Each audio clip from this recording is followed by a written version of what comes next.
Hola, ¿cómo están? Bienvenidos. Vamos a continuar un poco con la misión principal de la parte Fontaine de esta cuenta secundaria.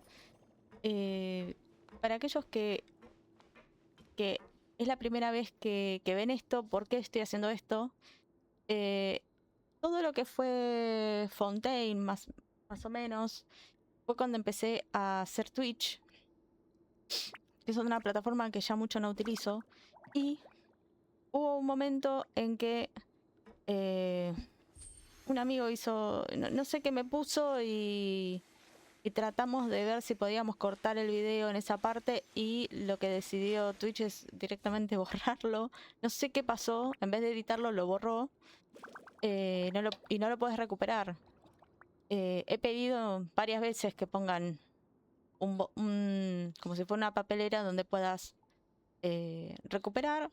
¿Por qué me fui de Twitch? Básicamente lo siguiente, ya sé que esta es otra plataforma, esta es YouTube, pero me fui básicamente porque en un momento pedían que bajáramos la cantidad de videos que había, una cantidad de horas determinadas de vivo, pero se glitcheaba tanto que terminaba borrando más videos de los que vos habías pedido que eliminara. Entonces dije no, más sí, no va. Creo que perdí uno de Simulanka. Así que hay un montón de cosas que no estuve contenta y por eso como que me fui de la plataforma. Algunos videos me quedaron ahí, por lo tanto voy a estar migrándolos después, si es que los sigo teniendo. Eso hay que verlos. Y si los perdí, bueno, tendré que ver qué es lo que pasó, porque no avisaron por mail ni nada por el estilo. Ok, pero más allá de eso, estamos haciendo todo lo que fue Fontaine, porque justamente ese video que en vez de editarlo, porque lo podías editar una vez que estuviera en vivo, lo podías editar, o esa era la premisa que podías hacer, se eliminó y era parte de misión principal. Lo que sí yo no me acuerdo, que también había hecho una misión secundaria, y creo que fue justamente en el momento que era la versión, cuando empezábamos esta versión, creo que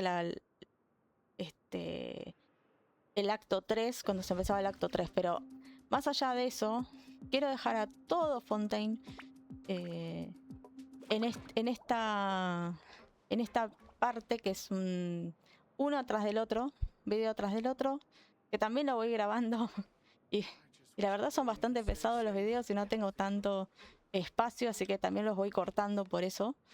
Nos queda, para esto nos queda, empezamos el acto 5. Yo la verdad que no sé, déjenme, que tengo que ir a reclamar algo, pero quiero ver si dice al día siguiente de 8 a 12, así que tiene que ser acá. A ver dónde tenemos que ir. Y si tenemos que irnos fuera del fuerte Merópide, bueno, en ese momento voy, busco una cosa y seguimos. A ver, ¿qué dice?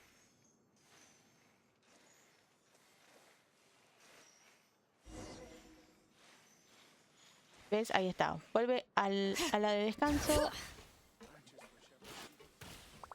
Nos fuimos por una cuestión de que por ahí había algo adicional. Igual se lee, por fin llegó el último día de su condena. Es hora de hacer el papeleo y salir de Fuerte Merópide.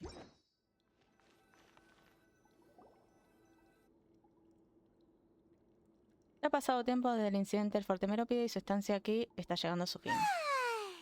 Now for a little rest after breakfast. This is the life. Wait a sec. Isn't something important supposed to happen today? Oh, today's our big day! We're supposed to leave the Fortress of Mirapede! Come on, we've got to go complete the release procedures now! Y máscara de los culpables activado. Habla con la recepcionista.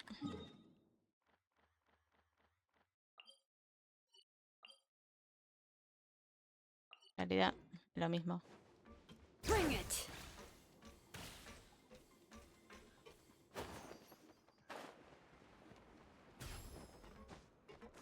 Yep.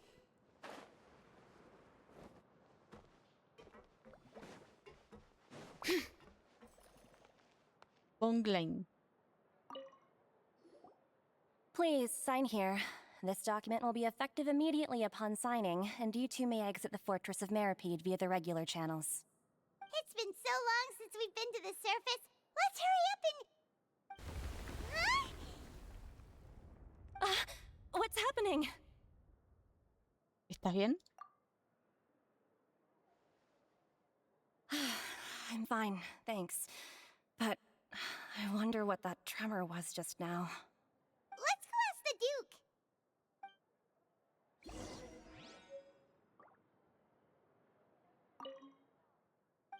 Hola. No te molesta más. Ajá. Bueno, por lo menos no dice nada. Comienzo de una nueva vida. A ver qué es lo que dice.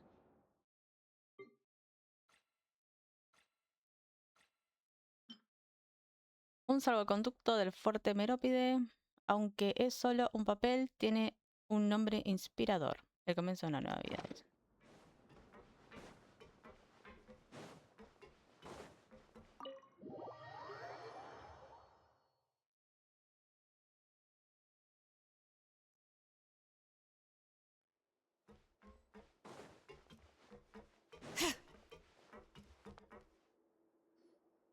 Your Grace? Ah, good to see you two. Is there something you wish to see me about? Yeah, what was with that earthquake just now? Ah, that. The tremor didn't originate from the seafloor. In fact, it seems it came from the surface. Over the years of serving as the warden here, I have developed a sense for distinguishing between what occurs on the surface and what occurs underwater.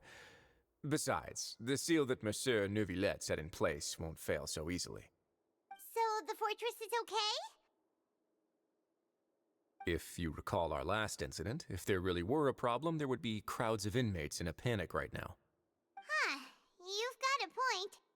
Okay, seems we need to get back up to the surface and ask about what happened. By the way, do you know what day it is today?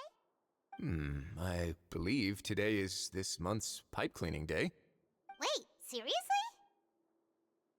Hoy es el día que nos despedimos del fuerte. Ah, yes. Have you completed your release papers? Yep. It's you two. Are you leaving now? That's right! Today is our last day in prison. But now that Paimon says that, it doesn't feel like we were confined here. It's actually been pretty nice. Todo el mundo se ha preocupado mucho por nosotras. Oh yeah, Paimon feels fond of this place now. Then be sure to come back and visit. I'll miss you. If you've signed the release papers, then you're free to go. The guards will escort you out. You're not going to see us off? I knew you'd ask. All right, sure. Let's go. Well, you actually agreed. No worries, you must be busy. Paimon was just joking. Ah, so you do have a polite side, I see. After being down here for so long, I imagine you must feel like you're lacking companionship. Shall I come along too? No te preocupes, tampoco es que nos vayamos a volver nunca. Yeah, don't worry, we'll come back to see you. Paimon really likes the cafeteria here. The chefs sure do know how to make good grub. I hope you won't be here as convicts the next time I see you. We'll do our best to stay out of trouble. Well, it seems our work in the Fortress of Meripede is finished. That's the end of another chapter in our journey. And since Neuvillette was the one who asked us to come here, we should probably go report to him now. Next up, the Palais Mermonia. You're going to see Monsieur Neuvillette? Please pass on our kind regards. I'm sure just your regards will do, no? I believe it would be the polite thing to do. You're right. I've heard the Palais has been terribly busy these days. Tell him that I hope he hasn't been overwhelmed by the recent string of troubles.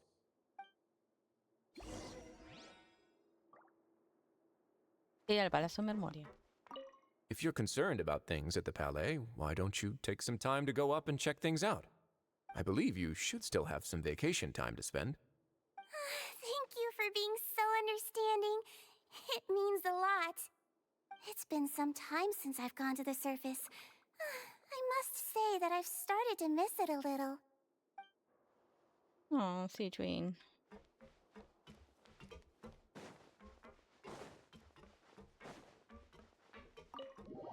Al de la oficina.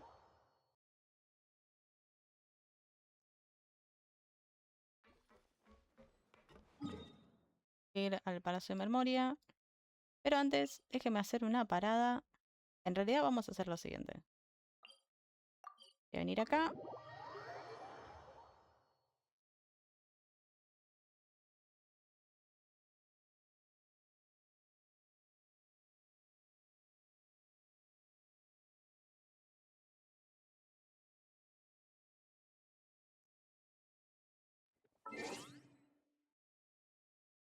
Ok.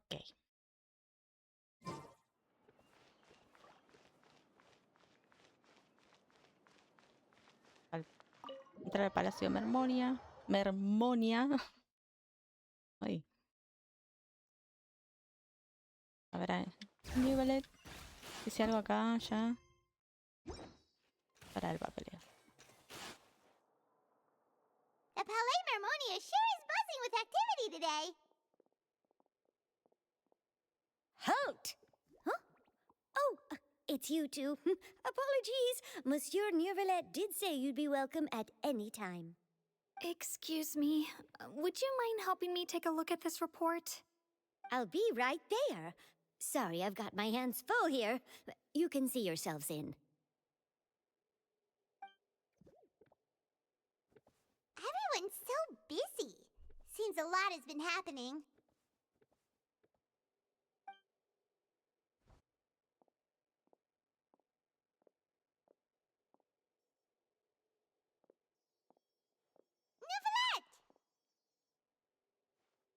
Hello.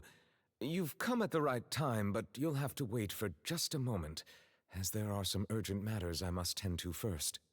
In the meantime, please, have a seat. If you'd like to have something to drink, let the Melusine outside know. That's all right. We just ate. Very well, then. Let's take a break over there while we wait for him to finish his work.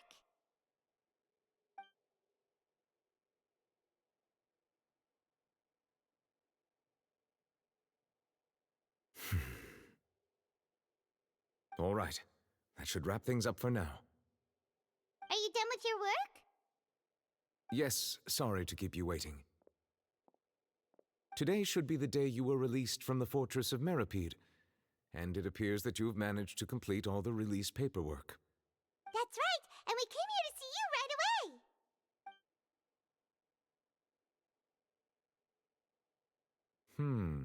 A massive whale. Do you have any idea what that might be?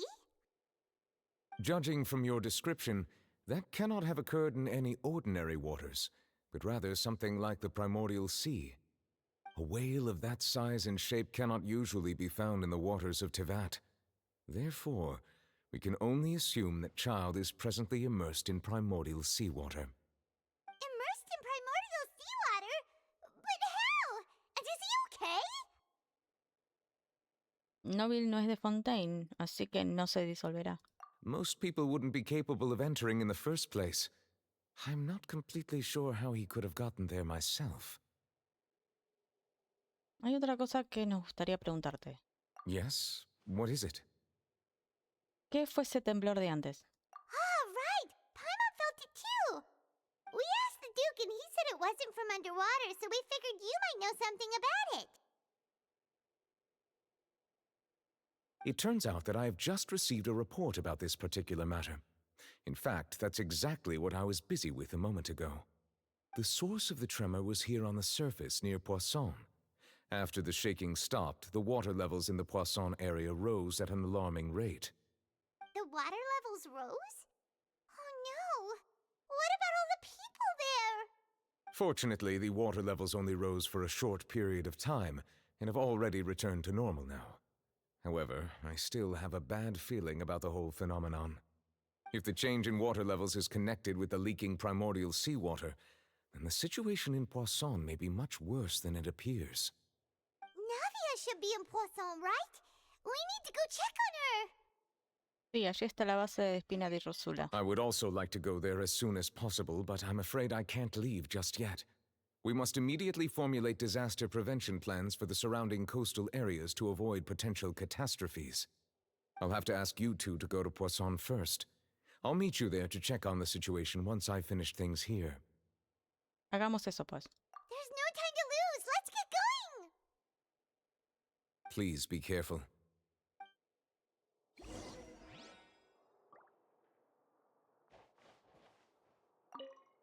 The two of you have my thanks. If you need any help, just let me know. Gracias, Nivelet. Vamos a Poisson.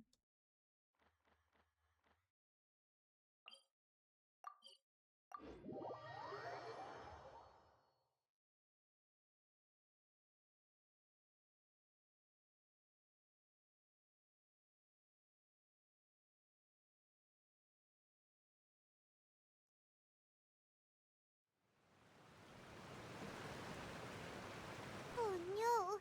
What happened here?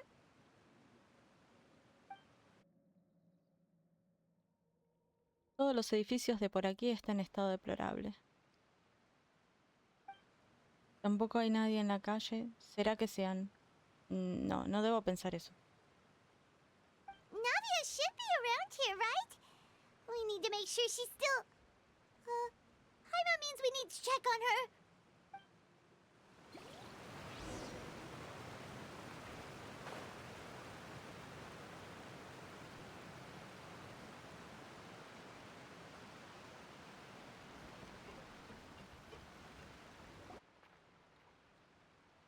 We haven't seen a single soul all the way here. Oh, this is getting scary. What will I ever do now? Look, there's someone on the roof over there. Just stay put. We're coming up. Watch your balance. All right, just hurry.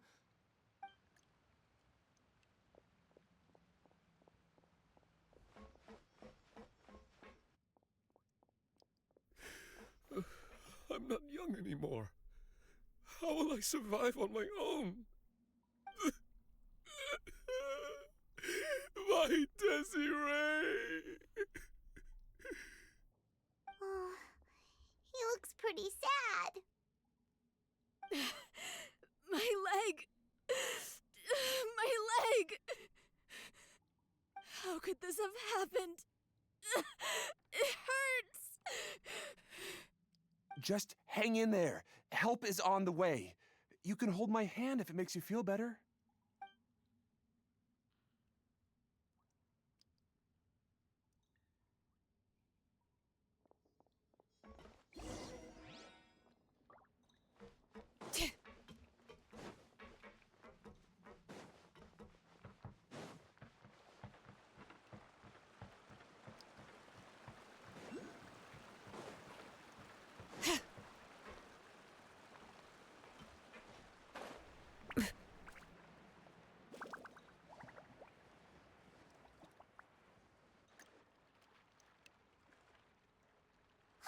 It's Navia. She's over there. Hey, Navia, are you okay?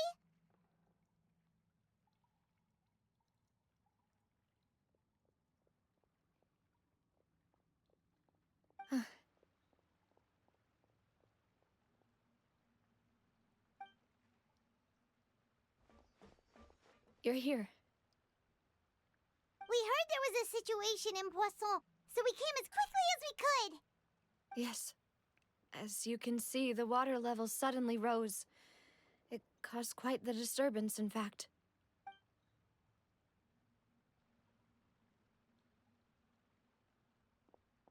Demoiselle! There was a wounded resident next to a building southeast of here. We've already transported him to safety, but we've run out of medical supplies. He's wounded? How badly? He fell, so it's probably a broken leg. He's pretty shaken up. When the water level rose, he desperately climbed up to the roof. Once the water receded and he saw the ground, he became terrified and eventually... He jumped down then. Find the leader of Squad 1 and tell him to take the wounded resident to see a doctor. He should know where to go. Understood. I'll take over his search and rescue mission in the meantime. All right, you'll be in charge.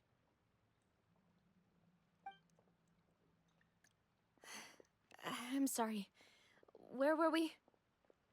The situation in Poisson?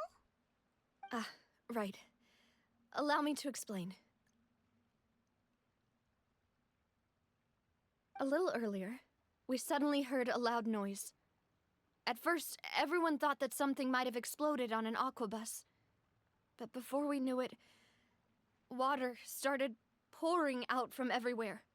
The rushing water seemed a little odd, almost like the unique color of primordial seawater. Some people didn't realize the danger and thought it was just ordinary water, leaking from somewhere. Everyone on the street who happened to be close to the water didn't have a chance to escape. As the water levels rose, they suddenly disappeared.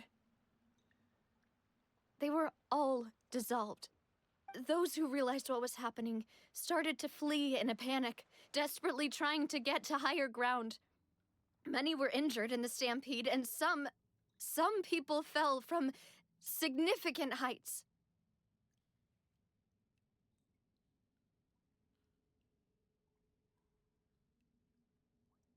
The Spina di Rosula initiated rescue operations as quickly as possible, but there have been a lot of casualties.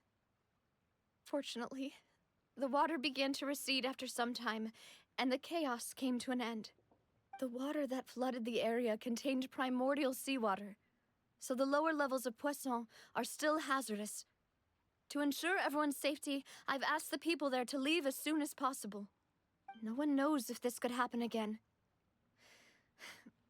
All we can do for now is try our best to help evacuate the residents. We still haven't completed the head count, but we'll have some numbers soon. How awful. And all of this just came out of nowhere. It was quite frightening indeed. I only wish that everything that just happened was a bad dream. Is there any way we can help, Navia? Sí, vamos a ayudar. Dinos qué podemos hacer. Thank you for being so willing to help in a moment of crisis like this. You don't know how much it means to me. I really can't express how grateful I am. Un momento, siento que falta gente aquí. Melus, Silver. Don't say that, Navia. That's what friends are for. Por cierto, ¿dónde están Melus y Silver? Demoiselle! We've got a situation here! I'll be right there. Sorry, I need to go for now. And off she goes. Seems it might be a while before she can take a break.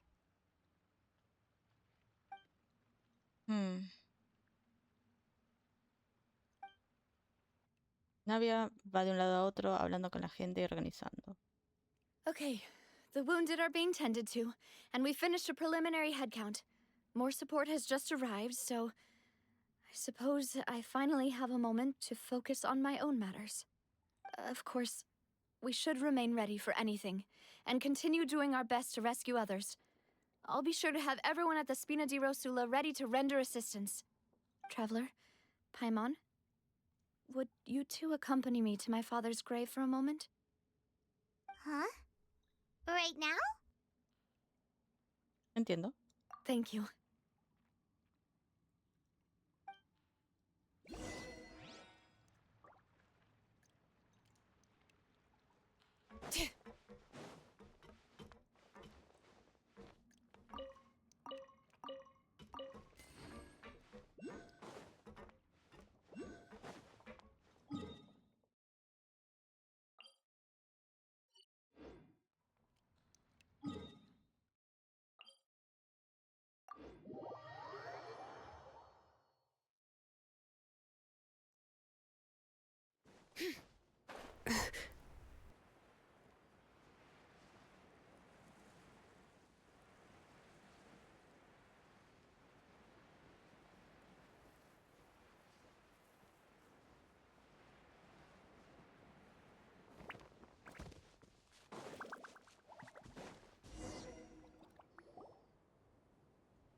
lot of people here, huh? Well, given the time of day and the whole situation in Poisson, Paimon doesn't think there'd be a ton of people here visiting graves. Right. That's how things are now. The living are so exhausted that they've no strength to spare any words for the dead. Navia? No te esfuerces tanto.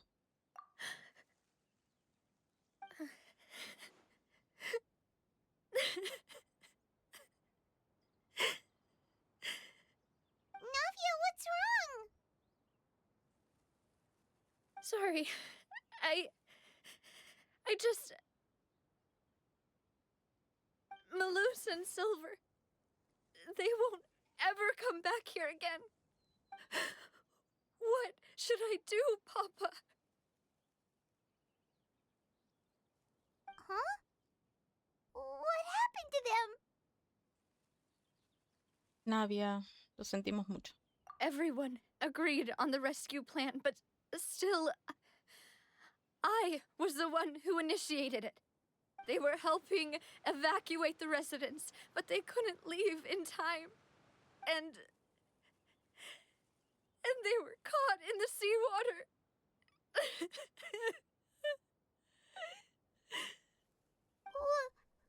What should we do? I've known them for so long. And I know they weren't afraid. But I could at least hold a funeral for my father. And I know where he rests. But as for Malus and Silver, they're just... gone. I just can't...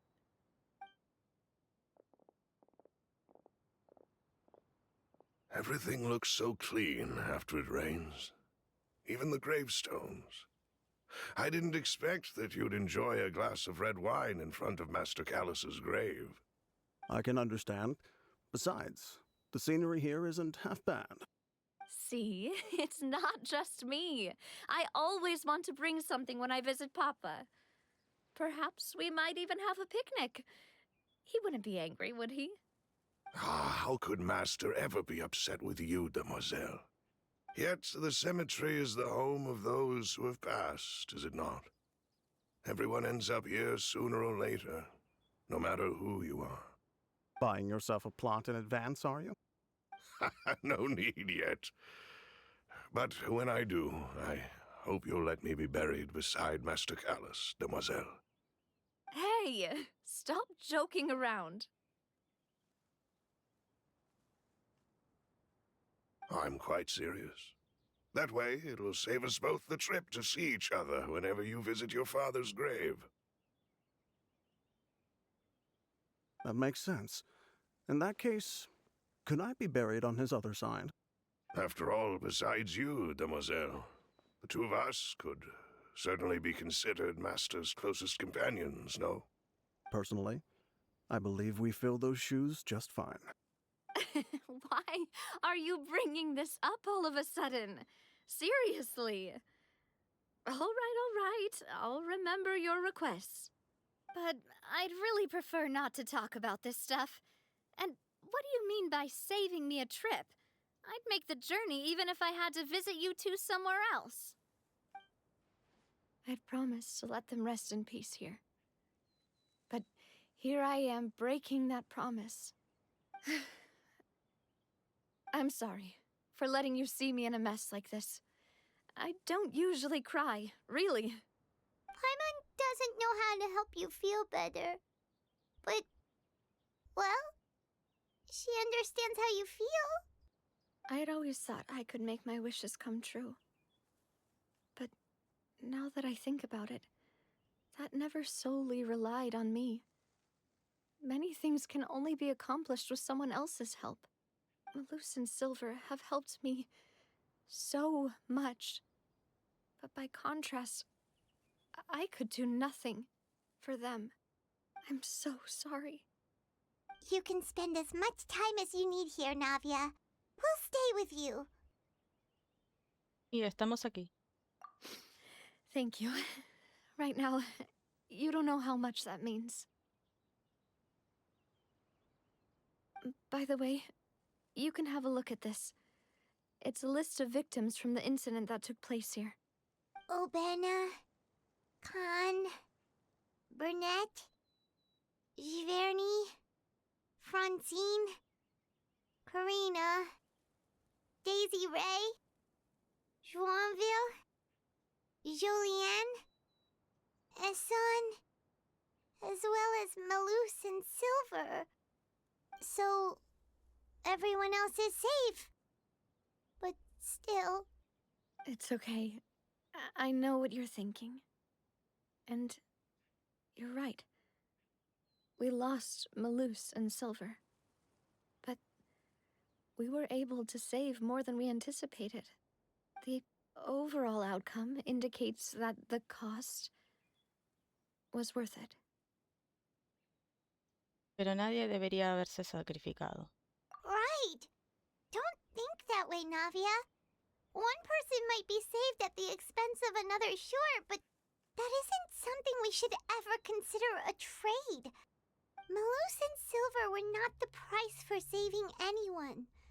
They're heroes. You're right. Thank you, Paimon. What you said just now was pretty amazing, actually. I'll remember your words. Oh, really? Seems you've become more eloquent in the time since we last met.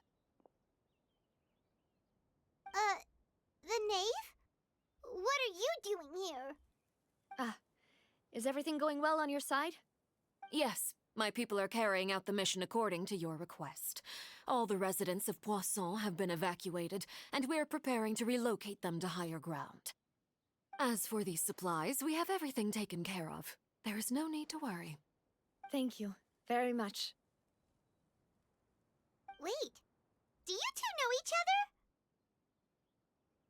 We just met recently. Right, Miss Navia? Usually, I would call this a coincidental encounter, but that doesn't quite fit this time. Besides, it never even crossed my mind that a Fatui Harbinger would come looking for me. Thanks to the knave, Spina di Rosula received generous support from the Fatui, which allowed us to complete the rescue and evacuation work so quickly. Mutual aid is essential to fostering positive developments. We were already in the area, in any case, so it was nothing. That said, I must say that you're a lot sharper than you let on. I'm sure you understand what I mean. I apologize for all the ways in which I tested you previously. We've never worked with a Fatui before, and it's extremely important for us to know who we're working with. My subordinates have reported that Fatui soldiers have been observing water levels and taking head counts in various locations. I hear that they've also prepared a large amount of emergency supplies. I'm quite surprised. This is nothing to brag about, nor do I intend to. It is simply the way of powerful organizations to act forcefully, whether they are doing good or ill. You've witnessed that firsthand, in any case.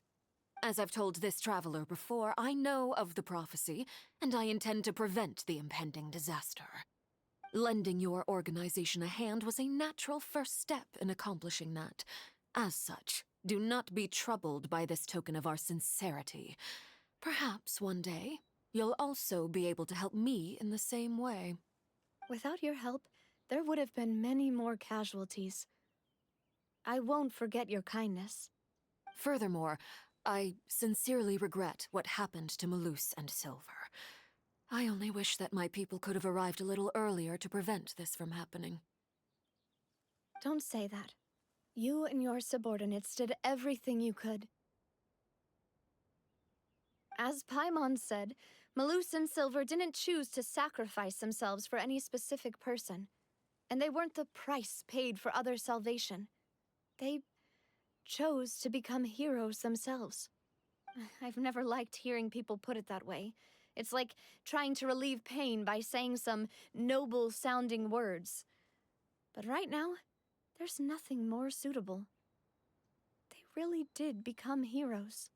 You're right. I'm sorry for your loss, Miss Navia.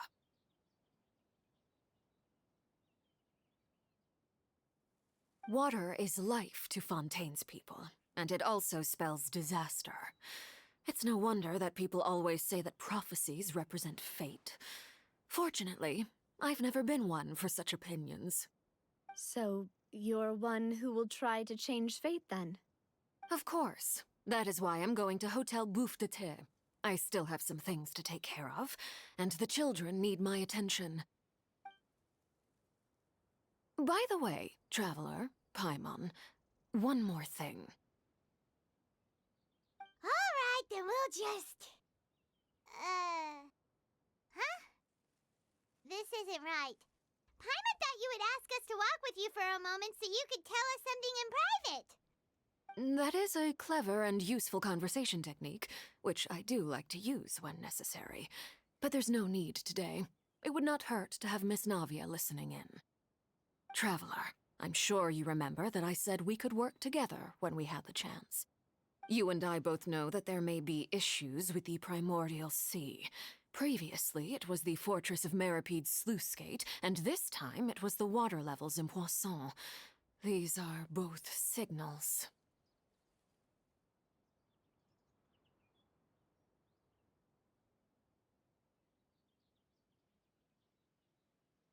Entonces ha llegado la hora de trabajar juntas. Indeed. Allow me to share the latest intel I've received from the House of the Hearth's intelligence network with you. During some recent investigations, a child claimed to have discovered some ruins near Poisson. The ruins date back to ancient times, and seem to be worth investigating in many ways. Judging by the dating of the ruins, they may be related to the prophecy and the coming crisis. The situation is becoming more urgent, so any pertinent information will prove extremely precious. My people initially came to prepare for ruin exploration. Unexpectedly, this disaster struck, and at present, we're all busy prioritizing the rescue effort. So that's why the Fatui were already in Poisson. I wanted to take the children along, but unfortunately, Linny, Lynette, and Fremine have all been dispatched to higher ground to assist affected residents. Linny told me that outside of the house, the person they trust most is you. Which is why I want to give you this task.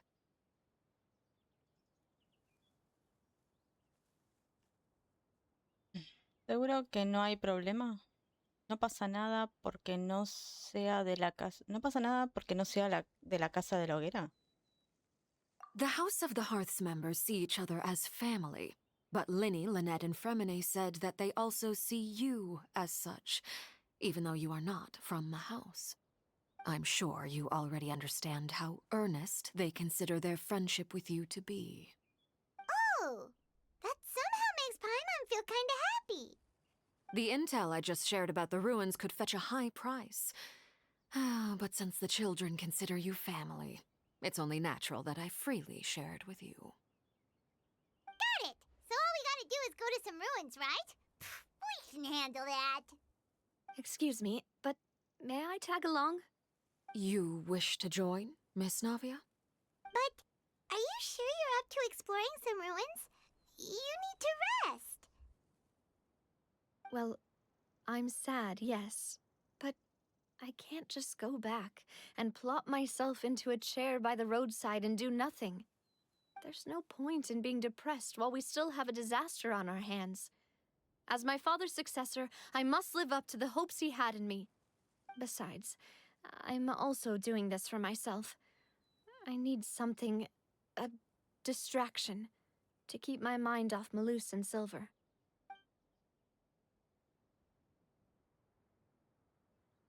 Navia es una persona muy fuerte, pero ahora necesita estar con gente. Si viene a explorar con nosotras, estará acompañada. Since you put it that way, I have no objections. What do you say, traveler? Vayamos juntas a las ruinas. All right. The ruins are to the south of Poisson.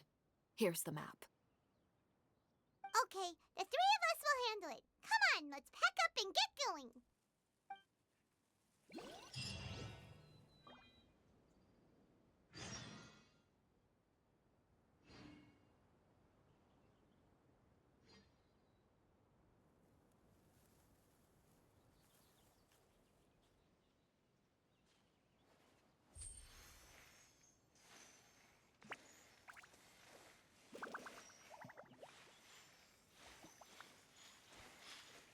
Bueno, vayamos.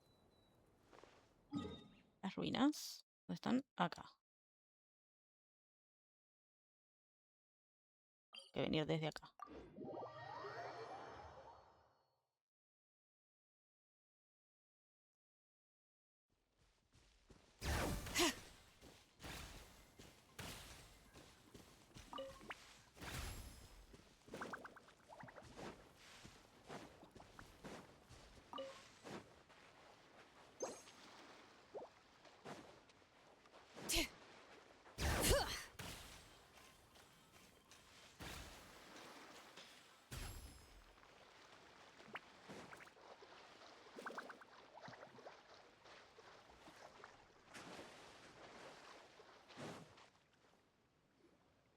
So, are these the ruins the knave was talking about?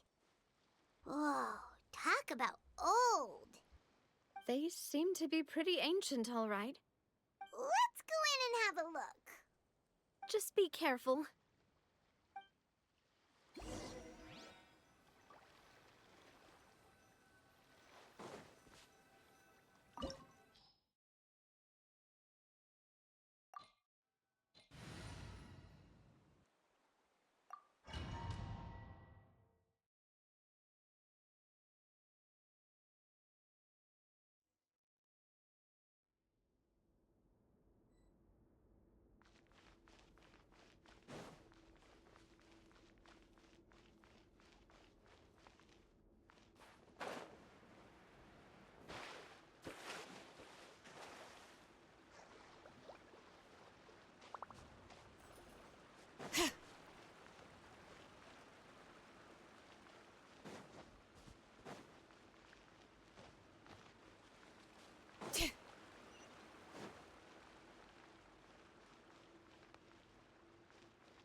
Strike a pose! Transfixed!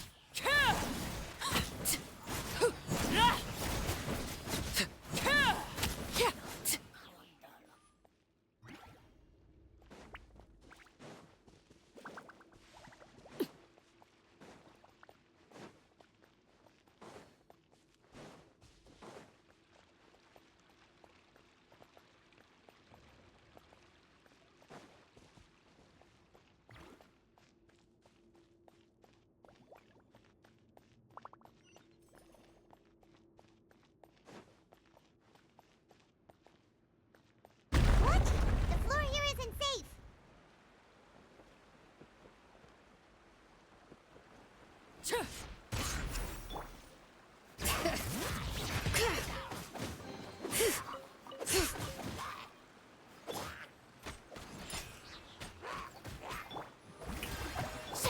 Laid bare.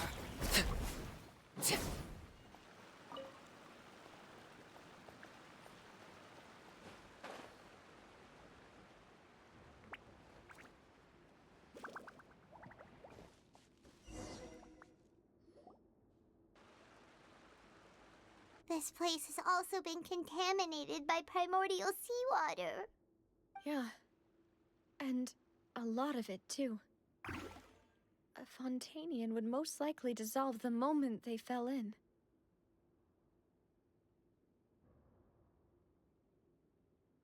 Navia, deberías ir a un lugar seguro. Right! You can't go down if there's primordial seawater. It's too dangerous, and it won't be any help for you to just stay here. Don't get by my wrong. We're not saying you're useless. It's just that... No, you're right. I can't do anything in this situation. I'll leave this to you.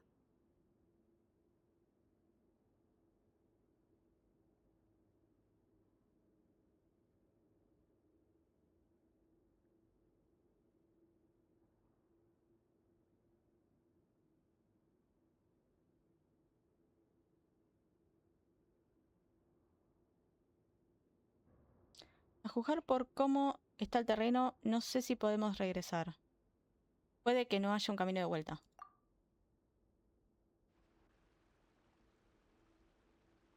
That complicates things. Maybe the only way left is forward. In that case, do you want to wait for us here? The water levels here are unstable, and there's a chance the water will rise. So, staying here wouldn't be safe either. I'll go together with you. Perhaps we'll find the exit just up ahead. La verdad es que tampoco hay más opciones. All right. Come with us for now then, but please be careful.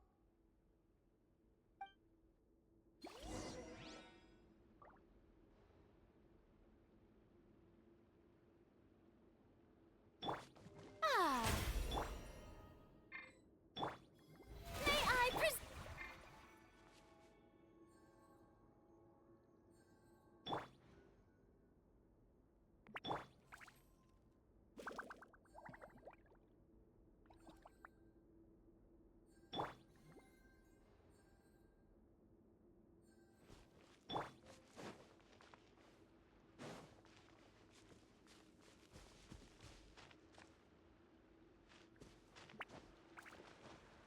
Oh no, it's a dead end!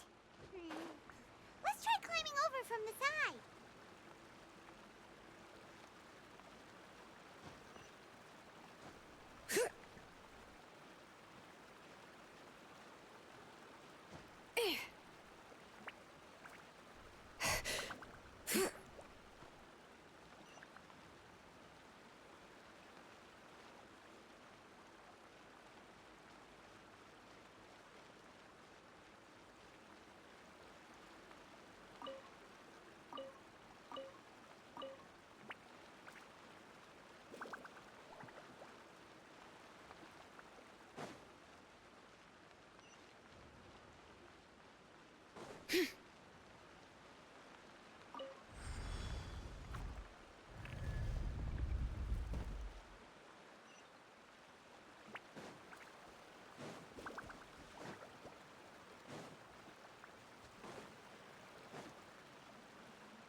bring it? Wait, there's something...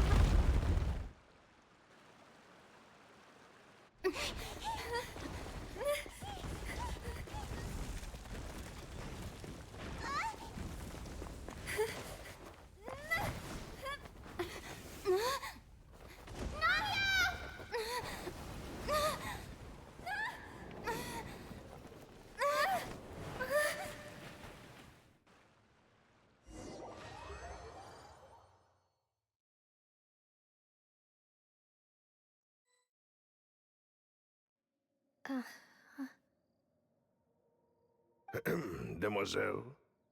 Huh? Demoiselle, what are you doing here by yourself? Would you be standing here till dark if I hadn't come to get you? Maybe she just wants some time to herself, Maloose. Oh, was I sleeping? Yes, it would appear so. I must be tired. That's quite possible. However, you were the one that suggested we go out for a walk. Oh, right. I nearly forgot. It must have slipped my mind when I dozed off. I haven't had a nap today yet. Have I? This is a familiar feeling, yet something's a little strange. Is something the matter, Demoiselle? Oh, no. No, I'm fine. I was just trying to recall why we came out for a walk. Do you remember Mr. Giverny? He'd requested our help before with foreign merchants who had a debt dispute with him, and we'd resolved the matter not long ago. We were headed to see how things were going with him at the moment. Ah, right. Yes. I remember now. Oh, Miss Navia. Ah, Mr. Maloose. And Mr. Silver, too. It's good to see all of you. How have you been? I've been great. Thanks to your help, those bothersome merchants finally realized that I wasn't the one they were looking for. Why, I wasn't even the guarantor for that person. They were knocking at my door day and night. Even my neighbor Obina was getting fed up with them. Sometimes force is required to calm someone down and get them to listen to what you have to say. That's right. Oh, by the way, Burnett, what was it that you wanted to give to Miss Navia again? Oh, yes. One moment, I have it right here.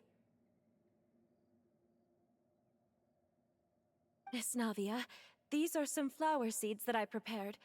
Please take them. They're a very good variety, and they'll become very big and beautiful once they bloom. I don't know what we would have done without your help, so this is a little token of our appreciation. I hope you won't refuse. Did you cultivate them yourself? Thank you so much. I'll certainly take them. Maloose, we do still have some empty flower pots at home, right? Why, we can have as many pots as you'd like, demoiselle. Perfect. In that case, we'll swap out some of the decorative plants for some of Mrs. Burnett's flowers. Very well. Wait. Something seems to be off here. Excuse me, madam. If I'm not mistaken, your name is Burnett, correct? That's right. Is something wrong? No, it's nothing. This is the first time we've ever met, but your name seemed familiar to me. I must have heard it when I was discussing things with your husband previously. I've heard this name before. Sometime recently, I'm sure of it.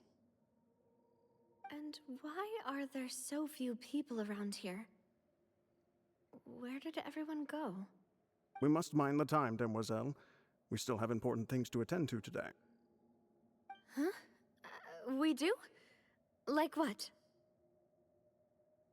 Well, now, did you forget? Miss Navia, here you are. I've been looking for you. Please, come to the Opera House. Your trial is about to begin. My trial? Wait, why would I need to go to the Opera House? Yes, she's right, demoiselle. It's just about time now, so we should get going. Oh? All right then.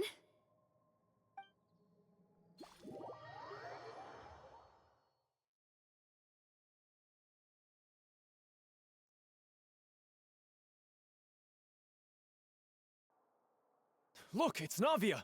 She's here! And her two attendants are with her! Goodness, everyone's finally here. There sure are a lot of people here to see the trial. And they all seem to be oddly excited about something. I even know some of these people.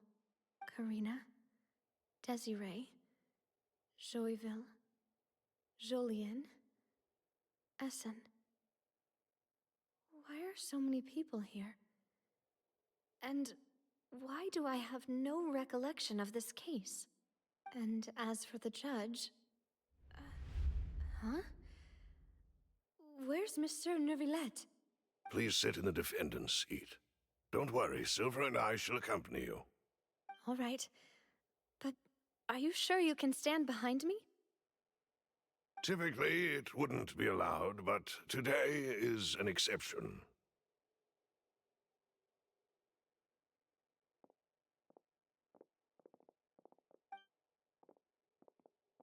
Hey, what kind of place do they think this is? Come on, do they have any idea what they're doing? Seriously. Enough with the whispering! Could someone please tell me where Monsieur Neuvillette is? And why I'm standing trial? My dear Miss Navia, have you not yet realized what you've done? In that case, allow me to explain. As all here know, you are Master Callus's successor, the head of the Spina di Rosula, someone held in high regard by every soul in Poisson. After you took over the Spina, you treated all of us just like the late Master Callus had. If anyone in need reached out to you for help, you responded. Not only you, but your butler, your subordinates, nearly everyone in the Spina di Risula fought for the well-being of those in Poisson. Wait a moment. Aren't you just proving that I'm a good person? Yes, correct. Absolutely right. And that is why you stand accused. You have helped so many people get through so many difficulties. You are one with us.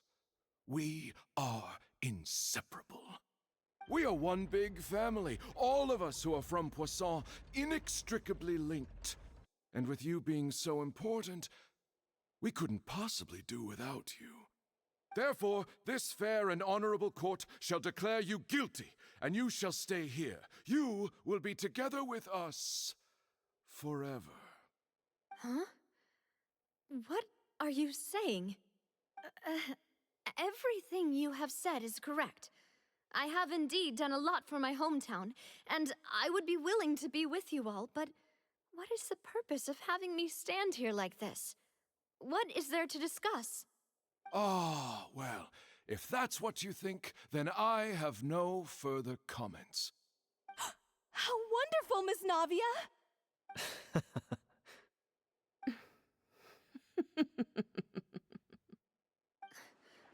I know all these people. Why are they laughing? I seem to remember now. Yes, I get it. This trial is... Wait just a moment. This isn't right! Malus? What was that, Mr. Malus? Our conclusion is very clear and unanimous. Let the court judge her now. She's guilty! Stay here, Navia! You're one of us! Demoiselle, don't admit guilt. This trial means to keep you here forever. I wish to exercise my right to defend Our Lady. Mr. Joinville, you only know of Navia's goodness, but nothing of her utterly independent mind. She was born a free and independent spirit. She has never been tied down by anything. Indeed, even the death of Master Callus couldn't stop her. Her actions cannot serve as proof that she identifies herself as part of any group. She merely acted as an individual, extending her hand to help others. Please do not mistake her actions as being otherwise. Really? As an individual, you say? Don't forget, we are all Fontainians here. This is the nation of justice, the nation of Hydro. Even if Miss Navia only voluntarily rendered her assistance, that doesn't change the fact that her beautiful soul must return to everyone. Water accepts all, blends with all. It will surely accept her kindness. Everything is measured here in the nation of Hydro, and in the end, everyone shall meld together. Thus, when a unanimous opinion emerges, that opinion represents justice. Now I speak for everyone. Our opinion is consistent. Navia should stay. We and Navia are one. And you would call this justice? Preposterous. You are merely jealous that Demoiselle still has a chance to exist as an individual. Have you forgotten how much you all once longed to become individuals, to become independent? Do you mean to defy our justice? If your justice is flawed, then why should we acknowledge it? As you said, we can also have our own justice. Silver and I shall defend Demoiselle. And that is how we will enforce justice. Ugh, my head... it hurts. Demoiselle. Silver, it hurts. My head is spinning. All I can see is stars swirling in front of me. I remember now. Everything that seemed odd from the very beginning.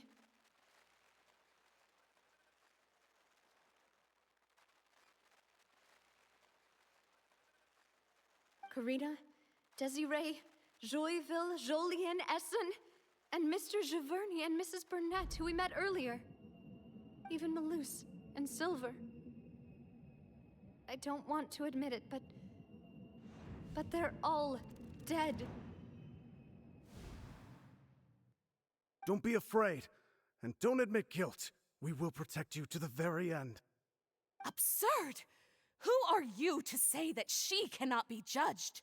We are the majority, and in the nation of trials, the majority is absolute justice. We are the will of all. Don't let them escape! We shall keep Navia here with us! Mr. Malus and Mr. Silver, must you be so stubborn?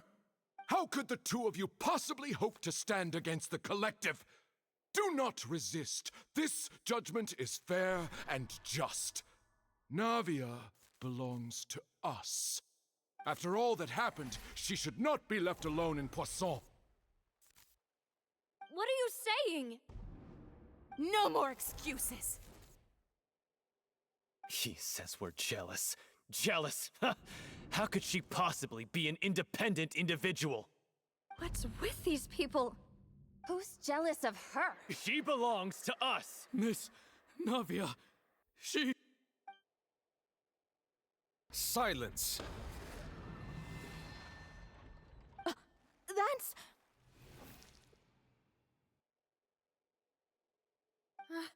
Monsieur Neuvillette! Such commotion is prohibited in the court. The accusations you just presented are nonsense and cannot constitute a proper trial. The court will adjourn for the rest of the day. In this, I shall hear no objections from any unauthorized party. Our thanks, Monsieur Neuvillette. Please leave with me, Miss Navia, while there is still time. But... Go on now, demoiselle. This is your only chance to leave this place. What, can't bear to leave us behind or something? Malus. My apologies. I couldn't resist making one little joke once I realized that this shall be our last goodbye. Malus... Silver... Quickly, you must come now! Goodbye, demoiselle. Farewell.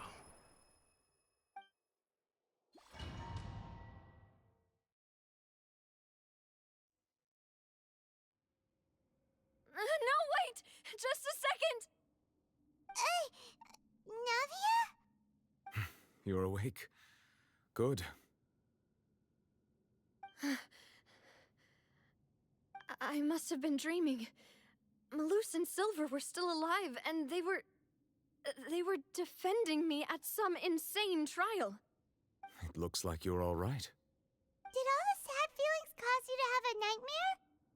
Paimon could give you a hug. The ruins you were exploring suffered a cave-in. When I arrived, I found you falling toward the water. You were just about to be dissolved within, but I...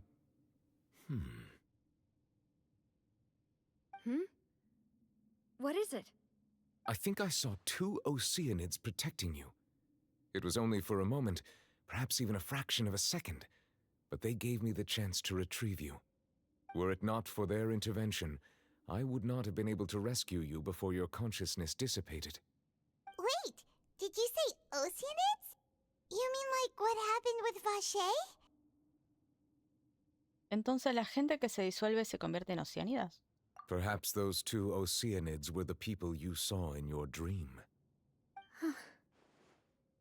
I always told them that they didn't have to protect me. To think that they'd keep doing so even after death.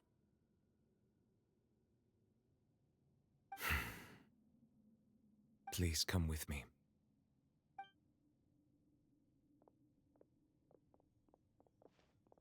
Neuvillette, are you okay?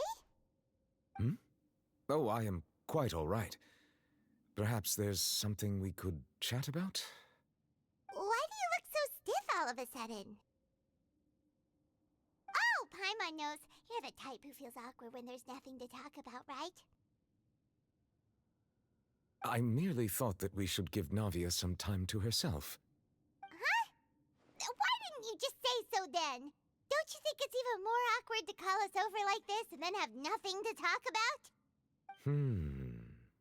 I suppose so. Ah, por cierto, recuerdos de parte de Sigewinne. Ah, Sigewinne. I hope all is well with her these days. Her work in the fortress of Meropide has not been too much for her, has it? No way, don't worry. She's doing fine down there. She's an amazing head nurse. I see. Well, that is good. I have always worried that Sigewinne would need a lot of time to understand the world of humanity, just as I have. Oh, and the Duke also says hi. Even though Sigewinne made him do that. He hopes that you haven't been overwhelmed by all that's happened lately. Thank you. I have indeed been busy lately, and I also hope that everything is going well in the fortress of Meropide. He still doesn't know what to talk about. Let's chat about something else then. Tú dirás, tú eres la experta. So, Neverlet, you're probably quite the swimmer, huh? Yes, of course. This isn't going anywhere. Let's try something else. How did you find these ruins? Did the knave tell you? Yes, in fact. I had arranged to meet you in Poisson, but when I arrived, I discovered that the Fatui were helping the residents evacuate. They had even transported a large quantity of supplies to the area. Amid my astonishment, I ran into the knave, and we had a chat. She informed me that she had asked you to investigate the ancient ruins here. Yeah, we originally planned to meet up with you, but we thought you might still be busy with all those official documents. We didn't think exploring the ruins would take very long, and who would have thought you'd wrap things up so quickly? Espero que Navia se anime pronto.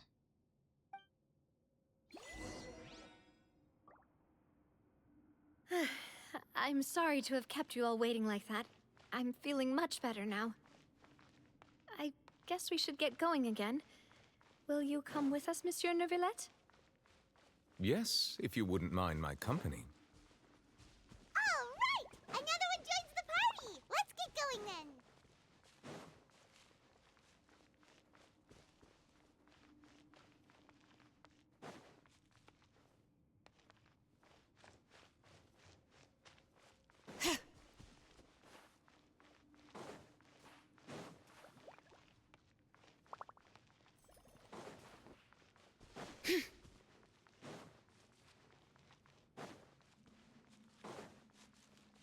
Que no hay ningún cofre escondido, ok.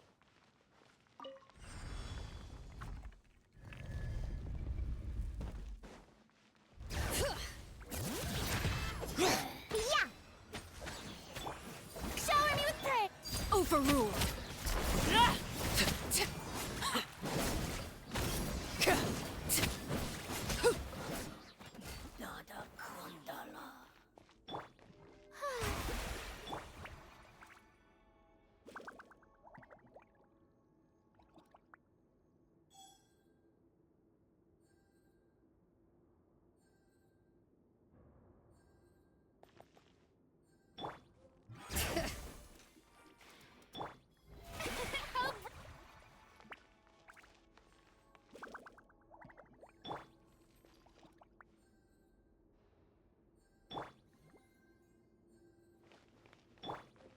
Bring it!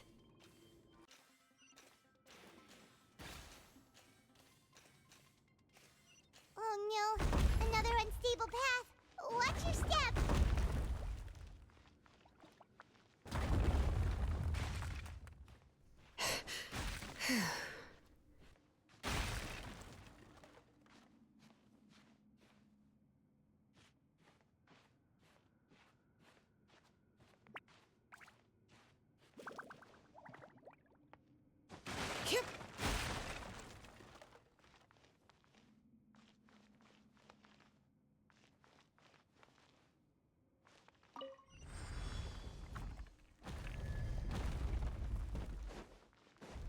Watch out! There are rocks falling over here!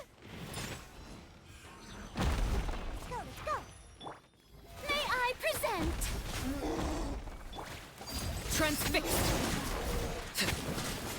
Everlasting as the moon! Overruled!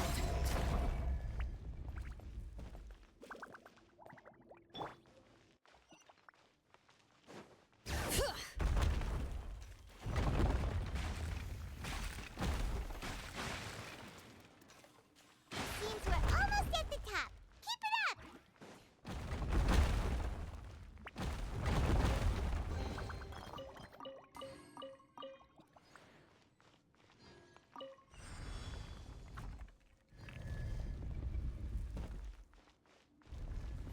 Bring it! Yoo-hoo! Transfixed! Witness my rise.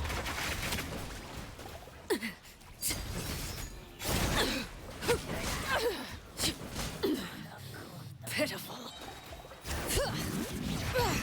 Hear the echoes of the valley! Yeah!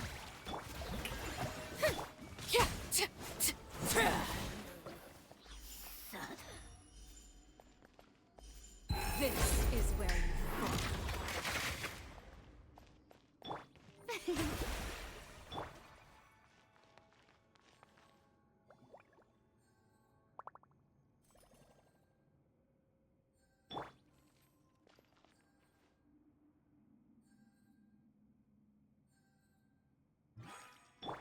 The show begins!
Bueno, acá decía, todo encuentro tiene su final, investiga el espacio de más adelante. Y se dirigen a unas ruinas siguiendo la información que les dio Arlequino. Es que sea otro...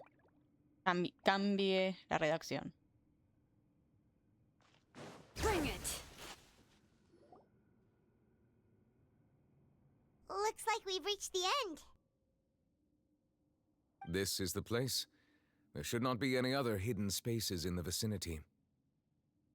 The path sure had some twists and turns, but it turns out that this place isn't actually that big. Hay algo en los muros.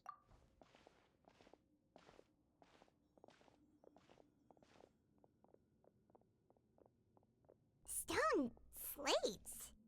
It seems like they were put here as an offering. Could we take them down and have a look? Perhaps we should just leave them be for now.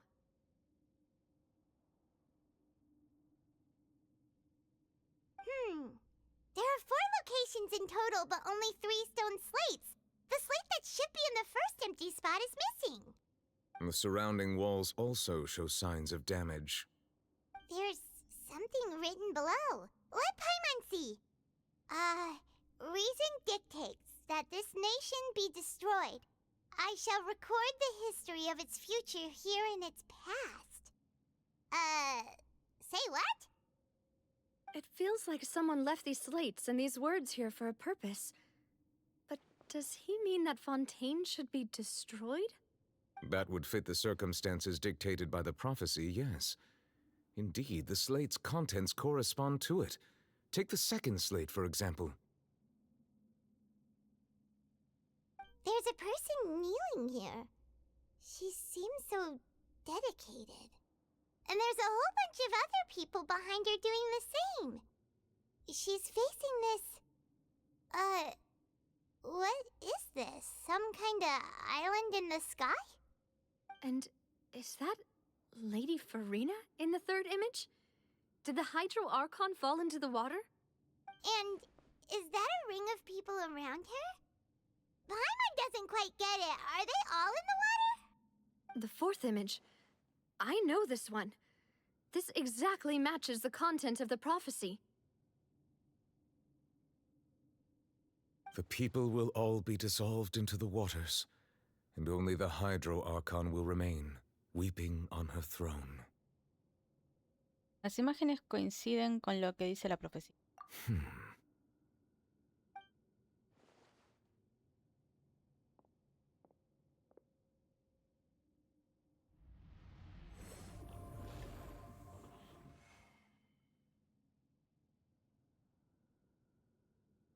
More information should be hidden in these slates, but I fear I cannot easily uncover it, most likely due to us missing the first slate. I am very sorry. Don't blame yourself, Monsieur Neuvillette. Deciphering ancient stone slates isn't one of your duties. Ooh, Paimon's getting the chills just looking at these slates. This says that it's the history of the future, right? That means the prophecy's sure to come true. I really hope it doesn't mean that. Still, Paimon feels like these images are kind of weird when you look at them together.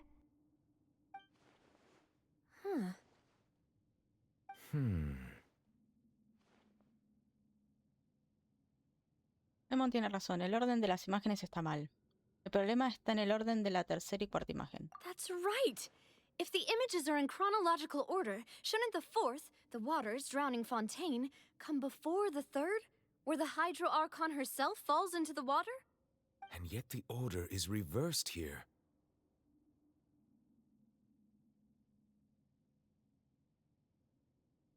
La segunda imagen también es inquietante. ¿Qué culpa están reconociendo las personas de la segunda imagen? If we go by timing, Lady Farina only emerges in the third image. That means that the person in the second image might be the previous Hydro Archon. Egeria, then. I had never met her, but her appearance here does match the records. The previous Archon kneeling before the floating island in the skies, as if confessing a sin. Did she herself commit that sin? And if not, why would she be in such a posture? Also, I'm still wondering why these ancient stone slates are here at all. Judging from their contents, could this place be the origin of the prophecy? Does that mean that someone, or some people, once saw these slates? But who would have created these slates and left these words here?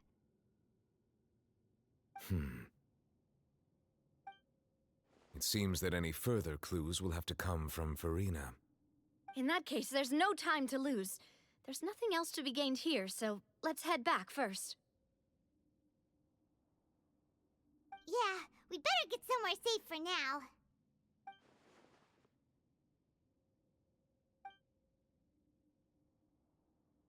En realidad ya no importa quién haya creado esas placas. Lo importante es saber si de verdad se va a cumplir la profecía.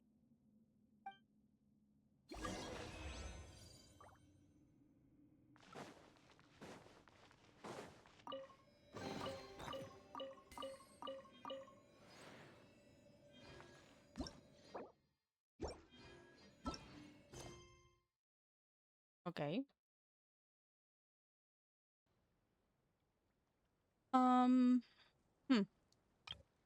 Perdón.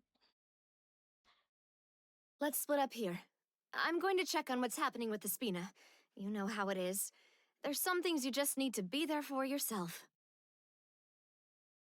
You still have energy for that, Navia? Paimon's already beat! Just head back to the Fleuve Cendre and have a rest then. Thanks for keeping me company all this time. I'll depart as well. Thanks for your hard work today. Rest well, everyone.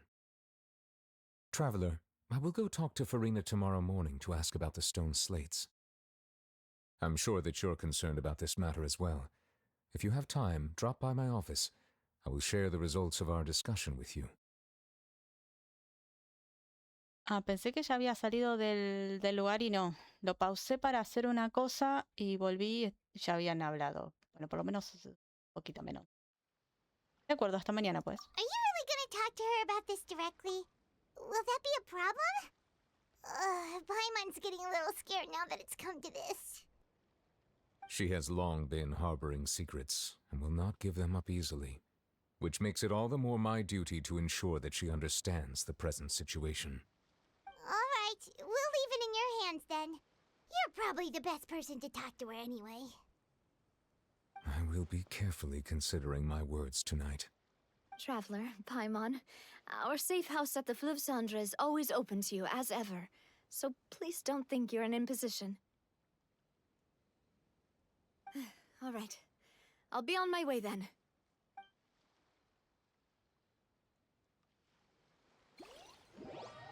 Navi y Nubile se marchan y Paimon y tú llegan a la base de Spinetta y Rosula en el río Ceniciento. We're finally back! Welcome back. We've got a special menu prepared for you two tonight. Yay! And there's good food too! Navi, no, the boss is the best. Tú también hiciste un gran trabajo, Paimon. Ooh, desserts! Nice, these are all Paimon's! Paimon's already starting to forget what happened today. Oh, that voice. Is that who I think it is? Huh? It's you two. What are you doing in Fontaine?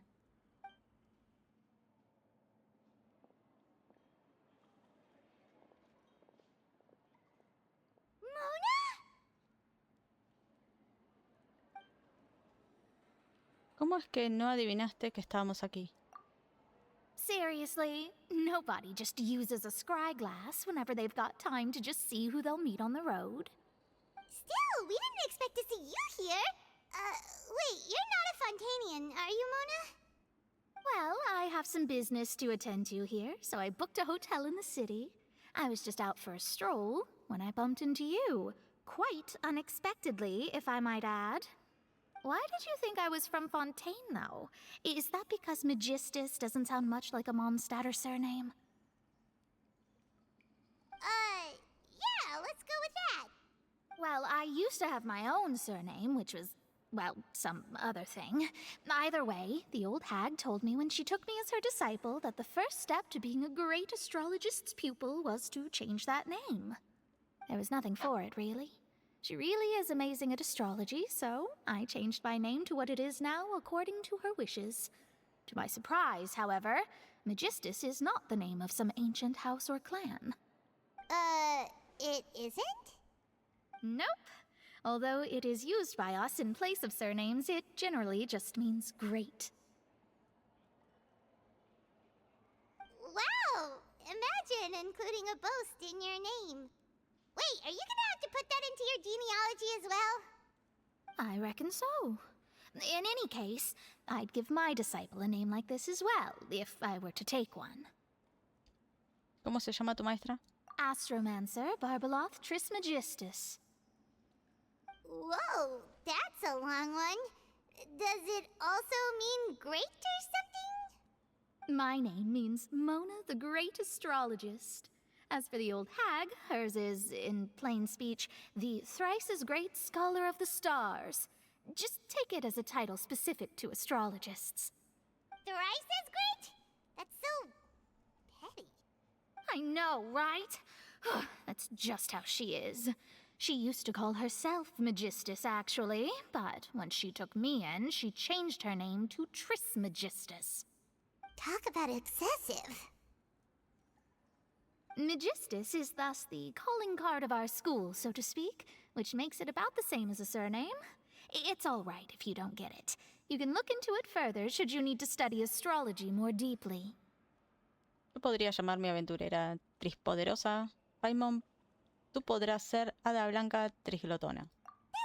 Terrible! Ugh. But anyway, you're not Fontainian, are you, Mona? You're from Mondstadt, right? Well, I was born in Mondstadt, yes. My parents migrated to Dornman Port, and I traveled with the old hag for a while, after which I settled down in Mondstadt City. Oh, that's a good thing then. At least we know you won't be dissolved by Fontaine's waters.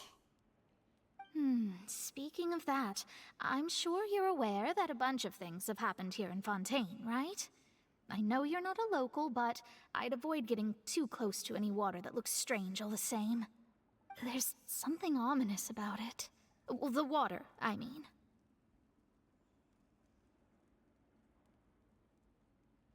¿Has venido a Fontaine por la profecía? That was the main reason, yes. Just a while back, the Steambird invited me to take part in a panel and speak about the circulation of the prophecy as an astrologist. The invitation was sent quite early on. I don't think anyone expected Fontaine to be in this much trouble. What do you make of that prophecy, Mona? Just tell us what you think as an astrologist.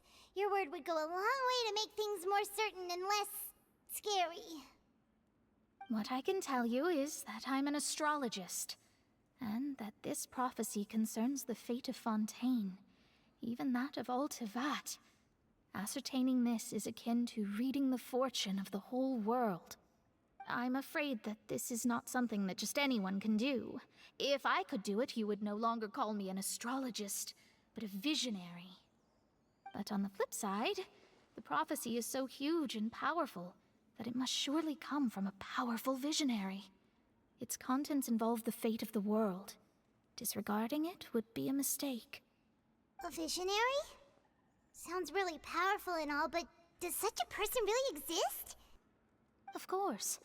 The old hag could do it, and I'd bet there are others amongst those Hexenzirkel colleagues of hers who could do something similar.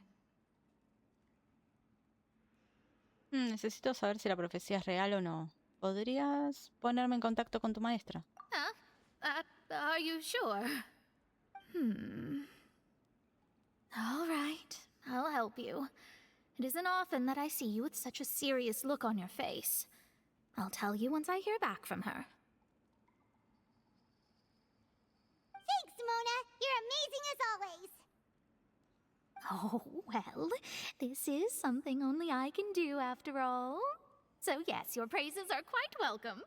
That's the greatest of astrologists for you! Of all the people we know, you know the star's the best! Indeed, indeed. That's the spirit. Oh, sorry. I came to see what all the commotion was about. If there's anything you need, do not hesitate to inform the Spina di Rosula. Oh, whoops. Guess we were getting a little too carried away there. Well, I'll go tend to my own business now. If I receive any news, I'll be sure to come find you two again.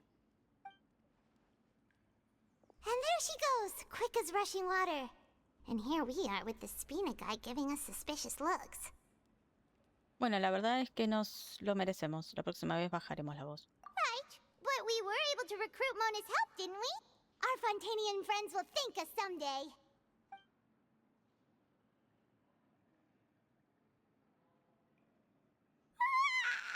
Good morning. To be honest, Paimon's still feeling kind of sleepy.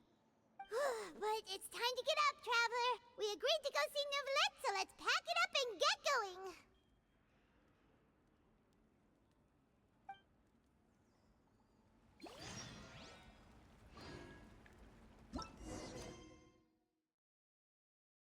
Bueno, acá dice, ve a la oficina de Neuvillette. Regresan a la base de Espina de Rosula en el río Ceniciento para descansar, pero allí se encuentran con alguien inesperado. Voy a ver si puedo encontrar la parte que no vimos, así por lo menos esa partecita la tenemos, aunque sea ahora, pero la que no se pudo grabar hace un ratito. Así que déjenme ver si lo puedo encontrar. Bueno, lo encontré, así que igual está dentro de lo que es ya Genshin 4.2, parte 4, la última parte.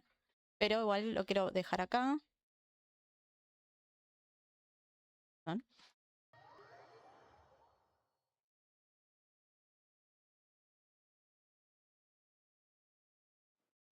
Let's split up here. I'm going to check on what's happening with the Spina. You know how it is. There's some things you just need to be there for yourself. You still have energy for that, Navia? Paimon's already beat.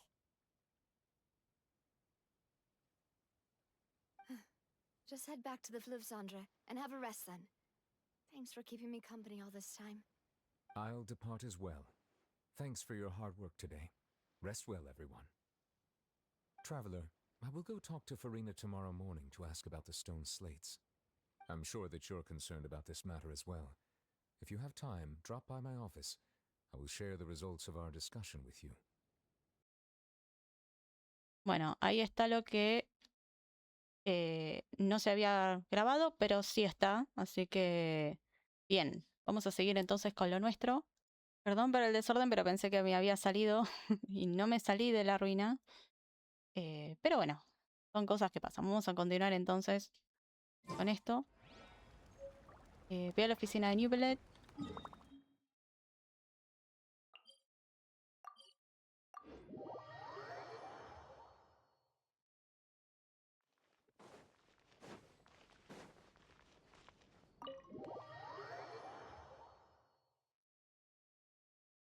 Queda todo lo que es 5 y el acto 6. Así que ya con esos 2 actos terminaríamos la misión principal de todo lo que fue la parte esta. You're here! Finally! Is something wrong? Monsieur Neuvillette and Lady Farina, they seem to have gotten into a dispute. Please go see for yourself.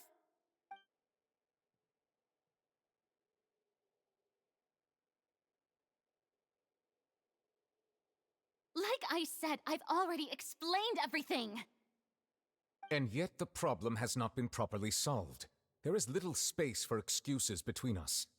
It is not my intention to offend you, but please, tell me where you stand. You are the Hydro Archon Focalor, are you not? Look at this. This is a list of the victims from the recent Poisson incident.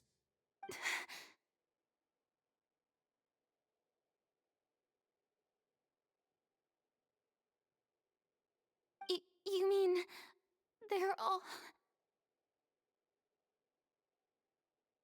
We did not arrive in time to avert this disaster, and I will not have it happen again. I will say this once more. You must tell me everything you know. Yesterday, I found 3 stone slates in some ancient ruins near Poisson.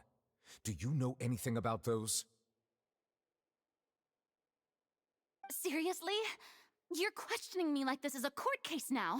I don't know anything about that. But you found them in some ancient ruins, you say? That's correct, which is why I came to ask you some questions. There should have been 4 slates, but one of them was missing. The other 3 feature different images that seem to correlate to the prophecy. The prophecy? The second of these slates depicts the previous Hydro Archon Egeria kneeling before a floating island in the sky, as if confessing something. Do you know nothing of this either? I don't. I've never seen such slates. I'll ask you again. Do you really have no information regarding the previous Archon? My deciphering of the slates indicates that the Hydro Archon Egeria once had to confess to, or apologize for, a certain sin. If anyone would know about it, it should be you. All gods don't have the same secrets, you know. She was herself and I'm me. Is it really so strange that I know nothing? I understand your concerns, but I'm sorry. I just don't have anything to tell you. Forgive me for saying this now, Lady Farina, but I have long known of your various secret investigations into certain matters. There are several indications that you have been investigating the prophecy on the sly. This is not strange in itself, considering that you are the Hydro Archon. But it is strange that you should also claim to not know any of Egeria's secrets, as well as do nothing following your inquiries. You have never been as superficial as you have presented yourself to be, nor are you a fool. And yet, your behavior is very inconsistent.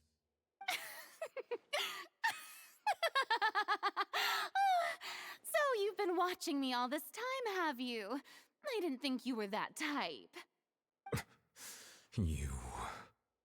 Well, since you know about my secret investigations, then you should know I'm actually working to take care of it. There's no point questioning or suspecting me. You're the Eudix, but you're still my subordinate. You should be following my lead. Just trust in me, your Archon, and do as I say. Never mind whether you can truly convince yourself to or not. It'll all turn out fine. That's all I have to say. We do not discuss this matter again. Oh, the opera's about to start. Toodles!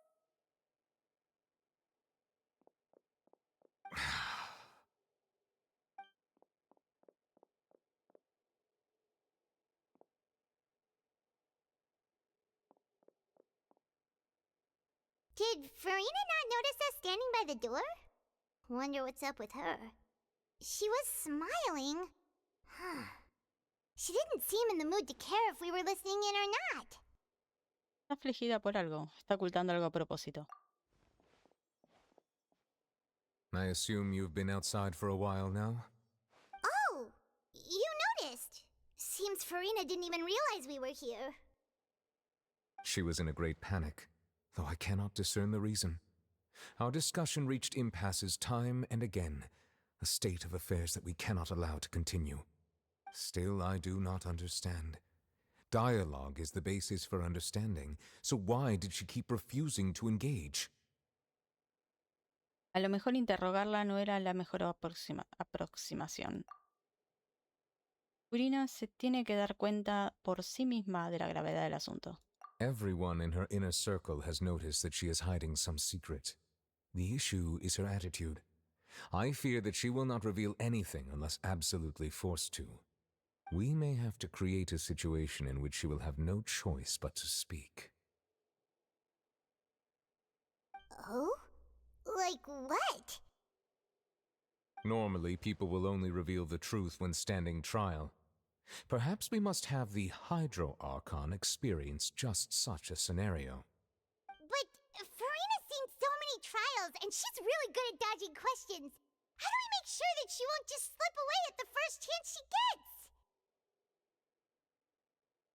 We will need to consider this thoroughly, join forces with various parties, and then do what we can. If at all possible, I would prefer to recuse myself from this affair, but we must prevent the prophecy from coming to pass. This may be cruel to her, but all Fontaine is in crisis. The information a god possesses is too precious, and so we must take a chance on this. En este caso, necesitaremos ayuda. But who will lend us their aid to do such a thing? Creo que conozco algunas personas que podrían ayudarnos. Unos días después, en un barco cerca del tranquilo Poisson.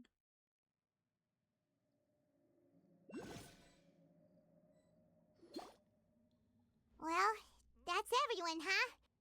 Speaking of which, it was pretty smart of you to think of hiding here. Poisson was just involved in a disaster, so it's presently devoid of people. That naturally makes it the best choice. And here you are drinking tea like it's the most natural thing in the world, huh? That's what family should do. Sit and enjoy a leisurely time together. It's nice to enjoy tea here, you know. Care for a cup? Lend me your ears, everyone. Or perhaps one of you might like to start us off. How about you, friend? Me? No, I don't think I can. Then how about you, good sir? I fear that I will cause the mood on this boat to become as somber as it is in court. Well then, I guess we're lucky we've got a local like me to organize things. Wonderful, the spotlight at last. I guess I'll be facilitating things from here. That was a little long-winded, don't you think? Oh, you might be right. Anyway, to cut to the chase, our friend here, the Traveler, has brought us together to discuss something. As for what that is, well, let's start by saying that we'll be pooling our efforts together to create a series of traps. Oh, how intriguing. Well, it's just an expression, really. One that I just learned from Chlorand, and used on the spot. So, let's invite her to explain in detail. A round of applause, please.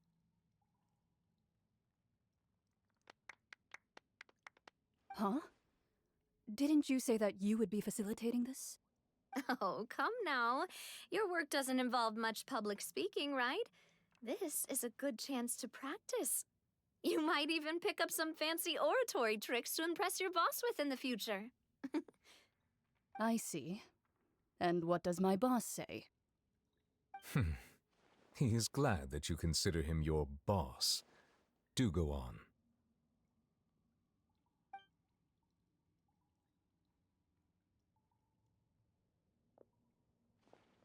In that case, do any of you have experience hunting?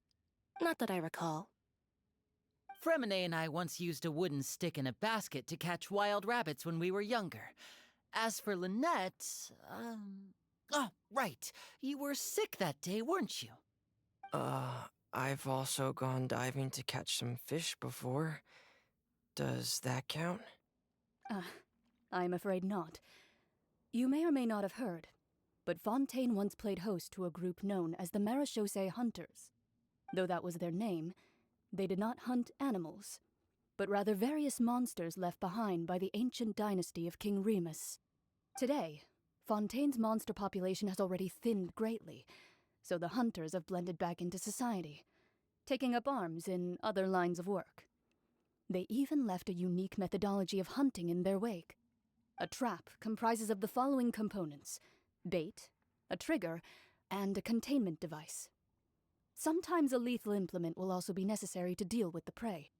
So, if we were to build a trap together, right now, what would you choose to build it with?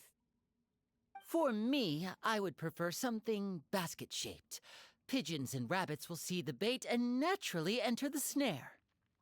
Our line of work requires a deft hand, and we're some of the best in the industry, so you can count on our techniques.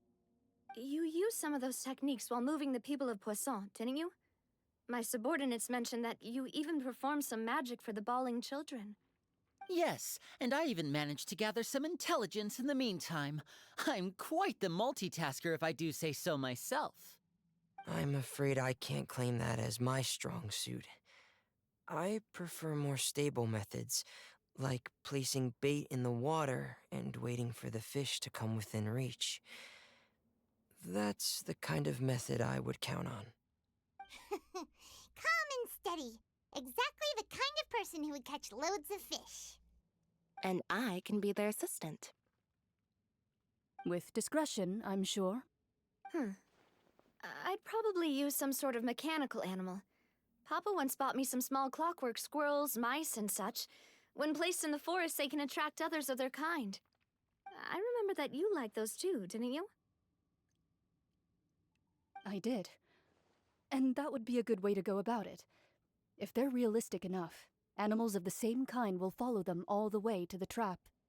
What about you, Monsieur Neuvillette? I fear I do not have any related experience. That makes sense.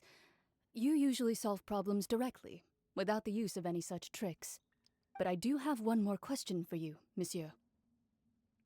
If we were to create a trap now, how would you design it? I would like for it to be effective, but bring no harm to the prey.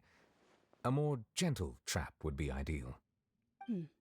Kind, as always. However, our intention doesn't necessarily change the containment device and the type of implement we need. If we wanted to kill the prey in one strike, we would need a powerful implement. However, that also goes for prey that must be captured and safely contained. Wait, why's that?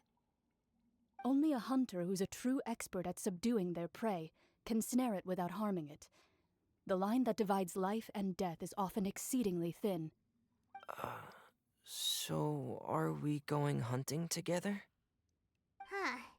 We hadn't thought of seeing ourselves as hunters.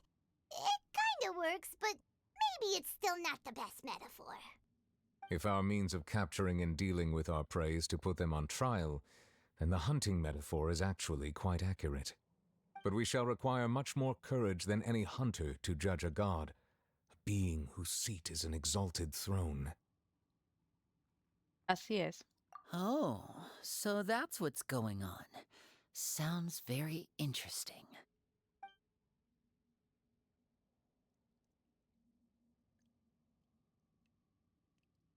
La metáfora de Clorand en realidad no es más que eso, una metáfora. No se harán llamar cazadores porque ese no es el quid de la cuestión.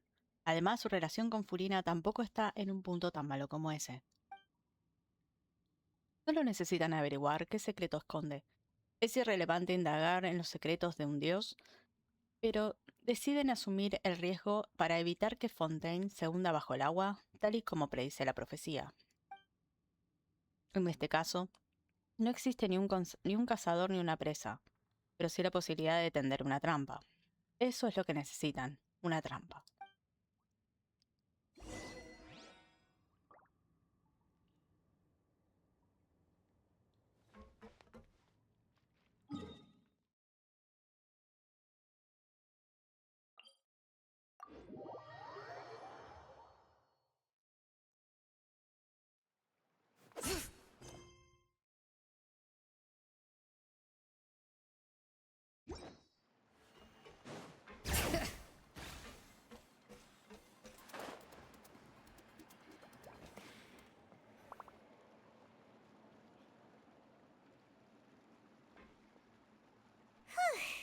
It's been a tough few days, hasn't it? So much has been happening. Esas reuniones me han dado un hambre. Paimon didn't think the meetings would go on for so long, but everyone seemed pretty fired up, huh? Paimon thought they'd be at least a little frightened. Well, Fremine was, now that Paimon thinks about it, but everyone else just looked a little surprised. ¿Te sientes con más confianza ahora, Paimon? Well... It's hard to say. Paimon doesn't have any experience with this sort of thing. But with you around, Paimon sure will do great. After all, you're the most reliable person in the world, aren't you? Huh? ¿Qué pasa? Did you just pour some tea? Paimon didn't notice you doing that at all. No, ¿qué va? Then what's that? Paimon's never seen that cup before. Don't be frightened. I'm just joining you two for tea. I merely refrained from saying anything till now. Who's that voice? But there's no one here. Huh. Have you forgotten me already? Wait. You are familiar. You're the voice we heard from the sky in Sumeru. The voice from the sky, I fear that description is wrong, though not completely wrong. You're feeling lost now, just as you were feeling previously. I sensed that confusion and thus came to you. Guiding people is an irresistible hobby of mine, after all. ¿Quién eres y qué quieres de nosotras? Pues sería...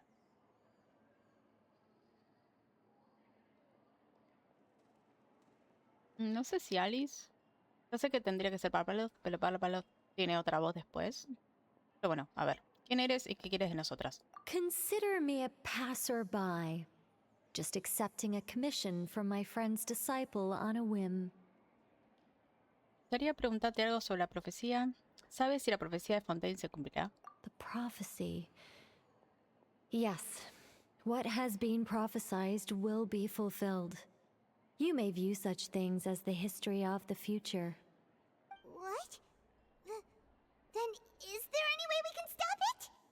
I believe you have witnessed a failed attempt with your own eyes.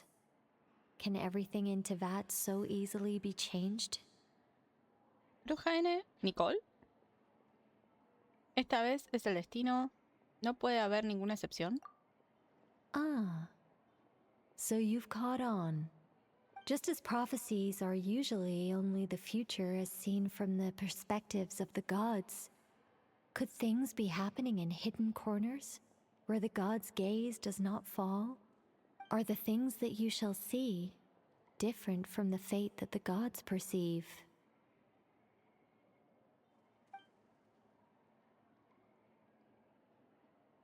What is she talking about? It all sounds really impressive and important and stuff, but it also sounds kind of scary. Veo el fondo de la taza de té. I believe that you understand, right? Some things are insignificant, but others, you must reach out to change. Ultimately, fate shall serve as your only guide, no matter what will happen in Tevat's future. All you need to do is to play your part. This was good tea, by the way. Thank you for your hospitality. Well, that'll be all for today. The voice. It's gone. Bruja N, ¿esa es la pista que nos das?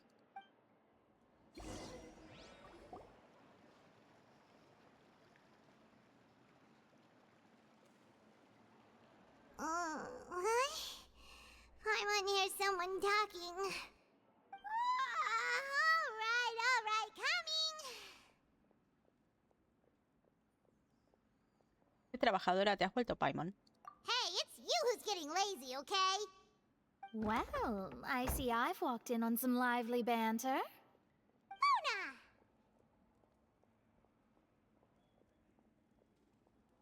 ¿Qué tal estos días, Mona? Fine, just fine.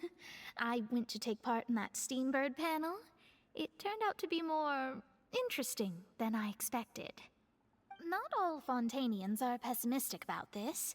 One journalist mentioned that sitting around and waiting for the end to come would be wrong, and that they should make their own rescue preparations. I agreed, so we had a brief chat with her. Did she have pink hair by any chance? Why, yes, it was Charlotte. I assume you've heard of her, no? That daredevil journalist? I'm in full support of her view. Prophecies are very important, but how can people allow their lives to be commandeered by just a few words?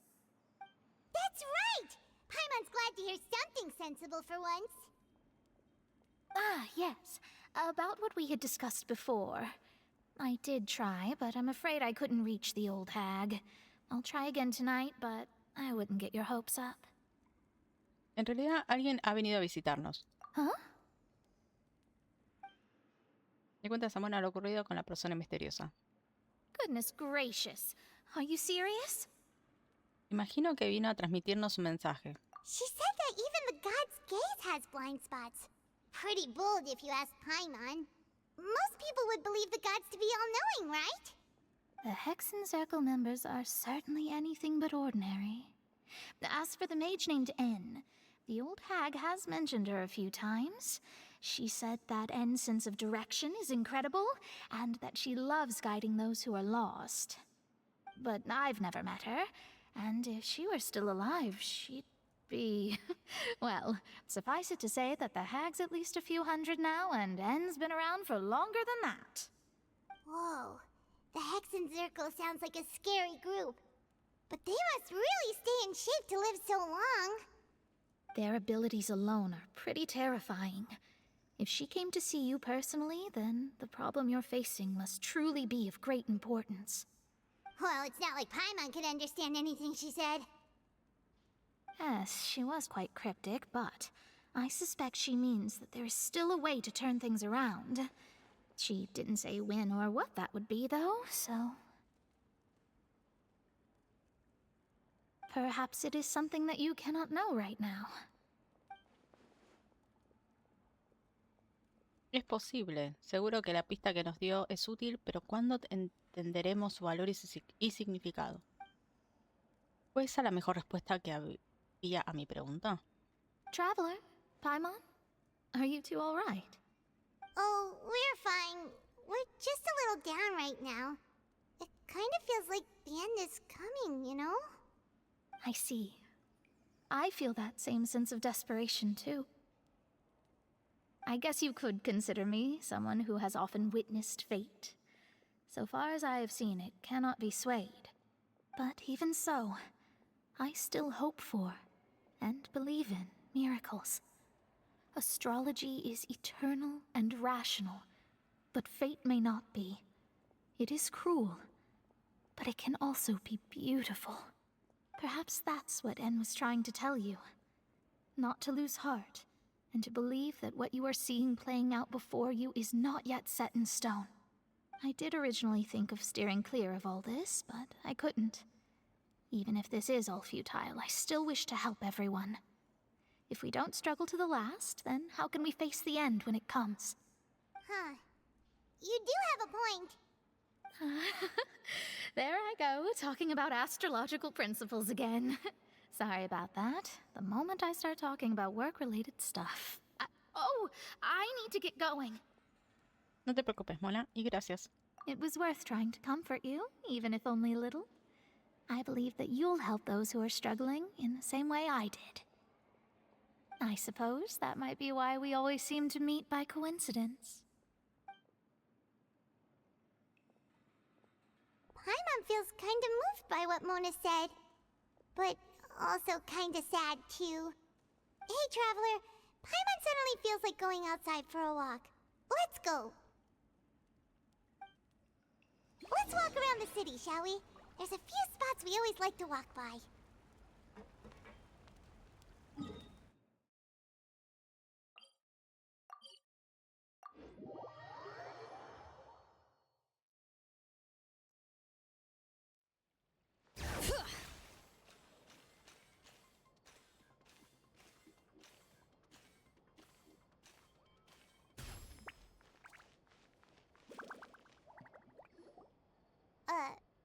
Huh?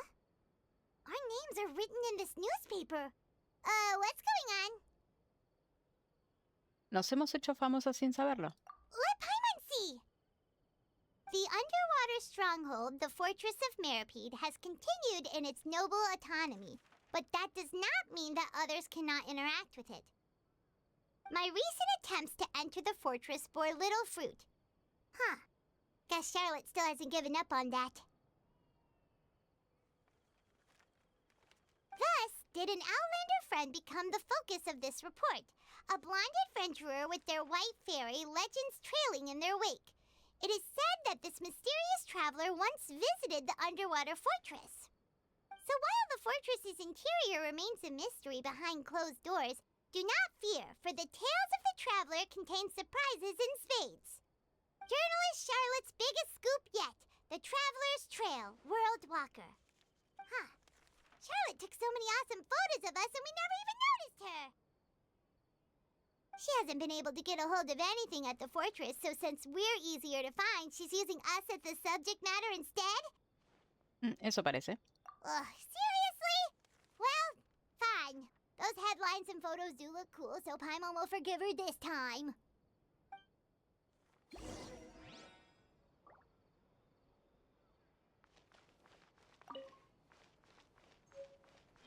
Bring it!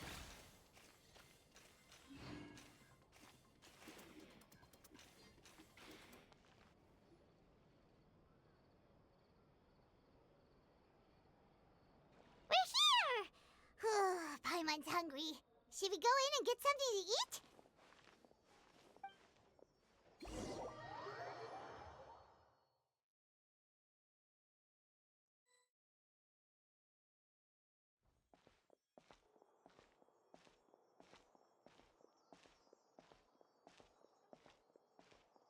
Hey, quick! Look! That's the limited edition only 16 slices a day cake!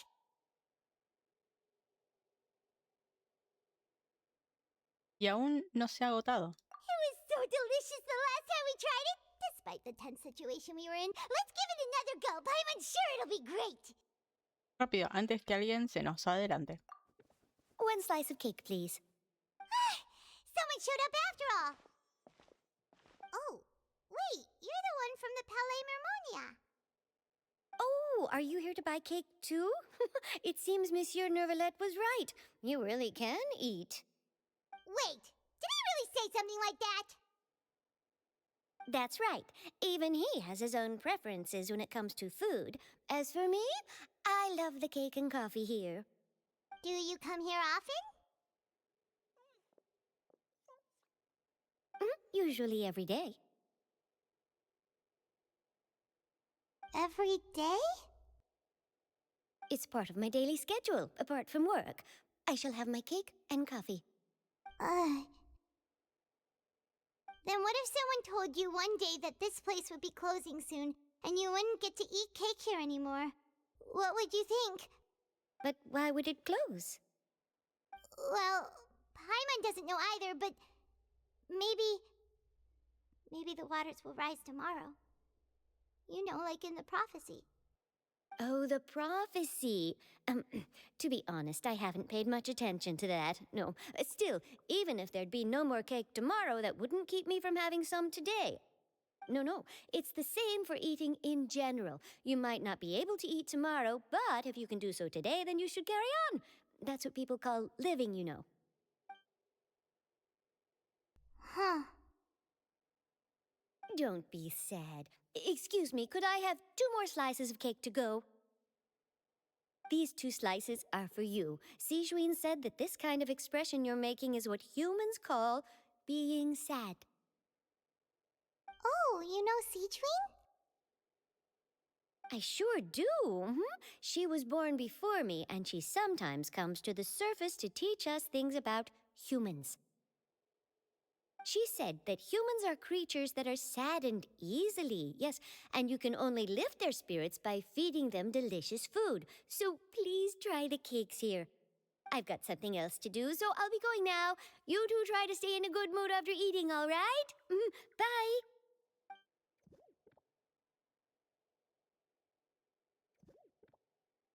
And there she goes. All right, let's dig in. I'm sure this cake will be delicious.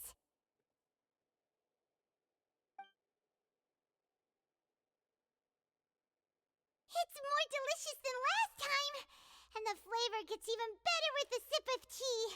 It sure would be nice if we could come again tomorrow. Sure would be nice if we could always eat delicious food here.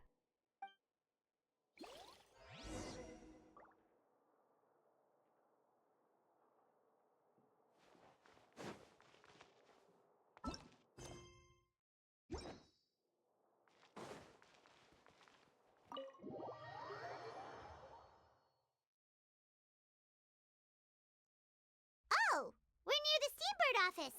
Let's go look for Charlotte and have a chat.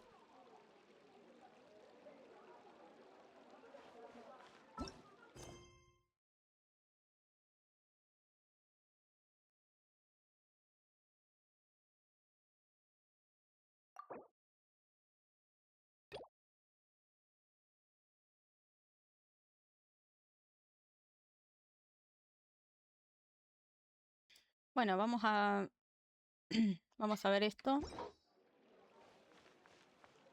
A que no me deja.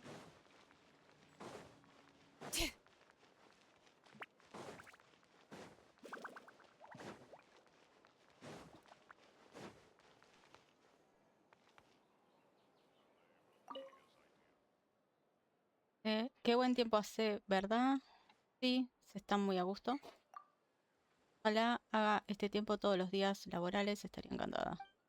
Hablando de trabajo, vienes a la entrevista para el trabajo de resuelve problemas de la sección espejo social, ¿cierto? ¿Resuelve problemas? Sí. Muy bien. No has preguntado nada sobre la palabra resuelve problemas, por lo que cabe suponer que la elección de la palabra de Ethan, aunque algo excéntrica, es sencilla y fácil de entender. Vamos a dejar ese tema. ¿Te gustaría saber cómo pude averiguar correctamente que estabas aquí por trabajo y que no venías a pedir ayuda en nuestra sección de espejo social? Observando todos los ciudadanos que acuden al pájaro de vapor en busca de ayuda parecen ansiosos y nerviosos, pero tú venías tranquila y estabas relajada. Los que tienen suerte son todos iguales, los que caen víctimas de la desgracia tienen todos sus propios males. No debe preocuparte, los que piden ayuda a través del espejo social no se han encontrado con ningún problema grave, por lo que no será difícil resolverlos. Echa un vistazo a estas peticiones, mira. Todo lo que tienes que hacer es encontrar algo de tiempo cada semana para leer la nueva entrada del espejo social. Elige algunas peticiones de las que quieras encargarte y ven a buscarme para cobrar la remuneración. Peticiones son tan sencillas que no lo creerías, pero no debes subestimar el valor de este trabajo. A nosotros los problemas de sus envíos pueden parecer fáciles e insignificantes, pero para los lectores que envían sus preocupaciones son como una astilla bajo la uña. Imposible de quitar o ignorar. Si podemos ayudarles a extraer estas astillas, además de las recompensas monetarias, también recibirás el respeto y la gratitud de la gente y tu reputación entre los ciudadanos aumentará con el tiempo. Cuando eso ocurra, te daré trabajos más complicados e importantes. Ayudar a la gente a alcanzar la felicidad y ser un faro que ilumine a la humanidad, tal es la vocación de nuestro periódico. Y tales son los sentimientos y aspiraciones de todo editor. ¿No me tienes que entrevistar? ¿A ti? Pasaste la entrevista antes de que entraras por la puerta. No te sorprendas, tengo mis métodos. Si eso supiera un problema para mí... No, perdón, no supiera. Ay, Dios. Si eso supusiera un problema para mí, ¿cómo sería capaz de gestionar una redacción? Muy bien, ya te he contado todo lo que necesitas saber sobre este trabajo. En cuanto a si quieres aceptarlo o no, ahora depende de ti, piénsatelo. ¿Ahora sí? Wow! If it isn't the Traveler and Paimon! Oh, have you seen the article I wrote about you? Ha! You've got some nerve! You just used us to make some quick mora! ¿Dónde está la parte que nos corresponde? Oh, you needn't worry about that. I heard that you were in Poisson some time back, so I sent you a letter to discuss just that. It appears you didn't receive it, though. It's all right, though. I've set aside the amount intended for you. I've even set the table with some food. Really? Oh, you're the best! You're almost a little too easy to win over, Paimon. If I were a journalist with ulterior motives, you'd be in trouble now, you know. Oh, Paimon knows you're not like that. Still, what brings you here all of a sudden? Were you looking for me? A friend of ours met you a while back, and when she mentioned it, we thought of coming to see you. Her name's Mona. Ah, so you know Miss Mona as well. She's a guest columnist for our paper. Really good one, too. She's so young and already such a brilliant astrologist. So she mentioned me? What did she say? She said that you're a real daredevil of a journalist. Nice. In which case, can this daredevil journalist dare to request an exclusive interview with the legendary Traveler and Paimon? Huh? So your article in the paper today doesn't count? Oh, of course it doesn't. That was more like live photography. What I'd like to do is dive deeper and ask you to talk about the things you've seen and experienced. ¿De verdad quieres entrevistarnos? Yeah, are we even qualified enough? Why not? If I say you're worth an interview, then you're worth it. But not right now, of course. I'll need a few days to prepare. Oh, in that case, we'll just chat when you have the time then? Oh, so that's a yes? Ooh, splendid! I'll tell the editor-in-chief immediately. I'll have to apply for lighting, a venue, some props, and... Whew, so much to get done now. Talk to you later. Wait, Charlotte, Paimon's still got a question for you. And what's that? If, just for example, Fontaine were to be flooded tomorrow, what would you do today? Huh. That's the prophecy you're talking about, isn't it?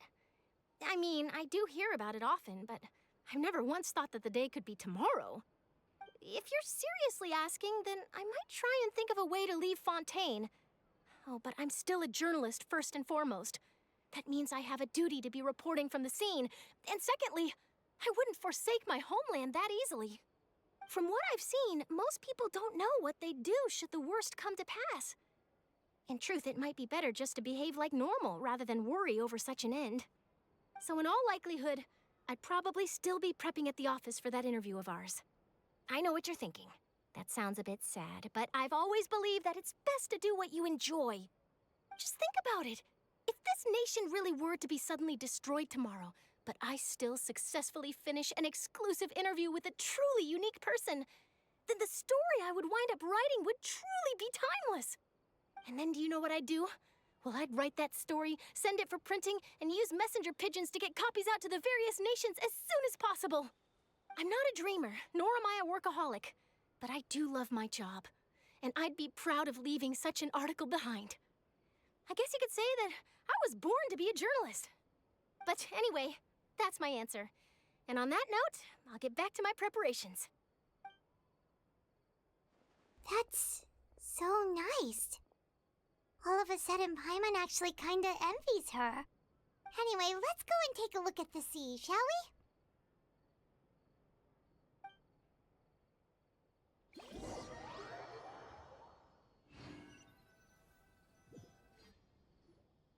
The sea breeze and scenery can be a pretty soothing combo, huh?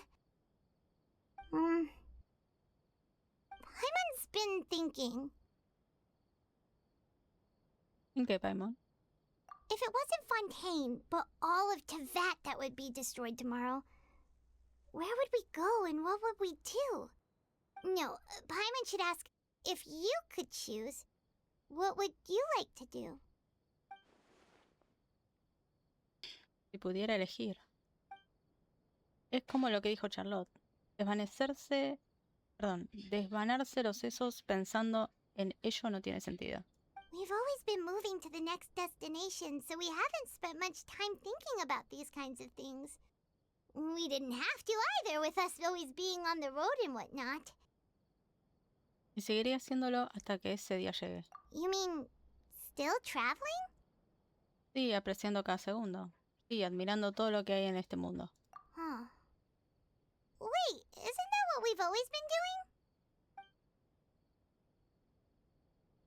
El tiempo pasa volando mientras charlas con Paimon. Al caer la noche, vuelves a su alojamiento para dar el día por terminado. Los días siguientes son muy tranquilos y Charlotte las entrevista en la base de Espina di Rosula en el río Ceniciento.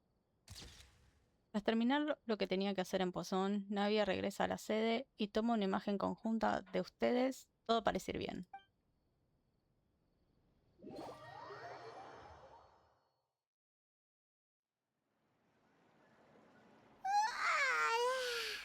Feels like you'll grow mold if you stay here long enough. But it's still better than the Fortress of Mirapede, that's for sure. It's not only damp there, but salty too. Ah, so the two of you are still here. Wonderful. Oh, you're from the Palais Mermonia, aren't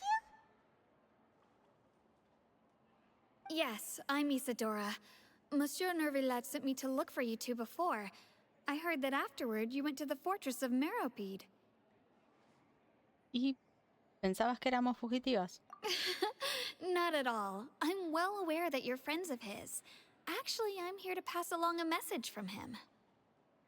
Somos todo oídos. ¿Ha ocurrido algo? Yes, inside the Opera House. The Maréchaussée Phantom has declared the incident a small-scale riot. A riot? Well, that said, I don't personally think it was that serious. Lady Farina was watching a performance at the Opera House, and while she was resting during an intermission, some other audience members suddenly started harassing her, loudly accusing her of doing nothing about the prophecy crisis. And before she could respond, others started to join in. The crowd continued to grow, and protests against the Hydro Archon started to break out. So people have started to put the blame on Farina. Guess they finally found an outlet for the pressure they've been under due to the prophecy. I agree. People will naturally rely on gods, as is customary. But the moment people feel threatened, gods are also the first to be blamed. So what happened after that? Is Farina okay? Seeing that the situation was spiraling out of control and that further argument was pointless, she claimed that she'd gotten tired of this and left in a hurry. The Marechaussee Phantom had their hands full maintaining order and did not catch where Lady Farina had gone. Only when things had stabilized did we realize that she had gone missing. So, you mean she's still missing? That's right. The Marechaussee has dispatched many people to search for her, but we don't have any leads yet. That said, I don't think there's much to worry about. She is a god, after all. Even if she were to fall into the hands of rioters, what could ordinary people do to her? Ya veo. Good. Monsieur Nervillet sent me to tell you about the situation, but he didn't say anything else. Don't worry, this is more than enough to go on. Thanks for keeping us informed. Ah, is that so? Well, all right then. In that case, you two take care. I'll be heading back to the Palais now.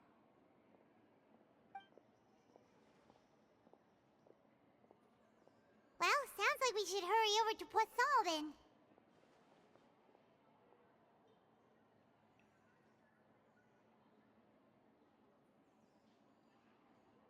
Claras tiene las cosas, Paimon. If we know Farina, she won't try to fix things in this situation. Instead, she'll look for a place to wait out the heat. And, as we also know, she may be loud and dramatic, but she doesn't have a heart of stone. When Nervillet was talking to her in the Palais Mermonia, and she heard about Poisson, she couldn't hide her sadness and remorse. It would be hard for her to ignore being accused by the public today. Paimon thinks Farina's probably taken the opportunity to slip away to Poisson and try to relieve the sense of guilt that she's feeling. Huh. Well, what do you think? Paimon knows the answer, of course, but Paimon can do the analysis to back it up, too. Cool, huh?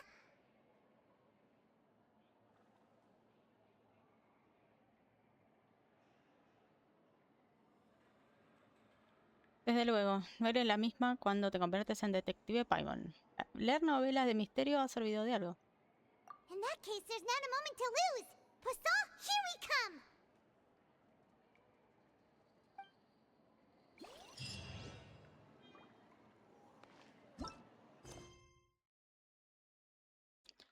Acá tenemos que buscar a Farina en Poisson el día del juicio. La profecía se cumplirá, pero ya han ideado un plan. Ahora solo queda juzgar a una diosa.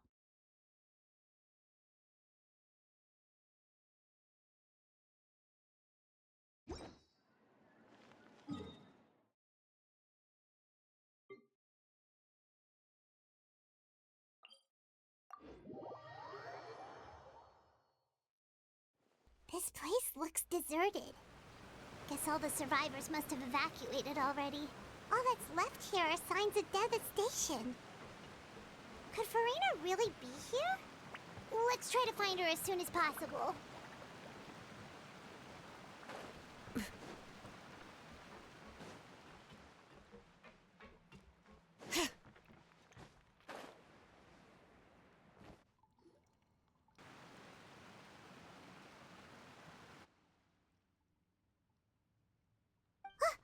That's Farina, right over there. She really is here all on her own. Shh. No hables muy alto.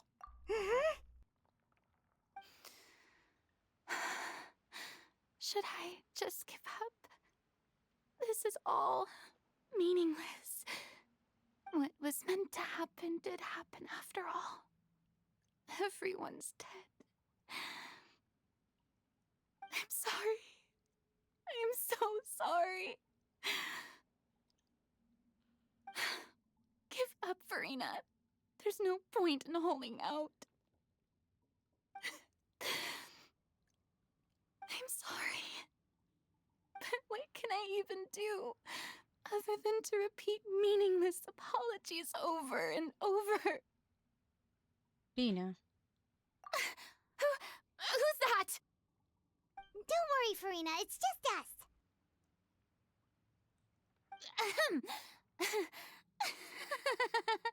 So it is you, blonde traveler from another land. Why, I almost thought you were someone from that mob of my ignorant subjects, come to kneel and beg for my forgiveness. Farina, you were crying just now, weren't you? The tear stains on your face are obvious. What do you mean, tear stains? Oh, I remember. The show at the Opera House earlier this morning was so moving. I'm still trying to process it. Who did that uncivilized rabble think they were, disturbing my enjoyment of the arts? They even dare to tout their Archon. I must teach them a lesson. I can just imagine their twisted and frustrated faces once they realize that I'm nowhere to be found. Oh, and I'm sure Nouvellette and those people from the Maréchaussée Phantom are freaking out right next to them, too.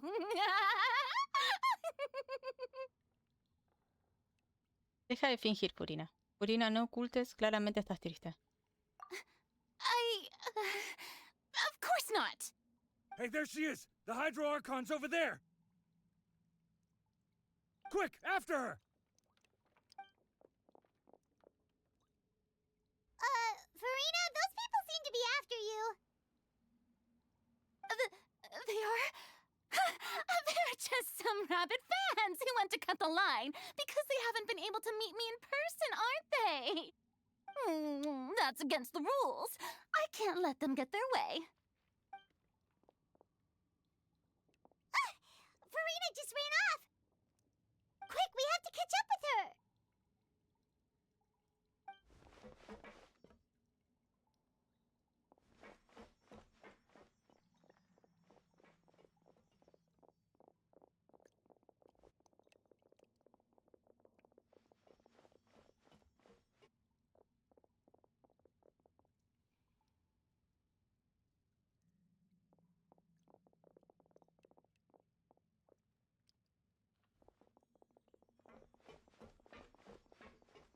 This should be the place, right? Hey, Farina! There's a good hiding spot over here. Quick, come to Paimon before the rest of them catch up to you. What is this place?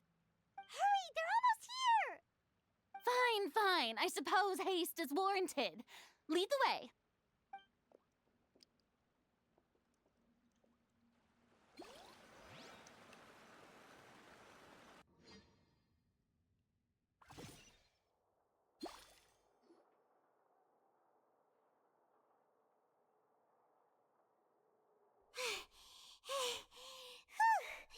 Paimon's exhausted.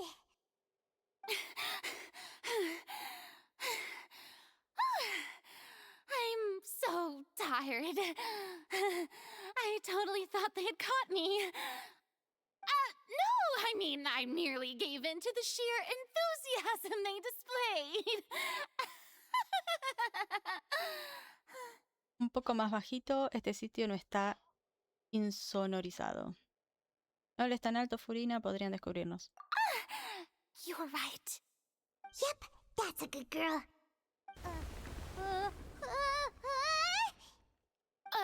What's happening? The ground's shaking. Is it an earthquake? A lo mejor es otra catástrofe. Yeah, a quake of this kind preceded the flooding in Poisson, didn't it? It can't be. It's happening again. Well, there's no need to worry too much about that. Nouvellette's made some emergency plans, so the evacuation should go a lot smoother this time. Yeah, I hope you're right. But the people of Poisson, they've already...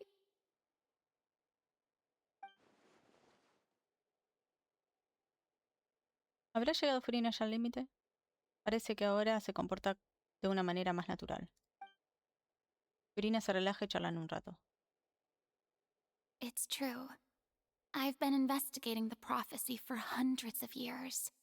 I once had informants all over Tevat, searching for clues and feeding information back to me. I've tried all kinds of ways, too, to hold back the sea.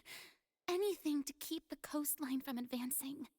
But all my efforts proved to be futile in the end. Really, the truth has been clear to me for a very long time. We cannot make an enemy of the divine.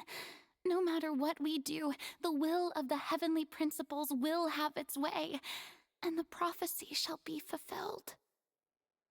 Pero aún así, no te has rendido. Y aún sabiendo así, no te has rendido, ¿cierto? Give up. I do love the sound of that phrase. It would mean finally coming to terms with fate, but also for me to finally be free. Pero también significaría que no hay ninguna esperanza. Indeed. I've thought about giving up so many times, especially after we almost lost Poisson. Fate is really unreasonable, isn't it? It has no heart and obeys no rules. The prophecy has only just started to come true, and so many people have already lost their lives. But just now, it all became clear to me. I still don't have the right to come to terms with fate on behalf of everyone else. As long as the final moment hasn't come, it's still not too late. Don't worry. I will keep hope alive for everyone until the very end. Well, that's enough for now. I got the impulse to play the stricken maiden, but honestly, considering my rank and station, that wasn't a good fit at all. Don't take any of what I just said seriously. How could I possibly let Fontaine fall to the whims of trivial prophecy? Come on! Paimon could have sworn you were actually being honest just now. No tenemos mucho tiempo. Tengo que preguntarle algo más. O no habremos avanzado nada. Purina, no hace falta que cargues tú sola con todo esto. Aunque nadie sepa la verdad, tu pueblo estará dispuesto a compartir la carga que llevas. Si tu pueblo supiera la verdad, querría compartir la carga contigo. Share my burden. That's impossible. It was fated right from the start that this would be my duty alone. De acuerdo, no la compartas, pero al menos cuéntame qué sucede. Aunque no puedas compartirla, sí puedes contarme qué es. Cuéntamelo, seré tu testigo. A witness. Yes, I've heard that you came to Tevat from beyond the stars, yes. In other words, you never belonged here. And if Tevat is, in its entirety, a show on a stage, then you're just a spectator, aren't you? If that's the case... No hay tiempo, dilo ya, Furina.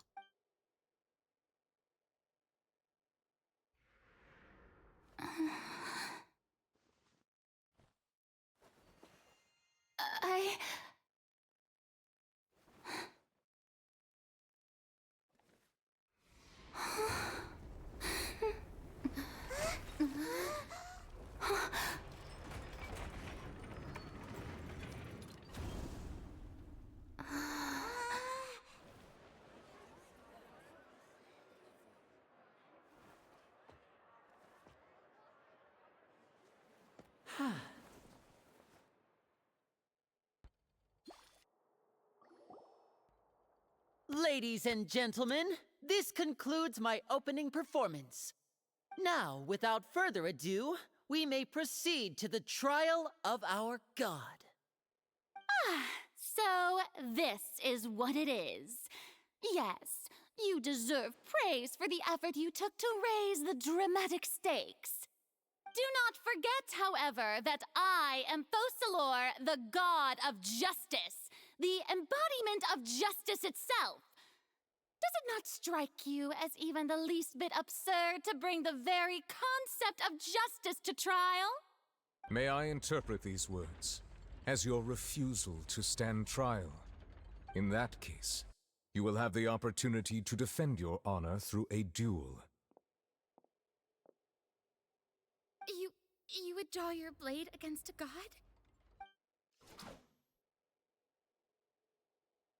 I see. It seems like you have made up your mind.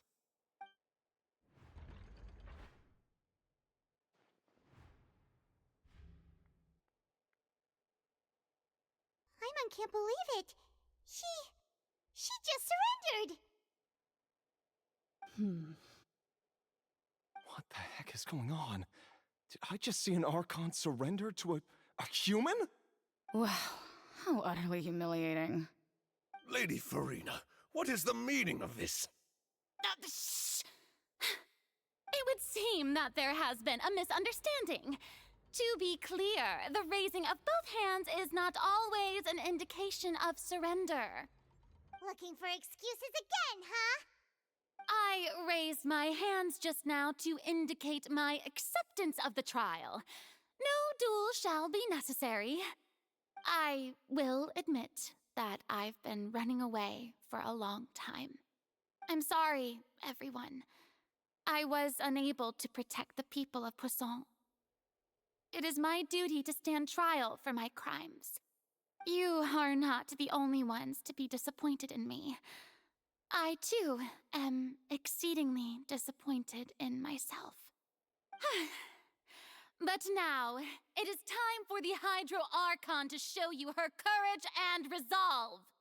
I, Farina, will use this trial to show the world the true meaning of justice. This time, I will protect you. Applaud and rejoice. One of the most outrageous and fantastical arcs known to the opera epiclese is now unfolding before your eyes. Mark my words, this shall be one of the most exhilarating and brilliant shows ever to grace the stage of Fontaine. The trial of the Hydro Archon, Focalor, will now begin! Woohoo! Oh, now we're making history! Why does it feel like Farina just took over the whole thing? Like, come on! Didn't she just get forced to stand trial for her crimes? Also, even though she's still acting super dramatic, she is taking this seriously this time, right? All right, then. Who will be my opponent in this trial? The court asks the prosecutor to please take the stand. Yo seré tu rival. Is that so? Very well. Then please speak, witness of Tivat, my accuser and fated opponent.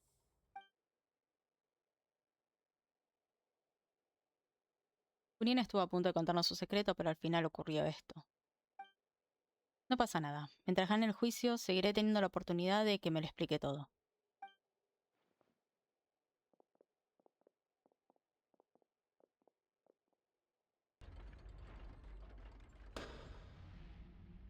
Also, please allow me to ask, as a final question before the trial begins. Just how much work did you do to force me onto this stage? Well, we did do a lot of prep after the meeting that day.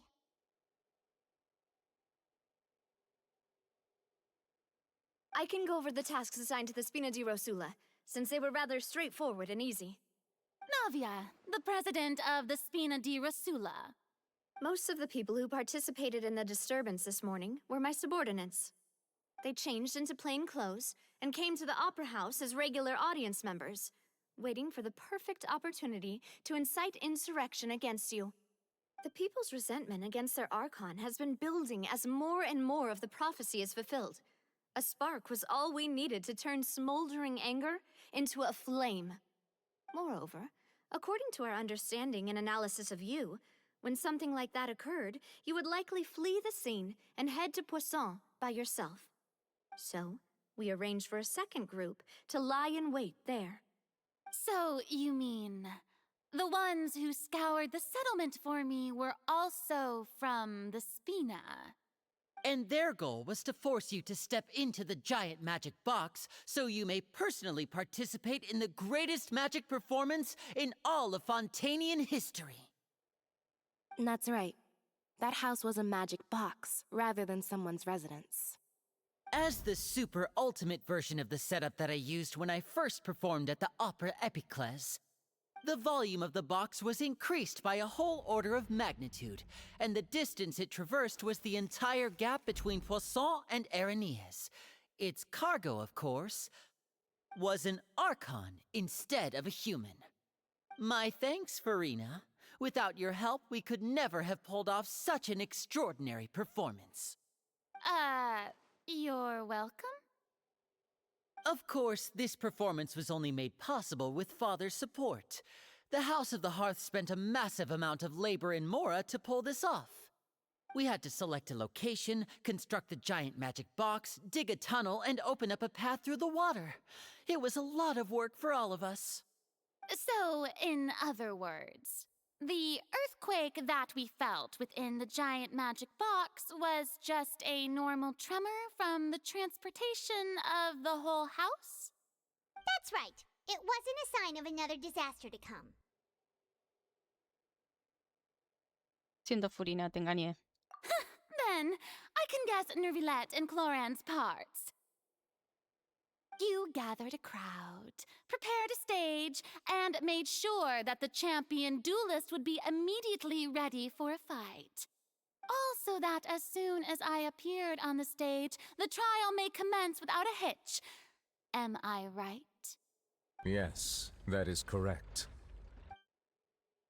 Well, Clorand, I must commend you for your courage. Only the most outstanding champion duelist in all of Fontaine would accept a duel with an Archon without flinching. Thank you. As for you, Traveler, I suppose your role was to keep me distracted with conversation once you found me in Poisson. You'd make sure that I didn't notice anything amiss before revealing yourself as my prosecutor once we'd arrived onto the stage. No, te equivocas. Oh? Mi misión era intentar una última cosa. Mi misión era hacer un último intento. Queríamos que nos contaras tu secreto antes de llegar al tribunal. Queríamos que nos dijera lo que sabes antes de que llegáramos al tribunal. Is that so? Then I suppose I must have missed my final chance. It's fine. It matters not. What's done is done. The stage is already set, so there's no reason to disappoint the audience. Let's see this trial through to the very end. Efectivamente, ahora lo único que podemos hacer es juzgar a la corte Hidro. Aún así, no puedo dejar de pensar en ello. ¿Qué iba a contarme Furina antes de que llegáramos al tribunal? Madam Prosecutor, please allow me to pass this along. This is a document that Miss Charlotte applied for and received permission to share with you during the trial. According to her, it should speed up the proceedings. Huh? Charlotte wanted to give us something? Oh, so she's here too! Hey, Charlotte! Oh, Lev Hymansi. Isn't this the exclusive interview that she did with us before? So she's already finished it, huh? Wait, then that means this document is a perfect timeline of everything that's happened ever since we stepped foot in Fontaine! So in other words, we can refer to this anthology of evidence every time we want to use something from our journey as evidence for an argument. Nos viene muy bien. Nunca pensé que podría tener ese uso. Let's quickly confirm the information in it. Just think of it as a refresher, alright? You defeated the Hydro Archon in the very first duel you took part in at the Opera House. That's one for the history books, all right. I didn't think that you'd wind up getting to the bottom of the case I'd been following all this time. I guess you could also see this as a happy coincidence. This is the first time Monsieur Nervillette had a difference of opinion with the oratories. Even the Hydro Archon can't figure it out. A Fatui Harbinger. She's an extraordinary person. Her instinct must mean something. The fortress of Meripede was almost destroyed in a single day. That I didn't witness that scene personally will always be a source of professional regret, I think. According to Monsieur Nervillette, both Child and that whale should have been in the primordial sea at that time. I nearly lost my awesome friend Navia. To be honest, that still gives me shivers. The words of someone as extraordinary as a witch can probably only be truly understood when something surreal happens to you. Okay, acá dice la defensa de Lini. Durante la primera actuación de la ópera, Lini y Lynette se encontraron involucrados en un misterioso asesinato, aunque posteriormente fueron absueltos de las acusaciones en su contra. Su verdadera identidad como agente de la Casa de la Hoguera quedó al descubierto. La verdad del caso de las chicas desaparecidas. Resulta que la gente de Fontaine puede ser disuelta por el agua del mar primigenio. Valle secuestró y disolvió a muchas jóvenes para su experimento con el fin de encontrar una forma de traer de vuelta a su esposa que había sido disuelta. La sentencia de Noville. A pesar de que Neuvillette creía que Noville era inocente, al final la analizadora lo declaró culpable y ni siquiera Furina sabía por qué. La reunión con Arlequino. Durante la reunión diplomática con Arlequino, ella confesó que ya había investigado a Furina por su cuenta. Se cuestionó si Furina realmente era el Arconte y si estaba sufriendo algún tipo de maldición. Dentro de lo que fue el fuerte Merópide, el incidente del mar primigenio en el fuerte Merópide, la entrada del mar primigenio está sellada en el área prohibida del fuerte Merópide y, recientemente, el mar primigenio ha estado a punto de desbordarse. Se pudo contener temporalmente gracias al poder de Neuvillette. La ballena del sueño. En tu sueño viste a Noville flotando en el mar y a una ballena indescriptiblemente colosal. En las ruinas, la caída al mar de Navia. Mientras exploraban las ruinas cerca de Pozón, empezaron a derrumbarse y Navia cayó al mar que contenía agua del mar primigenio. Gracias a la protección de dos miembros ya fallecidos de Spinati y Rosula, no se disolvió. Porte Fontaine. La hora del té con Bruja N. La Bruja N se comunicó contigo a través de tu conciencia. Ella cree que la profecía ocurrirá, pero que no hay que perder las esperanzas.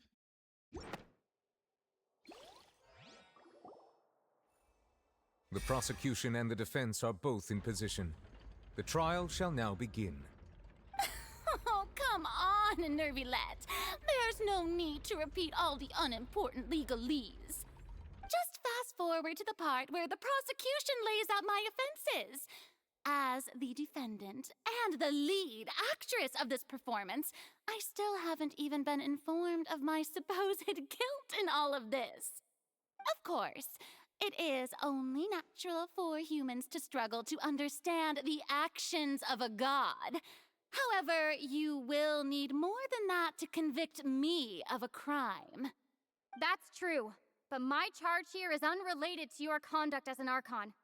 Instead, I would like to charge you as a fraud who's never been the Archon in the first place. Wait, what was that? Lady Farina's a fraud? Hey, I came here thinking that we were going to try the Hydro Archon for forsaking her duty, but did I hear that right?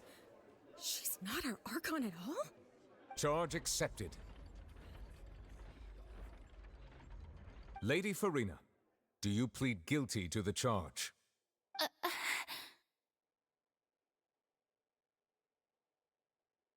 Lady Farina. I plead not guilty. How can I be guilty?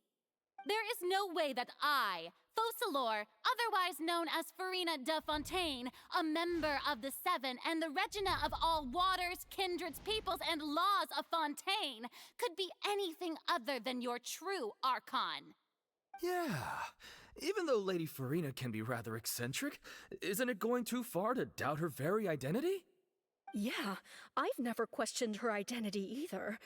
Sure, Lady Farina can be super irresponsible, but what grounds does that prosecutor have to make such a huge claim?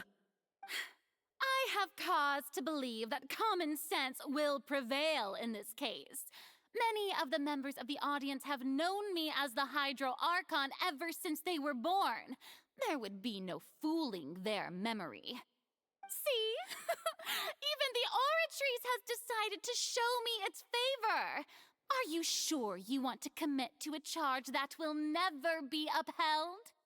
If you wish to drop the case, I can promise you as the god of justice that you will not have to face trial for making a false accusation. We will treat everything that's happened as a dramatic spectacle and move on with our lives. What do you say to that? An argument with near impossible odds, huh? We have to not only refute Farina's claims, but also overturn the long-held beliefs of the people. La gente cree que eres su arconte porque lo han creído desde hace tiempo. El pueblo te considera su arconte porque esa ha sido su creencia durante mucho tiempo. Well, I tried to give you the chance to surrender. If you must persist, then let me ask. If you believe I'm not the Archon, then what manner of being do you think I am? And if I was not the Archon, then how did I manage to live for over 500 years? Tengo que pensar con cuidado. ¿Qué hace Furina tan especial? Coge una prueba. En unión con Arraquino. First of all, you may be a member of another long-lived race, which would allow you to naturally possess an extended lifespan. And second of all, even if that wasn't the case, there could be other ways to extend your life. Como por ejemplo una maldición. Who gave you that idea? Was it the knave? You'd sink so low as to use a harbinger's words against me.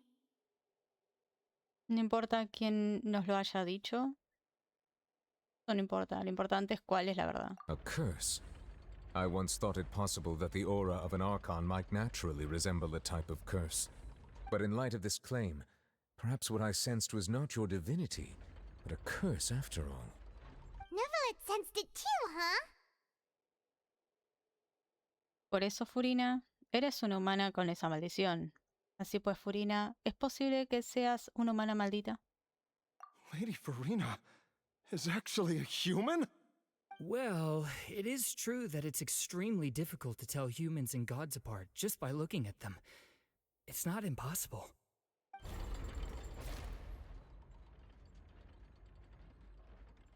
Well, don't start celebrating too early now. Even if I have been carrying a curse like you said, how does that prove that I am merely a human being? Besides, everyone knows that the main difference between a human and a god is the possession of authority. Gods can do what humans cannot. That's why they're worshipped as gods. For centuries, manifestations of my authority have served the nation of Fontaine. One need only to turn their eyes towards the Oratrice Mécanique d'Analyse Cardinal in this very opera house, or consider the indemnitium that is used in every aspect of life.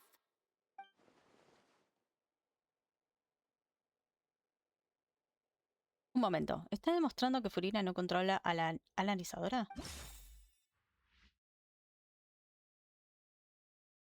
Sentencia de Nóbil.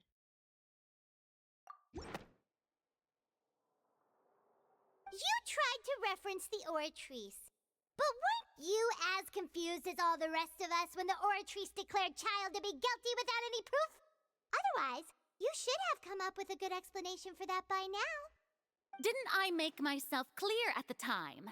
The decisions of the gods are naturally difficult for humans to comprehend. There is no need to provide an explanation. Lady Farina, I believe a reminder of your current circumstances is in order. While the court is in session, the principles of justice and the law must come before all else. While you are an Archon, you are also first and foremost the defendant in this trial. You will prove yourself unable to defend against the prosecution's charges if you continue to withhold vital information against the rules of the court. I never thought. you'd use that kind of rhetoric against me. That was no trick of rhetoric, Lady Farina. I've merely reiterated the rules of the court. Rules that all should respect and follow. So, you neither knew why Child was declared guilty, nor did you understand the structure and operations of the Oratrice. Instead of having been created by you, the manifestations of authority you mentioned have been made by the real Hydro Archon, haven't they? The real Hydro Archon? Well, now you're really losing me. It is true that I did not know why the Oratrice gave out a guilty verdict that day. But the Oratrice handed out that verdict unilaterally, and it has been operating independently ever since it was first created. You can't argue that just because a divine creation is flawed, that the god behind it must also be no god at all. She's still throwing out all kinds of excuses. Seems like she's confident that we won't be able to produce proof that she has no power over the Oratrice. Dejemos a un lado el asunto de las hazañas. ¿Podrías mostrarnos tu poder? Bien, entonces. ¿Podrías hacer una demostración de tu poder divino? My power as an Archon. There are many ordinary citizens in the audience. How can I just carelessly demonstrate the formidable power of an Archon?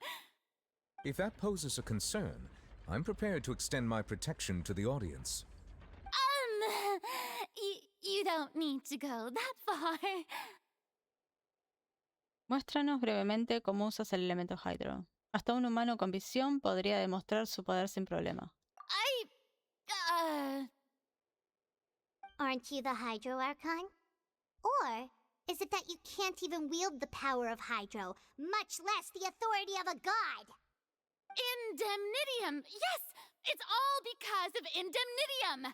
All Archons derive their power from the faith of the people, and I've converted the people's faith in justice into Indemnitium.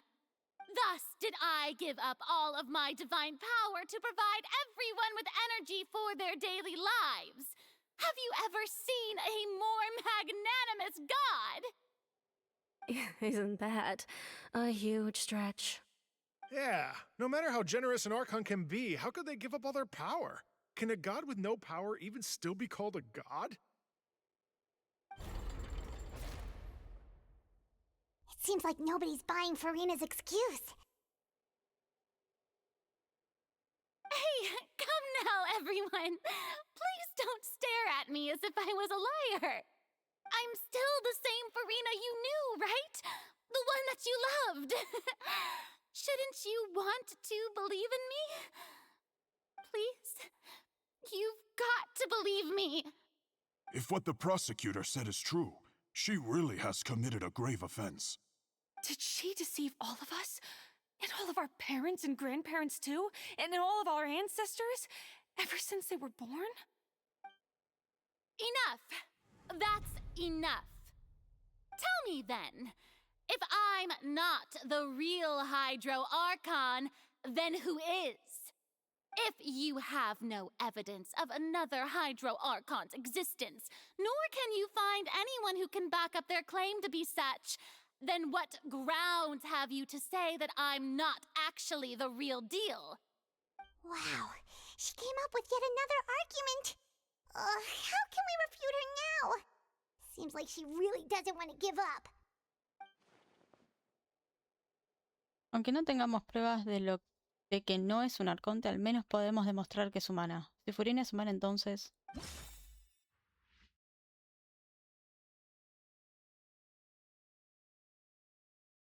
Incidente...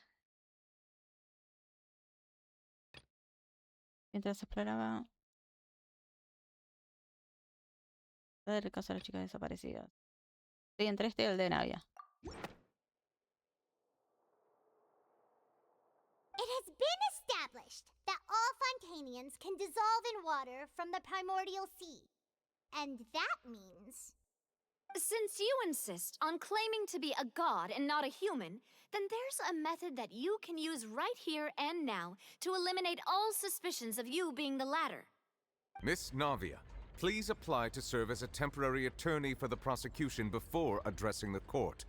Though you act in partnership with the prosecutor, you must still adhere to proper procedure. Super sorry, Monsieur Chief Justice. I swear this really will be the last time that I'll speak out of turn. Now, I've brought some seawater from Poisson. As everyone knows, a massive flood struck the area not long ago, taking many lives, including those of some of my closest friends. So, Miss Farina, would you dare to touch some of this seawater? If we are to believe that you are indeed the real Hydro Archon, touching this seawater would have no effect on you. All it should do is strengthen your case. But if you don't dare to touch it, then we would have basically proved the reverse. Oh, and I must remind you that after the disaster at Poisson, nobody wants to see any more people dissolve. I do hope you'll act prudently and choose the simpler path of admitting guilt. Navia from the Spina di Rasula. The Spina has governed Poisson for many years. I guess her suggestion is valid. If Lady Farina is indeed just a human, she's probably Fontainian like all the rest of us. Would she really dare to try?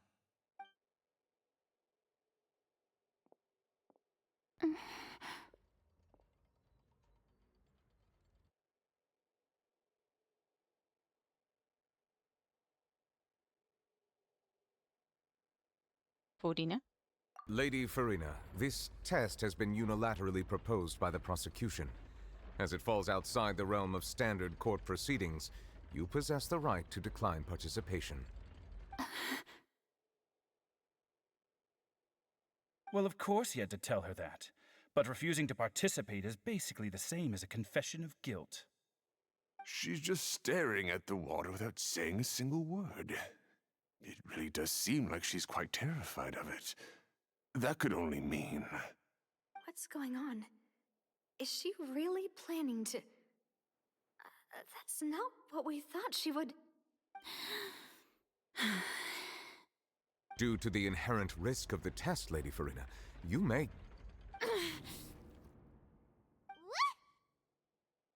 Hey!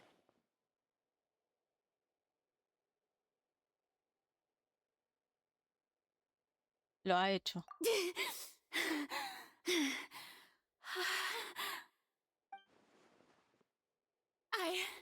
I'm fine! Look at me, everyone! My hand is still here! I haven't been dissolved! Will you believe me now? I really am your Archon! I'm nothing like a normal human who would fall apart as soon as they touch this water! Really? Was this not the most obvious thing in the world? Miss Siegewin? If you're present, Miss Siegewin, please come forward and attend to the defendant. Siegewin? Don't be nervous. It'll just take a few seconds. Let me see. That should be enough. Please announce the results of your evaluation to the court, Miss Siegewin. As everyone doubtlessly saw, Miss Farina was displaying symptoms of hyperventilation and flushed skin. These indicate that she was experiencing the adverse effects of exposure to primordial seawater. The extent to which she was affected is the same as other humans when exposed to primordial seawater of a similar concentration. Thank you, Miss Siegewin. Lady Farina, you may return to the defendant's stand. Oh, wait. What did she just say? I didn't get dissolved! Shouldn't that be enough to prove my innocence? Well, considering your tendency to run from your problems, we did originally prepare a direct sample of the seawater around Poisson. However, after extensive discussion, we exchanged it for a sample that is not concentrated enough to dissolve an actual human. After all, on the off chance that something entirely unexpected might occur, we don't want anyone else to lose their life to the sea. Yeah, so out of regard for Farina's life, you secured a low-concentration sample and asked the head nurse to serve as an expert witness. It's a great thing that the direct sample wasn't actually used. Farina could have... I can't believe... You...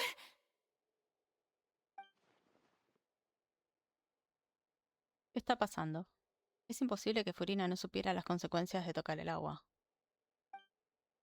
No parece ella misma. ¿Acaso defender su identidad como Arconte es aún más importante que su propia vida?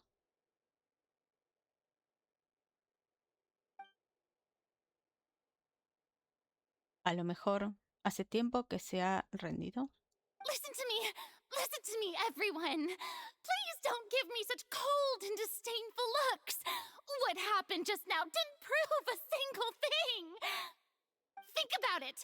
How can you conclusively prove that an Archon can't also be affected by the primordial seawater? Also, if I was really just a human, why would I dare to just put my hand in that kind of water?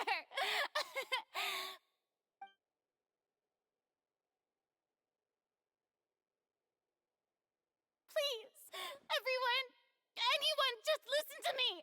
I swear, I really am your Archon.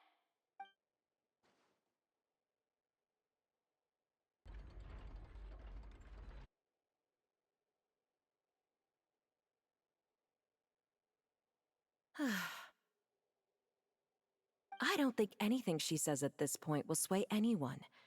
The odds are just too stacked against her now. With all the things that have been said, Paimon doesn't think there's any way left for Furina to win.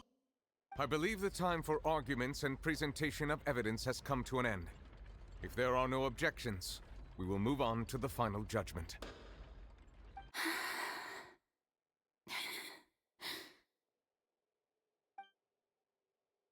I don't think anything she says at this point will sway anyone. She's too stacked against her now.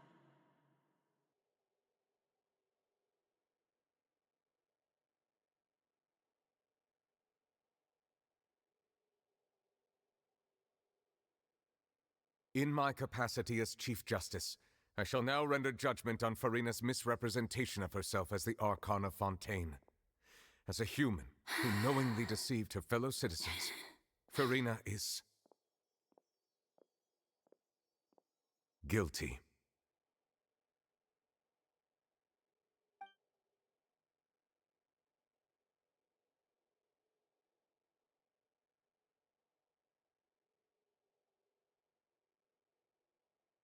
We shall now turn to the Oratrice Mécanique d'Analyse Cardinale to render the final verdict on the charges.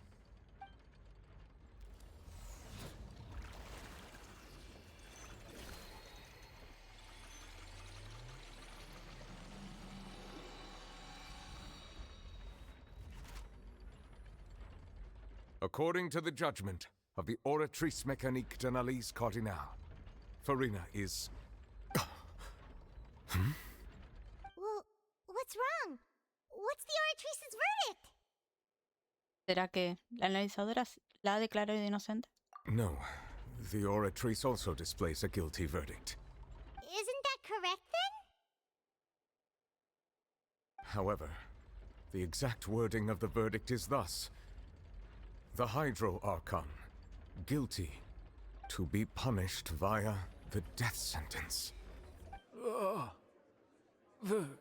The death sentence? That's actually one of the available sentences? I've always thought that it was just a myth. The one and only time the death sentence has been handed out at the court, and it's been given to the very person we've worshipped as the god of justice? What an unexpected twist. Furina's been sentenced to death by the Oratrice? We just wanted to use the trial to show her the seriousness of things so she'd tell us the truth. How did things escalate this quickly? This outcome is indeed quite strange. According to Fontaine's current definitions of justice, as well as its recommendations for criminal sentences, is this sentence really appropriate for the crimes that have been committed? Yeah! Even Vacher wasn't sentenced to death by the Oratrice. You know, the real evil mastermind behind the serial disappearances case. Lo más extraño es que en el veredicto ponga Arconte Hydro y no Furina. Hay algo aún más raro. El veredicto dice Arconte Hydro, no Furina. Indeed. Not only is Furina's sentence overly excessive, the very point of our trial today was also to prove that Furina has never been the Hydro Archon in the first place. But now, the Oratrice seems to have deliberately invoked the title of the Hydro Archon. What does this mean?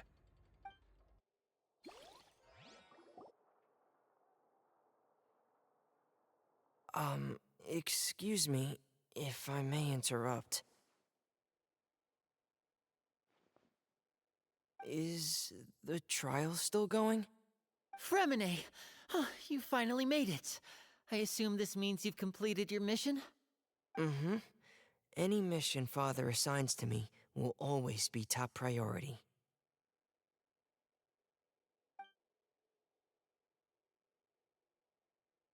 Is that the first prophecy slate? Huh. So the knave privately arranged for Fremine to try and find the missing slate. I looked everywhere and finally found it at the bottom of the sea. It took me a long time to get around some dangerous stretches of water. But has the trial already concluded? Then doesn't that mean I've come too late? Oh no. Father will be disappointed in me. Aún no hemos resuelto el enigma. Tranquilo, llegas a tiempo. Thank you for your hard work, Mr. Fremine. Please allow me to review the record left on the slate. Traveler, I believe that you have already seen the other existing slates, and would like you to come here and confirm their contents.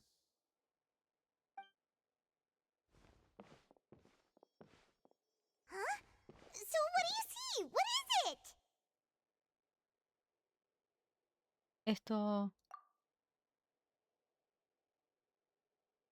es la antigua Arconte Hydro usando su poder divino. El Arconte Hydro convirtió a las Oceánidas en humanos. I believe I've now made sense of the Hydro Archon's crime. It has to do with Fontaine's lost history. Huh? Isn't the Hydro Archon just guilty of deceiving her people? Oh, wait, no, that's Farina, and we've already proven that she's not the Hydro Archon. So when you say Hydro Archon, do you mean the real Hydro Archon we've been kinda talking about? In truth, everything that you've encountered in Fontaine up until this point can be traced back to the contents of these stone slates. However, I'm uncertain as to how much sense they currently make to you. Están relacionadas con la realidad. Okay, let's try to recall the contents of the other 3 stone slates. Paimon will do her best to help you remember.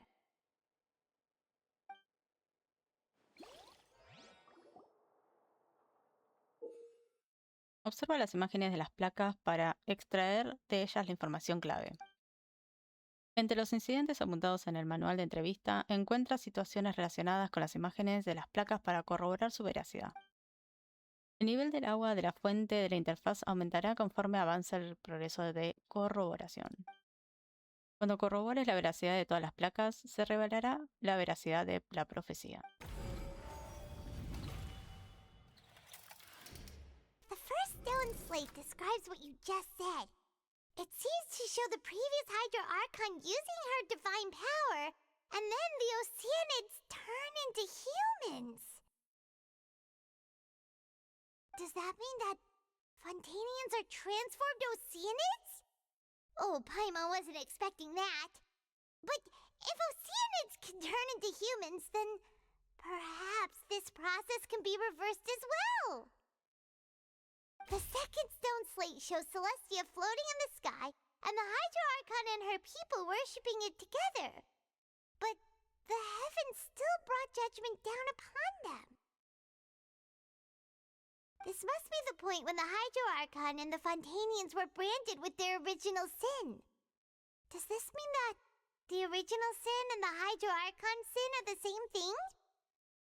The third slate shows the Hydro Archon sinking into the sea surrounded by many people. Huh. That reminds Paimon, didn't we also watch that happen to someone else?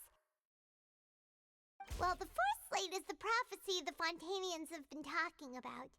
People dissolving into the sea, the Hydro Archon crying on her throne, and so on. We didn't believe that such a crazy disaster could happen at first, did we? But after that incident, it was just a question of when and not if.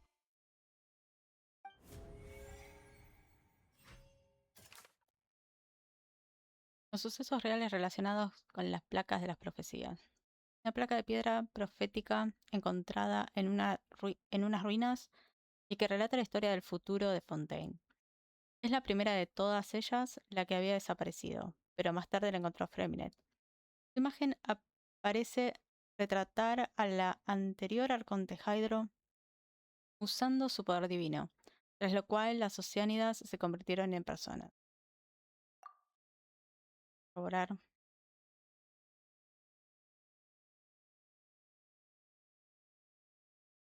Resulta que la gente de Fontaine puede ser disuelta por el agua del mar primigenio. Valle secuestró y disolvió muchas de las jóvenes para sus experimentos con el fin de encontrar una forma de traer de vuelta a su esposa que había sido disuelta.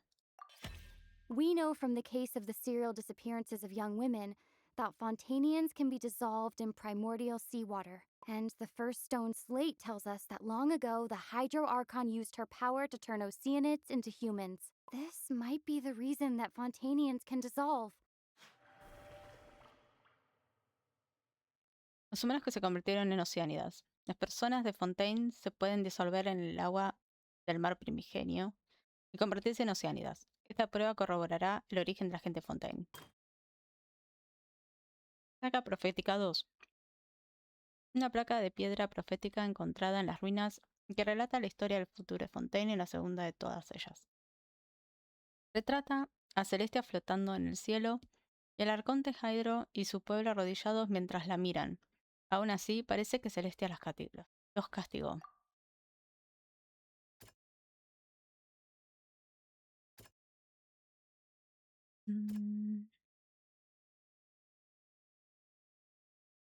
A pesar de...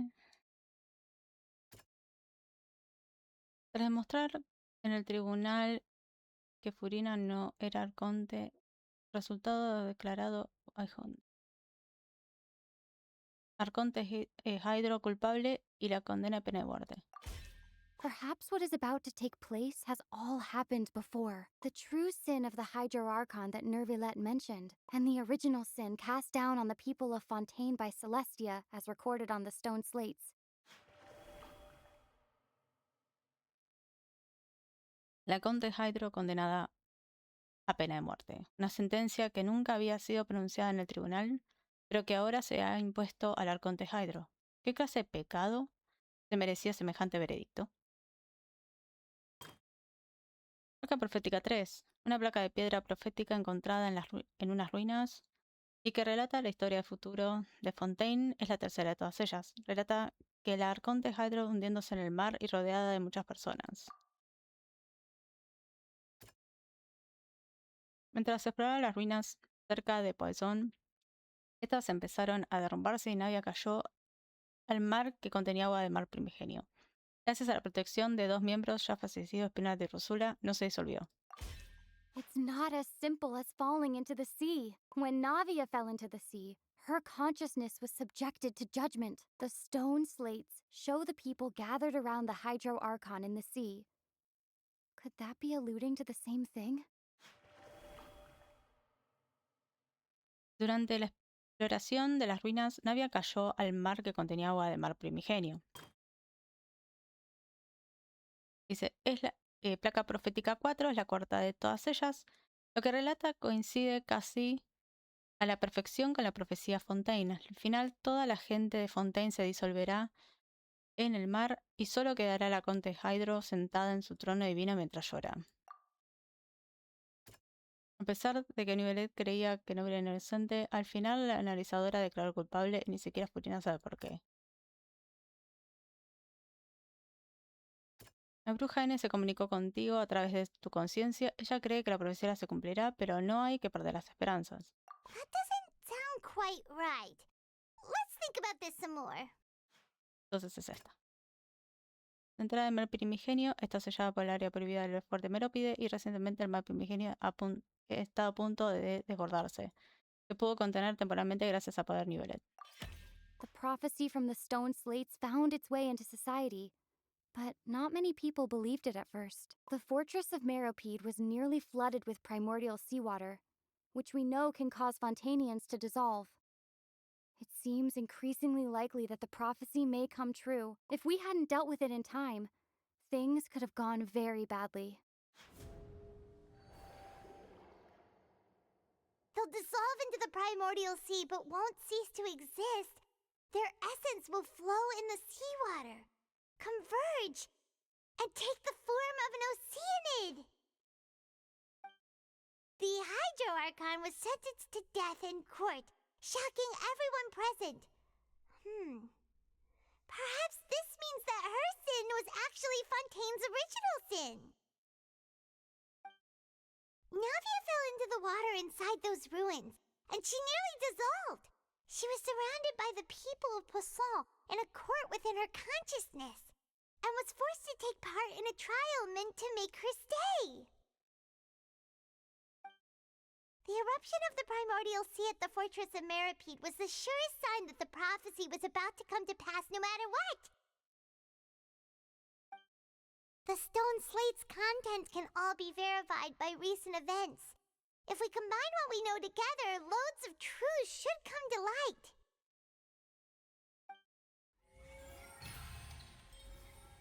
Corroboración completada.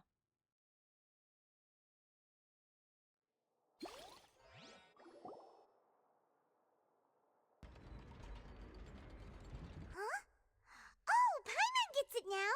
So that's how you can make sense of it.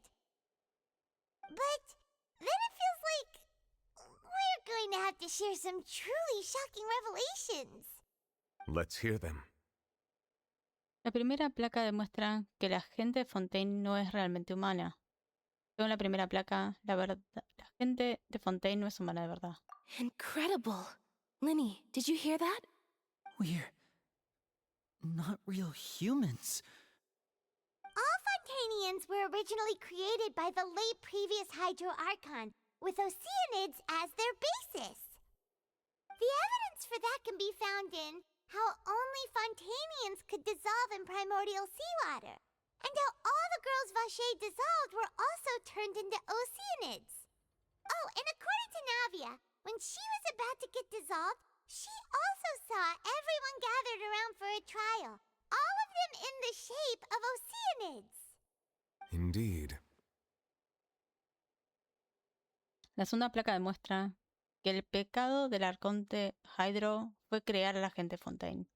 Según la segunda placa, crear a la gente Fontaine fue el pecado del Arconte Hydro. Yeah, and it follows from the content of the first slate that she probably angered Celestia by creating humans without prior permission.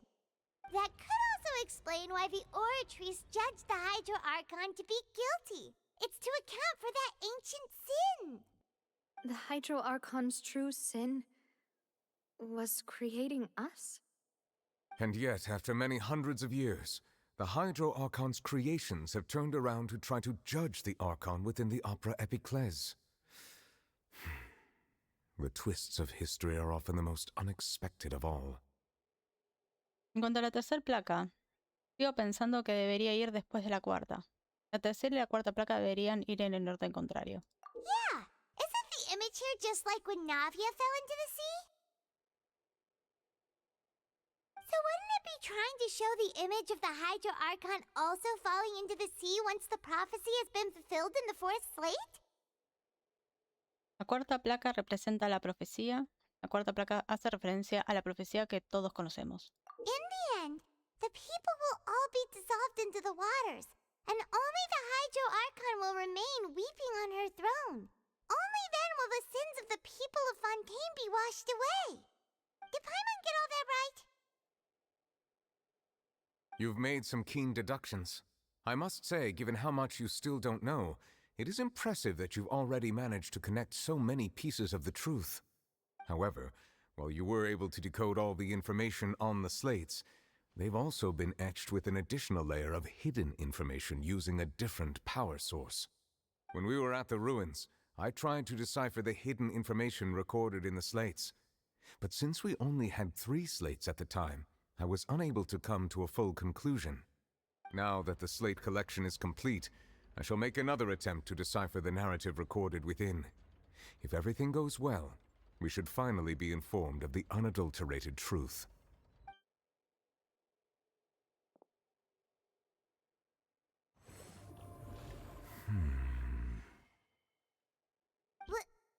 Well? Did you get it? I believe I should share this truth not only with you, but with all the people of Fontaine as well.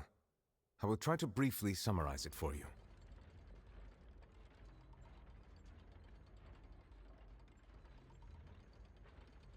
Your hypotheses regarding the origin of Fontainians and the sin of the Hydro Archon were both correct. In the Fontaine of old, the previous Hydro Archon sensed the yearning of her Oceanid familiars for life on land.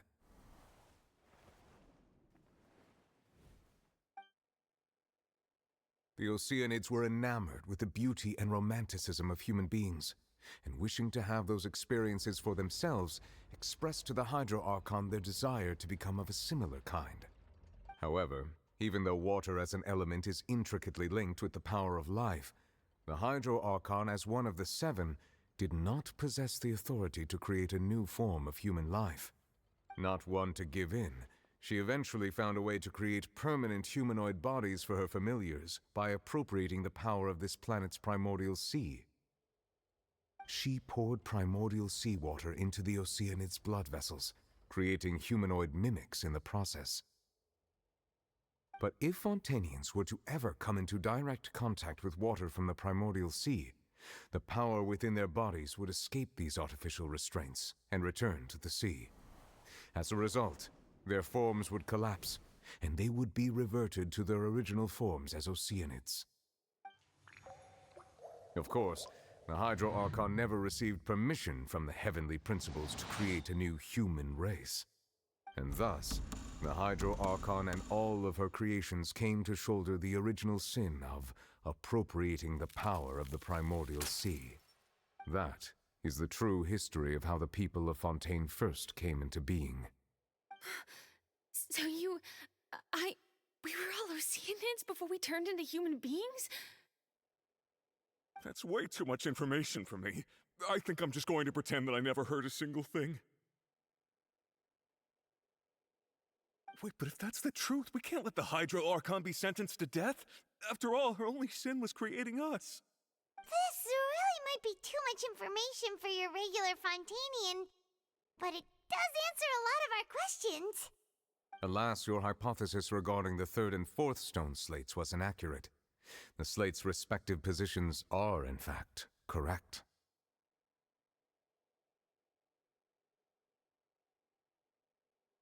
¿No? Entonces, ¿qué retrata la tercera placa? A key point of the visual on the third slate is how all the individuals depicted in the water are humans rather than Oceanids. They have not been dissolved, which implies that the water depicted in this slate is not water from the primordial sea. The nation of Fontaine is the nation of Hydro, as well as the nation of trials and justice. Instead of being the literal element, the water in the scene symbolizes judgment and justice. You may also recall Navia's experience. When she fell into the sea, her consciousness was surrounded by that of many others who intended to hold a trial to determine her fate. Therefore, the meaning of the third slate is that the people of Fontaine shall try the Hydro Archon at the court of justice. Entonces. Yes, it refers to our present situation. I think I'm following now. So, what you're saying is, even though we decided to put on this trial to avoid fulfilling the prophecy, in truth, everything we've done has happened exactly as the prophecy foretold. So now, it seems, we're the ones making sure it comes true. What should we do? No lo sé. Es como si el destino lo controlara todo. Huh. No matter what, the prophecy will be fulfilled. Is this what it feels like to be a prisoner of fate? If that's the case, does that mean the scene in the fourth slate will also be fulfilled soon? Traveler, I would like to point out another small fallacy in your deductions. About the fourth slate, you probably thought that the eruption of primordial seawater beneath the fortress of Meripede served as the surest sign that the prophecy was about to come to pass, yes? However, I believe that rather than being a sure sign, that eruption could in fact only be a small warning of something far worse to come. As for the root cause of the catastrophe, I believe you've already encountered it once before. ¿Lo he visto? ¿Te refieres a...?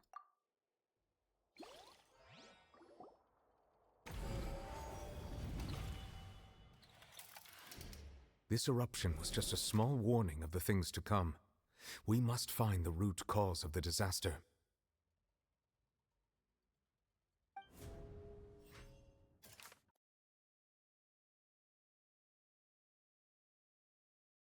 El incidente del mar primigenio en la fuente Merópide. Aunque Nubilet ha vuelto a sellarla. Esto es lo que no habíamos llegado a leer. Aunque este sí. El incidente del mar primigenio del fuerte Merópide. El secreto que el fuerte Merópide ha estado protegiendo es la entrada al mar primigenio. Aunque Nubilet haya vuelto a sellarla, ¿cuánto tiempo más durará? Es muy probable que la catástrofe vaticinada por la profecía comience en este lugar. Corroborar. En tu sueño viste a Nobil flotando en el mar y una ballena indescriptiblemente colosal. It was both dream and reality.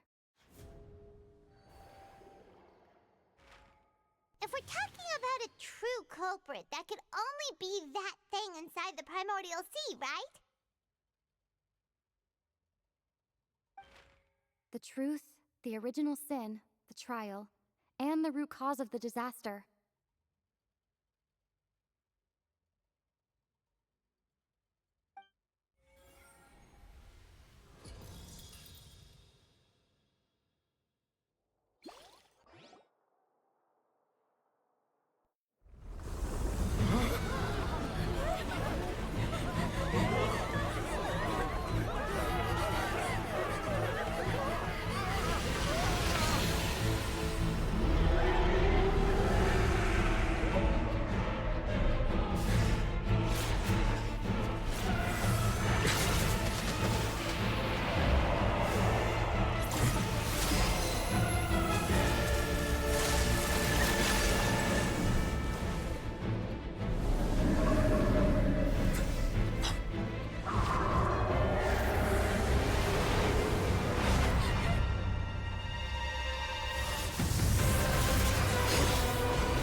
That was way too close! How did that thing just burst into the Opera House? Wait, was that the huge whale you saw in your dream? Sí, es ella. La ballena que Nobil vio cuando era pequeño. So we've met it at last.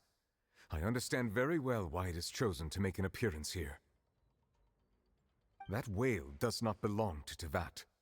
It is a monster that has traversed the stars, weeping all the while. It has been greedily consuming the energy from the planet's primordial sea, using it to grow. That is the main cause for the rising sea levels. And once it has finished consuming all of the energy contained within the sea, its next step will be... You said that when the Hydro Archon first created Fontainians out of Oceanids, she filled their blood vessels with primordial seawater. Precisely. That whale finds the blood of Fontainians nigh impossible to resist. Therefore, when it left the primordial sea, it decided to make its next stop a packed opera house full of food. Food in the form of Fontainians. We just barely managed to push it back, right? In that case, won't it come back to target the people again once it's managed to recover its strength? That is correct. Indeed, it is more accurate to say that we should thank that harbinger for buying us some time. Without him, the whale would have likely come onto land far sooner. From the way he looked, he must have been fighting the creature for quite a long time. That battle maniac. We've always known that he had a special connection with that whale, but we definitely didn't expect it to help us out like this. Anyway, now that we know that this whale is the actual cause of the disaster recorded in the prophecy, all we need to do to stop the prophecy would be to find a way to beat it up, right? It is too late. Or? It had already absorbed too much of the primordial sea's energy before we could notice it. At this point, it has become practically integrated with the sea itself. Even if the entirety of Tevat were to be destroyed, it could still survive and swim off towards some other world. That's not something I will accept. We've already done everything we can, and we even found the true culprit. We've come so far. You can't just tell me that the last hurdle is some impossible foe. That's just not fair. Indeed, that's not how a grand performance should end. I'll fight it to the end, no matter what. So the prophecy will be fulfilled no matter what, huh?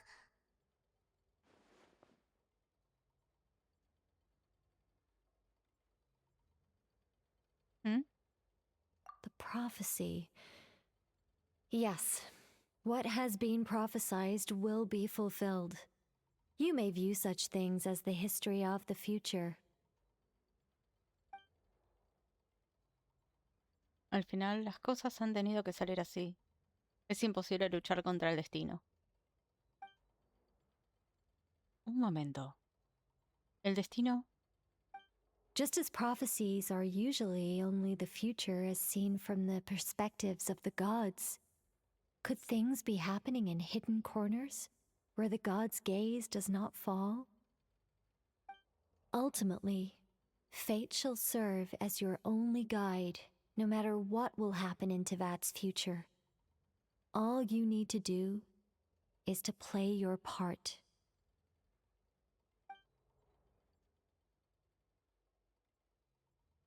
Tal vez, aunque la profecía se cumpla de verdad, ¿sí hay alguna manera de salvar a los demás? Debe haber algo que se me esté escapando. Claro, Furina. ¿Qué es eso que iba a contarnos cuando estábamos en el baúl mágico gigante? ¿Cuál es el secreto de Furina?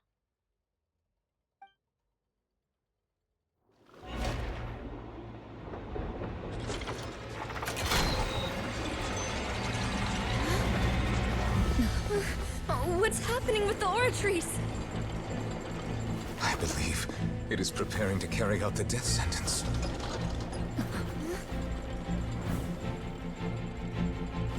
Farina!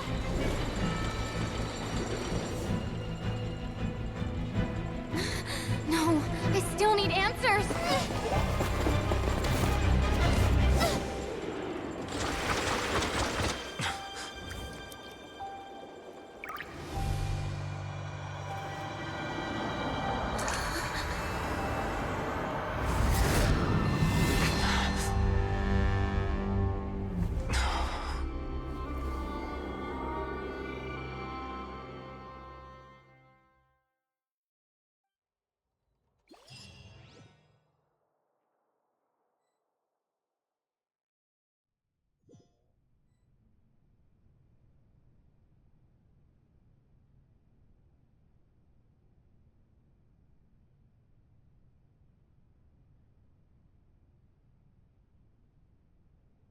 You.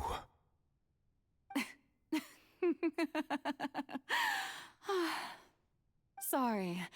That shocked expression on your face is just too amusing. I couldn't help myself. You are not Farina. Who are you? Ah, the sweet sound of bewilderment. Marvelous. A sure sign that my attempt to deceive everyone was a resounding success.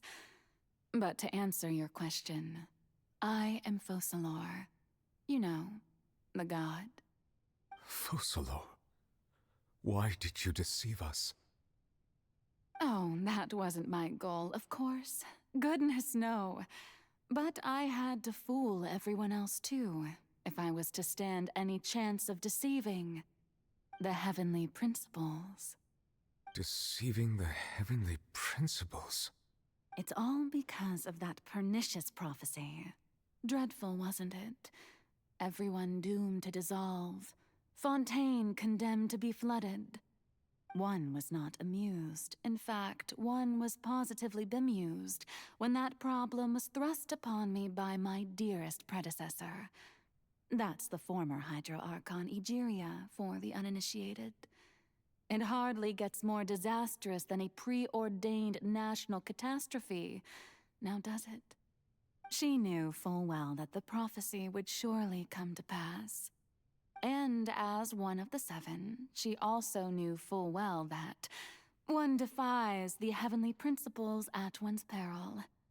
So yes, as you have no doubt surmised, it was a rather impossible situation that I found myself in. I spent a terribly long time mulling it over, alone on the ocean floor. And I was almost growing barnacles by the time I finally realized there was only one possible solution to this confounding conundrum. I had to outwit the heavenly principles, allow the prophecy to be fulfilled, ostensibly at least, while saving everyone at the same time. I'm a genius, I know. I can only assume that's why Egeria chose me as her successor. Although, looking back now, it was hardly the inheritance one dreams of. Between the task of saving the nation, the quotidian duties of the Hydro Archon, and not to mention the original sin of creating a new race of humans, I dare say she left me quite a colossal mess to clean up. But one can only play the hand one is dealt. I did not choose this, any more than I chose to be one of her Oceanid familiars. So you were also once one of the Oceanids, transformed into a human by Egeria's hand.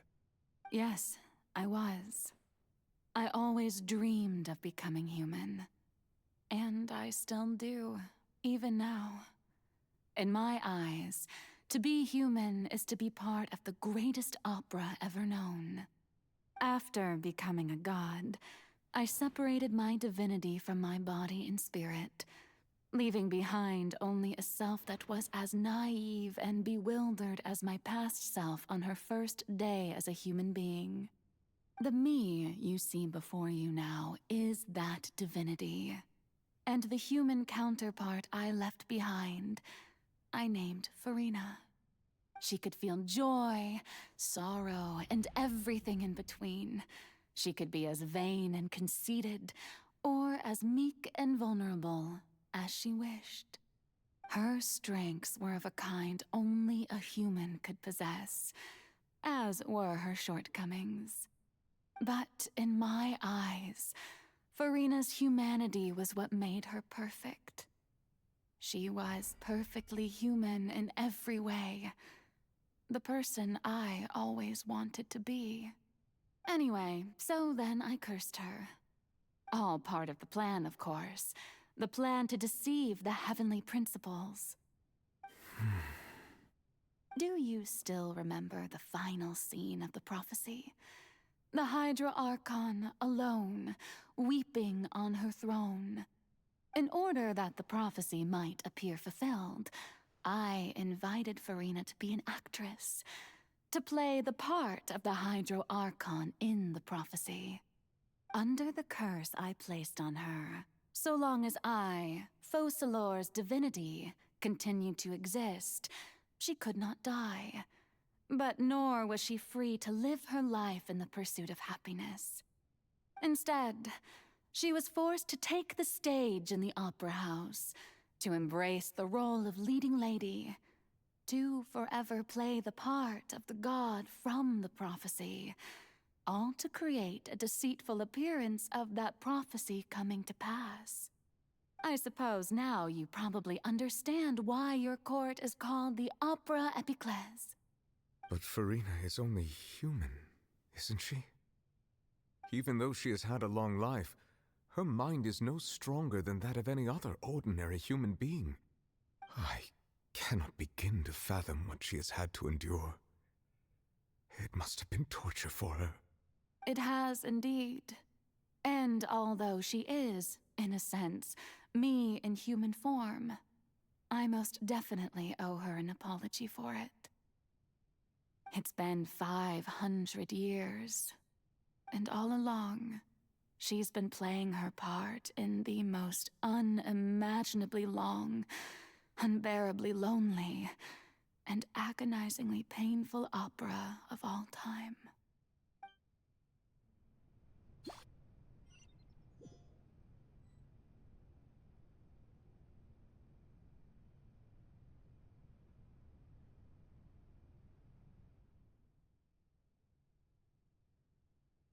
Toqué una lágrima de Furina. Si no recuerdo mal, las lágrimas contienen las emociones más fuertes que hay. Cuando alguien tiene una sensibilidad al elemento hydro lo suficientemente alta, ocurre lo que me pasó en la Fontana Lucine. Te conectas a la conciencia de una oceánida. ¿Estaré en el mundo interno de Furina? ¿Furina? ¿Qué hace en el escenario? Pensándolo bien, puede que no sea Furina, sino un reflejo de su yo interno.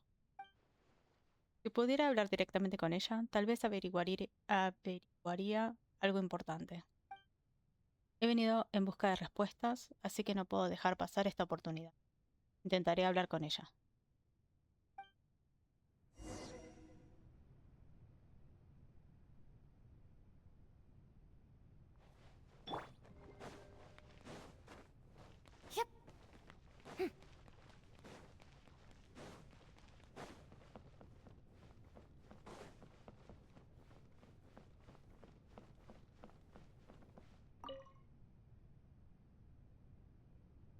Oh, who permitted you to come onto the stage? Now, I understand your admiration for my august self, but I must ask you to keep to the rules. Soy yo, la viajera. Furina, soy yo, la viajera. All right. It is not my intent to reprimand you.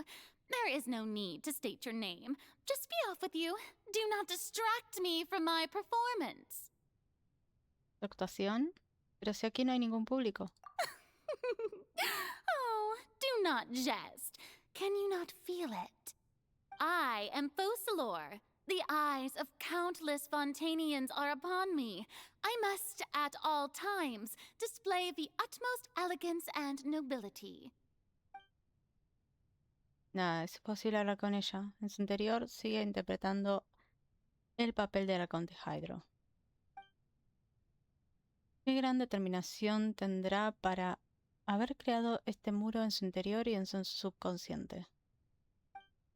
Tengo que encontrar la manera de hablar con ella.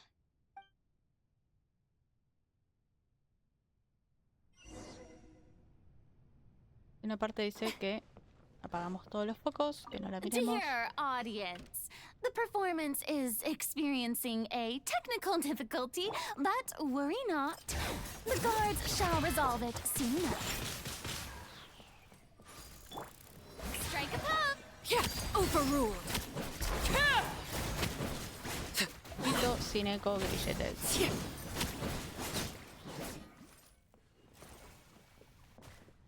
Hey, what gives? The audience is still watching me, you know. Guards? Wait, where are the guards? Guards! Witness my rise. Transfixed.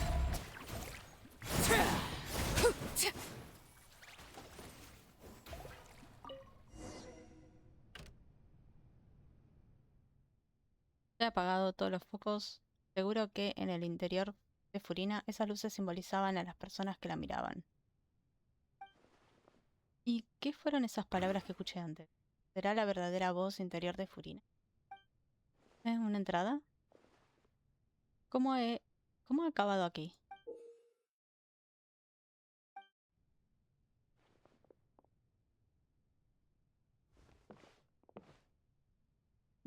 Parece que va a empezar en un espectáculo. Veamos tu verdadero yo interior, Furina.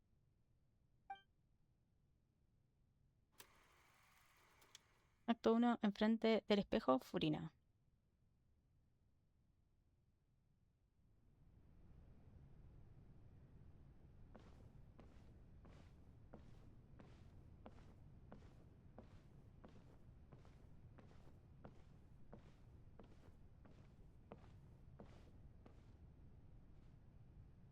Farina.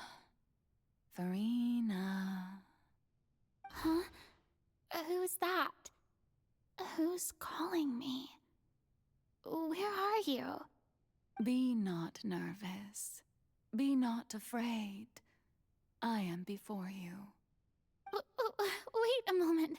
You're mirror me? How can this be?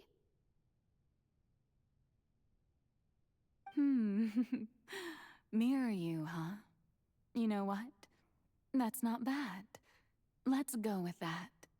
Mirror me. What do you wish to say? The prophecy.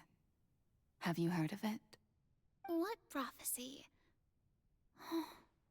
Wait. I know. I think. I don't know why, but it's in my head somehow. The people will all be dissolved into the waters, and only the Hydro Archon will remain, weeping on her throne. Only then will the sins of the people of Fontaine be washed away. Oh, very good. You know it well. What's going on? I can't seem to remember anything clearly. The only thing I know for sure is this prophecy. Will it really come to pass? Yes, it will. And that is why I've come to you. Disaster will come to Fontaine sooner or later. Things will develop just as the prophecy declared. There is no escaping it. But doesn't that mean everyone will die? I'm a Fontainian just like them. Will I dissolve too? Oh, don't worry. Magical meetings exist in this world precisely to give people a chance to turn things around. It is the reason why you met me today. I will tell you how to save everyone, but you may have to suffer somewhat. Oh, so there's still hope after all. Goodness, you frightened me. You spoke so much and with so much certainty. As for the suffering, well, I will admit that the first thing that came to mind was, why do I have to be the one to suffer? But if the prophecy will come true, I'll also die anyway, right? So if I've already met you as my magical meeting in this world, if there were scales, with all the people of Fontaine on one side and my pain on the other, is it not obvious where the scales should tilt? You truly are the perfect human. My ideal. I suppose this would also be the justice that belongs to you. Huh? Don't worry, it's nothing. Listen well. Fontaine has just lost its Hydro Archon. I need you to play a role. That of the new Archon. Play as a god? That's right. You must begin a never-ending masquerade. You must never let anyone suspect your identity. If you can keep it up, then I shall have my way of defying this prophecy. But should your identity be revealed, then all hope will be lost. But how will I do this? A human assuming the role of a god without being exposed. Don't worry. What you must do is not to turn yourself into a real god.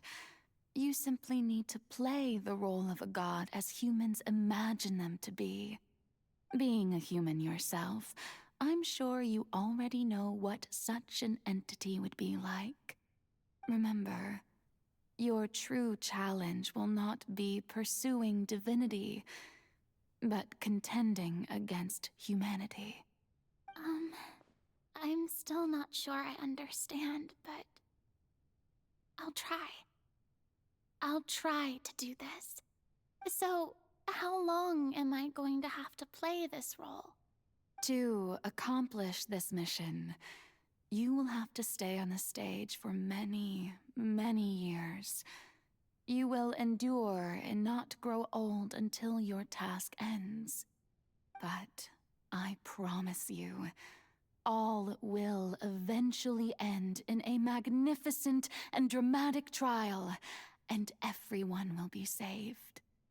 A trial, huh? How exciting. I'll be looking forward to it.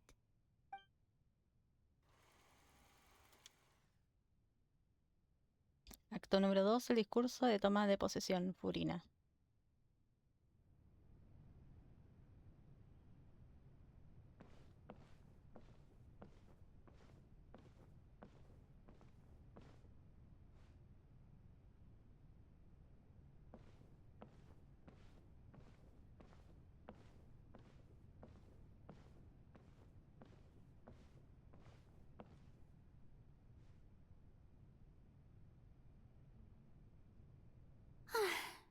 The Maison Cardinalise has announced my accession, but this is my first time facing the people. What should I say to most appear like a god? To be honest, I still don't know. Perhaps I should first try to act natural. Armarse de valor. Ladies and gentlemen, good evening, and welcome to the Opera Epiclese. I'm sure you've all heard about how I have taken on the role of Hydro Archon. Indeed, I am Verena de Fontaine, your new Archon. Actuar con sinceridad. In truth, I know little about becoming a nation's new god, but it will be my honor to guide you all. As the god Focalor, the god of justice, I shall do all within my power to lead you into an age of fairness and justice. Terminar con decoro. Once again, thank you all for coming. If you should have any questions or suggestions, please send them to the Maison Cardinalise. The future of Fontaine will require us to work together, after all. This should do it.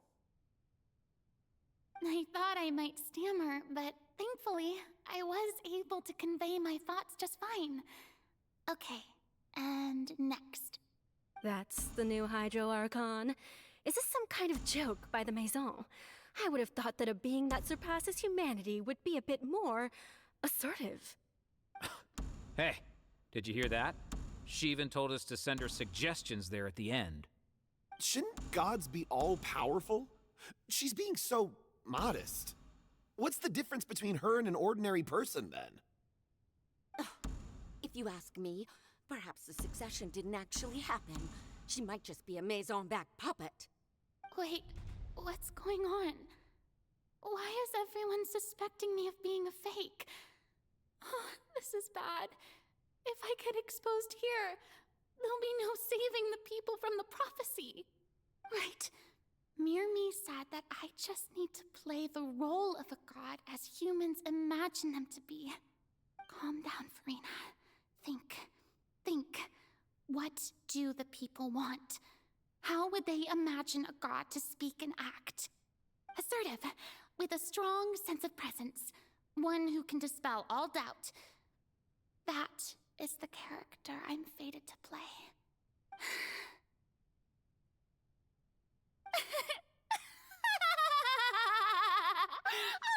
Oh, very good, my people.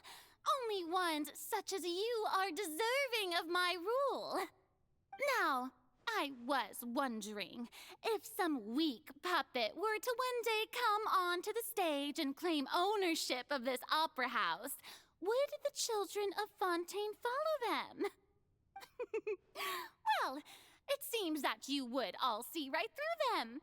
Having passed my test, you are qualified to witness wondrous trials alongside my august self, here in this opera house. You may consider my previous act a door gift of sorts. I thought it was a debut that suited the atmosphere. Now then, let us be reintroduced. Ah, so that was just a performance. How could I have forgotten that we were inside an opera house? Her personality. It's quite shocking, to be honest, but I suppose it's a better look than before. Such a fascinating and bold deity. How wonderful! Our future may yet be bright after all. It seems I've turned them around. Best follow this flow and restart my accession speech.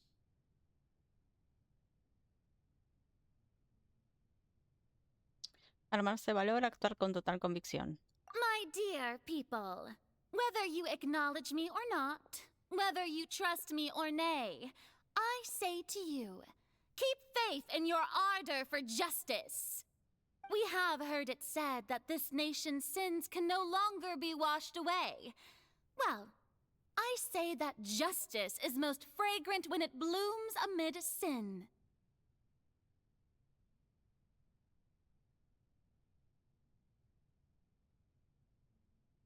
Actuar con sinceridad, actuar con ribombambancia. The scales of justice should not weigh heavy in the hands of its God. On one side, it must carry fairness and justice. And on the other, praise and applause. May law be the prayer on our lips. May judgment be our worship. Let us light the fires and drink to the future of Fontaine!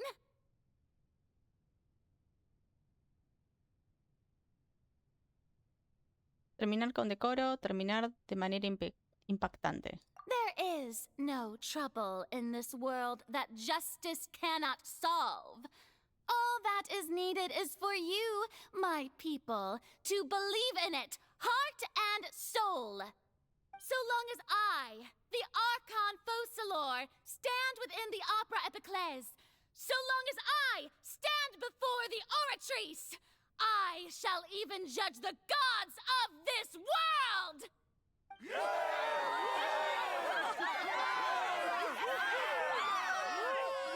Oh, yeah!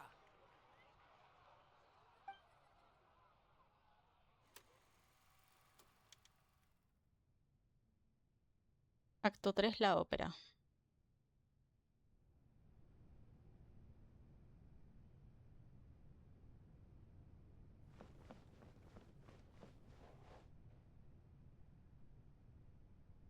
Lady Farina, here are today's case reports, as well as a summary of the follow-up for your perusal. Come now, was I not just at the Opera House in person? Leave these kinds of things to Neuvillette. Besides, none of these trials were the one that I'm looking forward to the most. If I may be so impertinent, what kind of trial are you truly looking forward to? A magnificent, dramatic, and wondrous trial. A trial to end all things.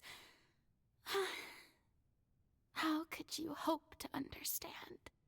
That's true. I fear I lack the ability to grasp your divine thought, Lady Archon. No need for fright, and do not take what I said before too seriously. Go now, do your duties. The trial I await. It will come one day.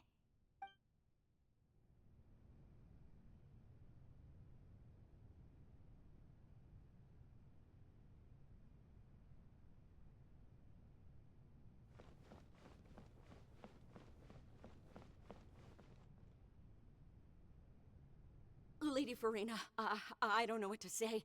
Thank you for agreeing to see me. No need to thank me. Or rather, thank your own sense of perseverance instead. Long have you stood in line to meet me, have you not? Oh, I'm afraid that's just an inevitable consequence of my divine charm. All right. Deoteria, is it? How is your son's illness? You remembered me, and you knew of my family, too. He is doing much better now. In fact, he is far more of an ardent believer than I. He was the one who forced me to seek an audience with you, and to bring your words back to him. Oh, good. Very good. If this should happen again in the future, please do not hesitate to come and tell me. Going down to citizens' homes every so often, while not usual practice, should serve as a fine change of pace. You're such a gentle and wise god. Thank you once again, on behalf of my son.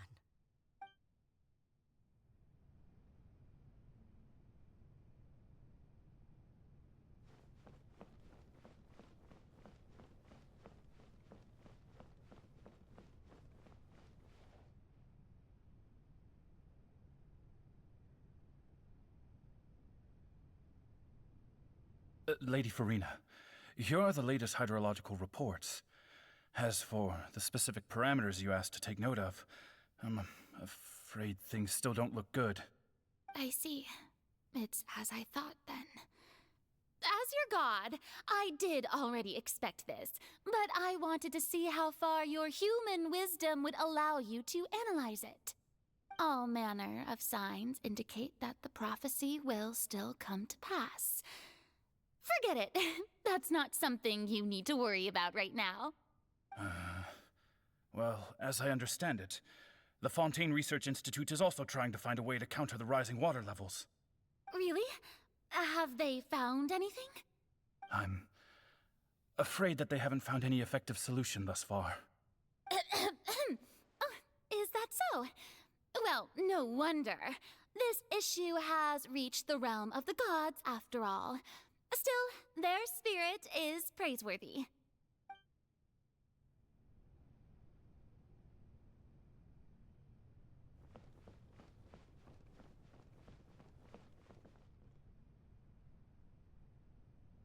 The day is finally over.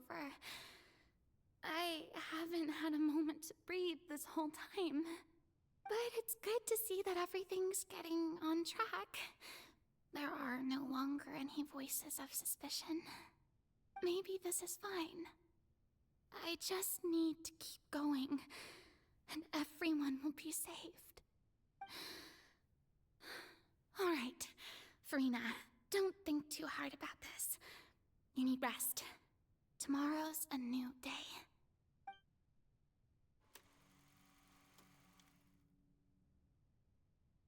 Acto 4, la ópera. Farina. Lady Farina, here are the new trial reports for the latest cases, as well as a summary of the follow-up. There'll be no need for that. I've seen them already. There's no need to go back over scenes I've witnessed in person before. Lady Farina, I've waited so long for this chance to see you in this manner. Indeed, my dear, loyal citizen. This joyous moment is an honor for us both. Lady Farina, we're detecting significant hydrological anomalies near Poisson. Understood. Keep monitoring.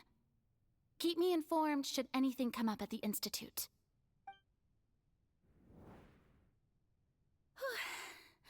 I don't think I let anything slip today. I must show the people that there is nothing to worry about. I just don't know when these days will end. I feel utterly exhausted. Best to rest early today, too.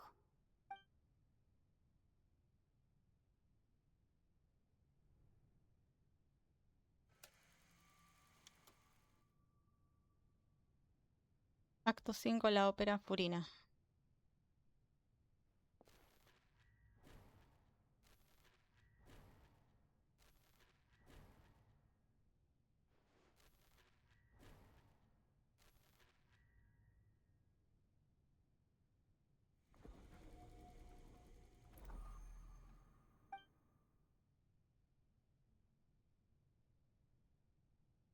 Lady Farina, it's like a dream being able to speak with you up close like this. I've heard that the first member of our family who was honored to receive an audience with you was Madame Deoteria, almost 20 generations ago. And what a fine family yours is indeed. It brings me great joy to meet such a faithful believer, a descendant of a line most ardent. Surely you exaggerate, Lady Farina. My lady? What is it, good citizen? Oh, are you crying? Uh-huh. Oh, really now? I didn't even notice. This must be the overflow of hydro from my person. Well, can't quite help being the god whose dominion is the waters, can I? No wonder. No wonder. A manifestation of your power, then. Oh, Archon, I am honored to have witnessed it. Honored indeed.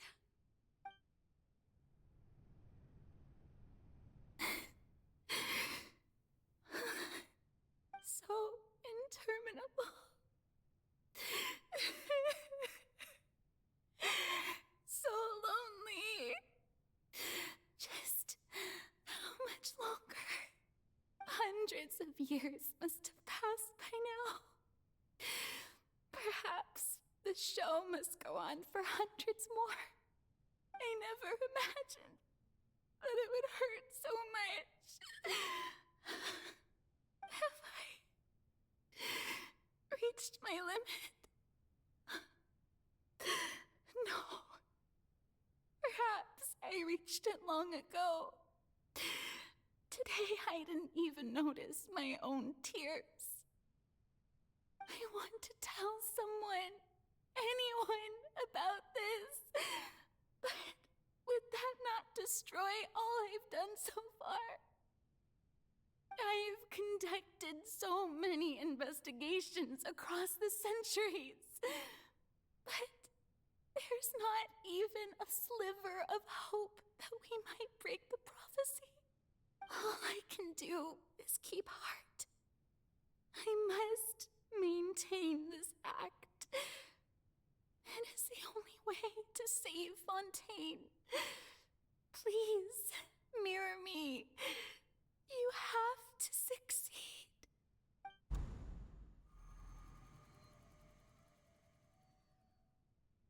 Acto número 182.376, la ópera Furinaí.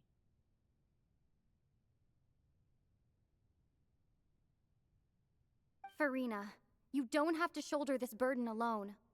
Although I don't know what you might be keeping from everyone, your people are more than willing to share your burden with you. ¿Esa es mi voz? ¿Será este el momento en el que estoy hablando con Furina en el baúl mágico gigante? Perfecto. No pensé que este acto también se representaría en el mundo interno de Furina. Pero por fin podré saber por qué... por fin podré saber qué es lo que me iba a contar. Share my burden. That's impossible. It was fated right from the start that this would be my duty alone. But even if your burden doesn't need to be shared, you can still choose to confide in someone. Just share it with me. I'm what you'd call a witness. A witness? Yes. I've heard that you came to Tevat from beyond the stars, yes. In other words, you never belonged here. And if Tevat is, in its entirety, a show on a stage, then you're just a spectator, aren't you? If that's the case... She's right. I could confide in her, couldn't I? But if things don't play out as expected, the people of Fontaine will be the ones to pay the price. No, Farina. You shouldn't be selfish.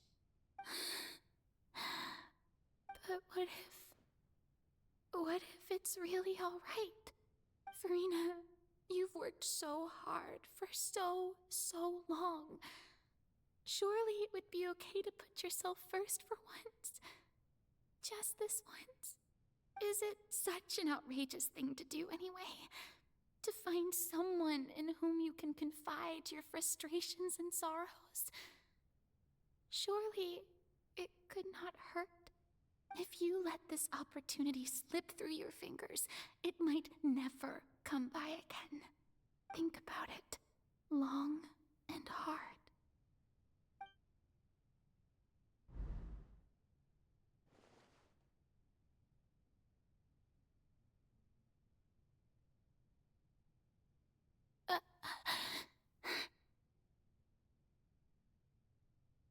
No, I have nothing to say. I am Farina, the Archon of Fontaine. Everything will surely get better. All you need to do, dear spectator, is to witness my performance until the curtains fall.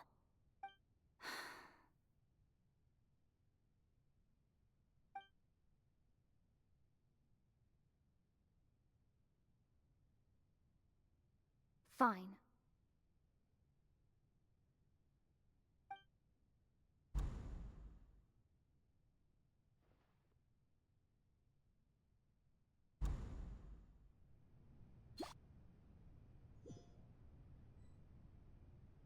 So even Farina doesn't know the truth? You've never once let her in on the full plan? Yes, it had to be done. To deceive the heavenly principles, you must first deceive yourself. She did very well. If she had let her resolve falter even once in these 5 centuries, Fontaine would have been doomed to the most tragic fate. It seems that trusting humanity was the right decision after all. I believe that I understand how your deception works, but that is only half the truth, is it not? How would you build on this foundation to save the people of Fontaine? That is the most important thing. Ah, good. Of course, the Iudex of Fontaine has pinpointed the crux of the issue. I'm sure you've long sensed that the Oratrice is no simple machine, yes? I've always suspected that it had its own consciousness, and Lenny did mention that he heard a human voice within the core chamber. It now seems that that person was you, hidden within the machine all along. Am I right? And then I became one with the Oratrice, taking Fontaine's gnosis with me. Yes, it would seem so, wouldn't it? Alas, your understanding of this device still lacks sufficient depth. In truth, it is no enactor of justice. It is, in fact, a device created to kill the god of justice. I beg your pardon? Oh, you have it. And to be more precise, not only will the Oratrice take down the god of justice, it will also take down the divine throne upon which she has been placed. I mean, did you think I would be the sort to enjoy peaceful repose while Farina suffered? My work over these last 500 years has been to constantly accumulate indemnitium within the Oratrice. But really, some have already discovered that only a small fraction of the energy generated by the device was ever used to provide power to Fontaine. The vast majority had to be, accumulated to enact this death sentence. It was all a part of your plan, then? Both the trial and the sentence? Indeed. This power, accrued over 5 centuries, could have sustained Fontainians for millennia had it only been used for that purpose. Almost all of it has now been stored within the Oratrice. But only power of this magnitude could hope to destroy the Hydro Archon's divine throne, shaking the rules established by Celestia and breaking through the institution that is the Seven. So the oratrice's call for death was for neither Farina nor Focalor, but for the Hydro Archon. The destruction of that divine throne. If I do not misunderstand your intent, you must be... Returning what's rightfully yours to you, of course. In other words, this was all done to return the authority of the Hydro Archon to the Hydro Dragon of this planet. But...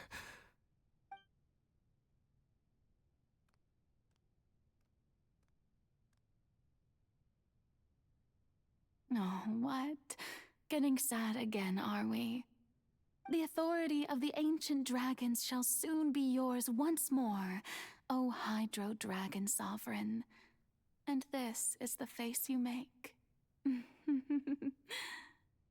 all you've done throughout the years is just so you can sacrifice yourself at the very end. I've never quite seen it that way, you know. Even now, I'm quite pleased at how well my deception worked.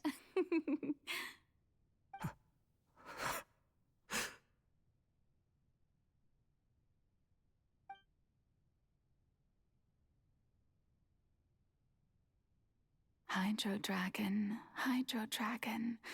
don't cry. I must say, had it been within my rights, I would have loved to judge the heavenly principles themselves. Were they not guilty of essentially the same crime? Egeria stole the power of the primordial sea, and the heavenly principles stole the power you ancient dragons possessed. I, for my part, am the god of justice. And is it not just that your original powers should be returned to you? Speaking of justice, I have always believed that justice lies in the process of pursuing human existence itself. So, if the theft of the primordial sea's might was Fontaine's original sin, then, leaving matters of procedural right and wrong aside, the descent of the Fontainians as humans and their right to exist in this world would be Fontaine's original justice. In other words, existence was Egeria's justice, and to me, justice is the continuation of that existence. Defying the prophecy and ensuring that Fontaine's people shall live on, that should be the justice enthroned over all others. At this point, we, whether it be myself or all other Fontainians, have shouldered the burden of this sin for far too long. Iudex Nervillet, the highest judge in our land, when you regain your full power as an elemental sovereign, what verdict shall you pass upon us? So when I was invited to the court of Fontaine to serve as Iudex, I see now that that was your idea too. At last, I now understand the true purpose behind this position. In the beginning, I was uninterested in human existence. But these 5 centuries of living alongside them have gradually brought about mutual understanding between us. And I have even attempted to feel as they feel. You are a devious one, Focalor. Things being as they are, surely you know that I could never declare them to be guilty.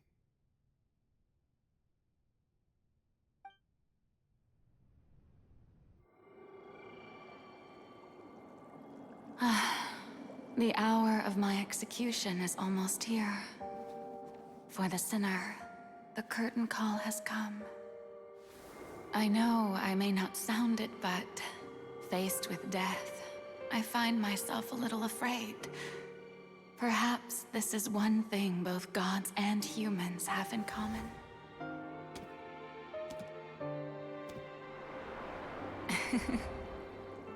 Farewell, Nervillet. I hope you've enjoyed the part you played these 500 years.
Judex Nuvelet, hereby declare,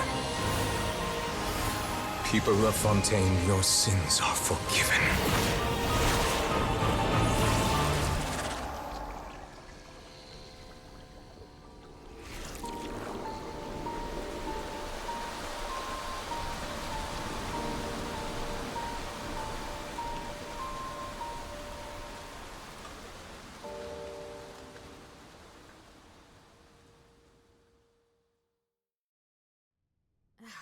My potted plant.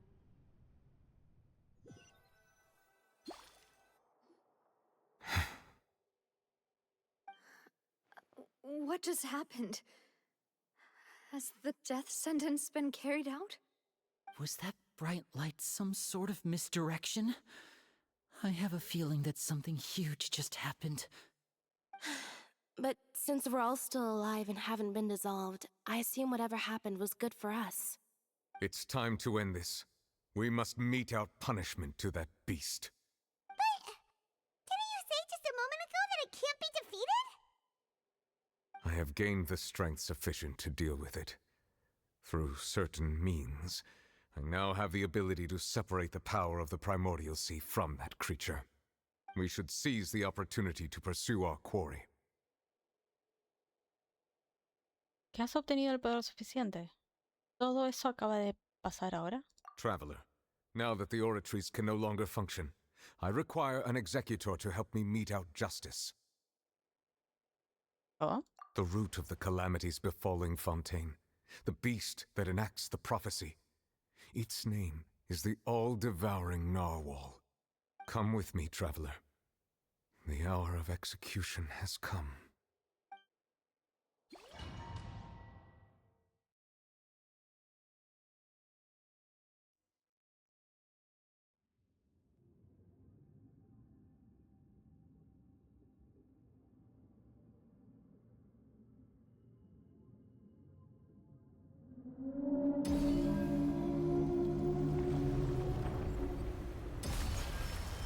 We're going to execute it?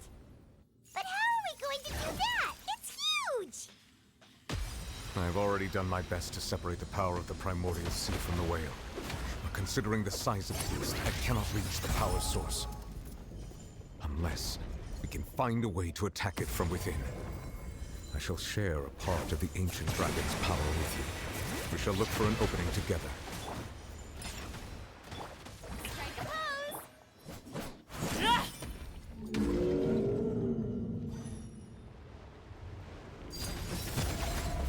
I can feel sorrow turning into hostility.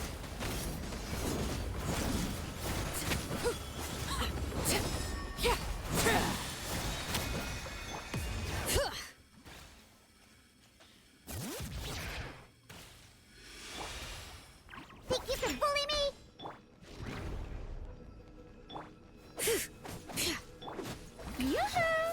The all-devouring narwhal cannot resist its instinct to devour. Continue to trigger its hostility, and a chance will present itself.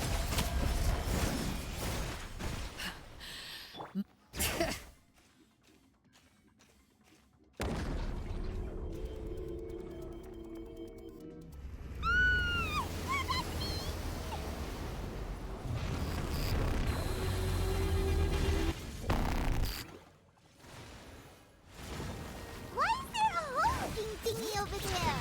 It looks really scary. Transfixed. This is where you fall. Overruled. Time to shine. I have granted you my protection. Do not fear. Seize the moment and use my power to suppress its root from within.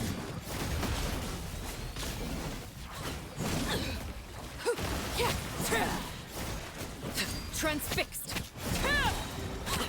Witness my rise. Hear the echoes of the valley. Pew pew.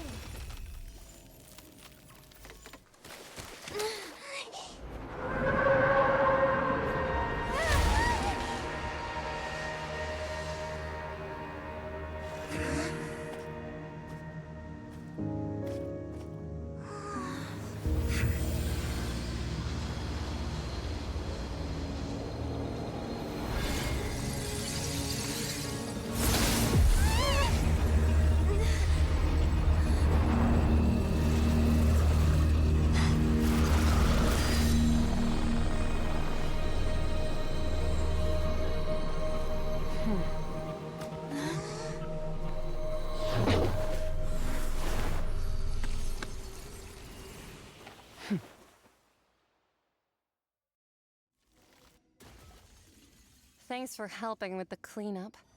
It should have been my job, but... oh well. It was just supposed to be a short private training session for me. I didn't think that my disciple and my master's pet would start brawling in the meantime. Well, actually, I had a feeling that it would happen at some point, but they bumped into one another earlier than I thought. What a blunder. I suppose I'll have to swing my sword 3 million times as penance.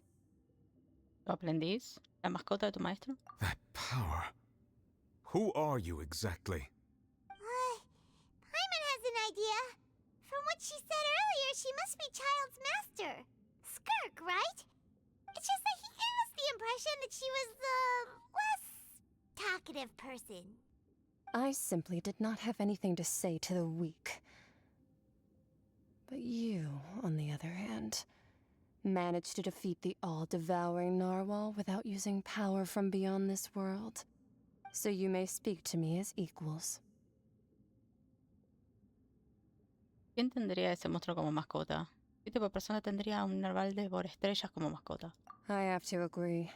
It's a strange use of a planet's primordial waters just to raise an all-devouring narwhal. That kind of power is wasted on it. It's not cooperative. It eats too much. And I have more important things to do with my time than pet sitting.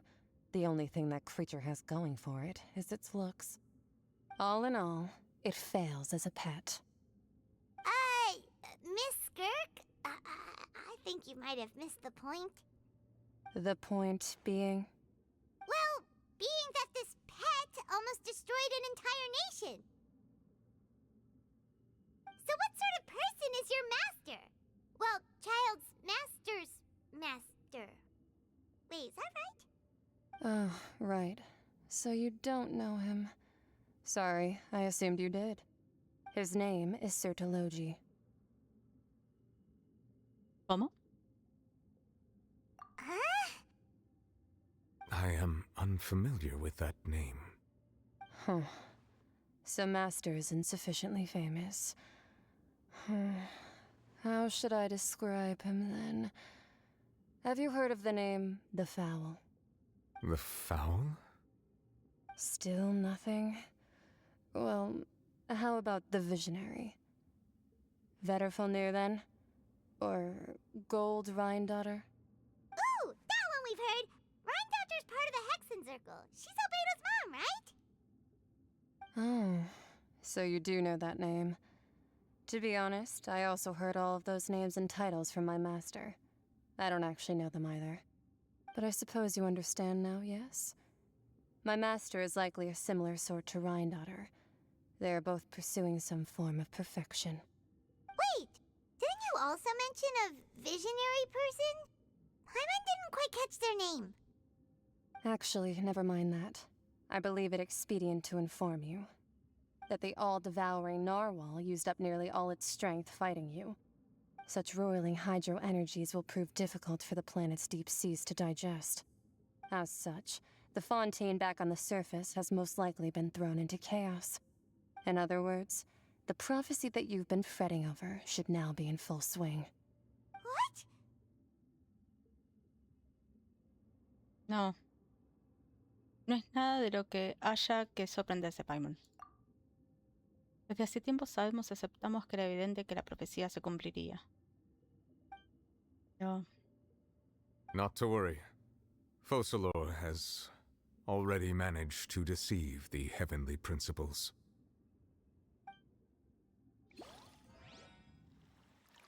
In the end, the people will all be dissolved into the waters, and only Farina will remain, weeping on her throne.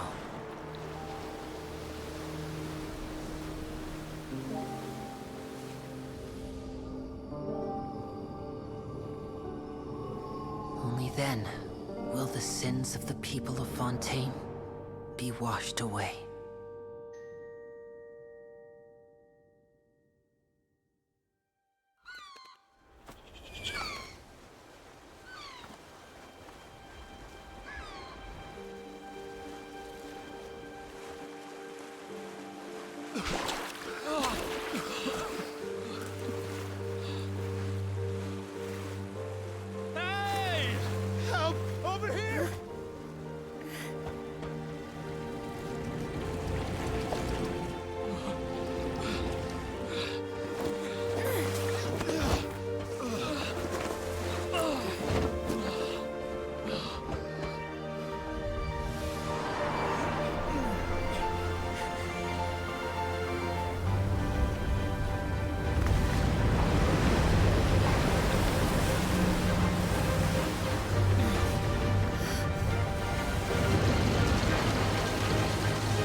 Agents, initiate emergency rescue!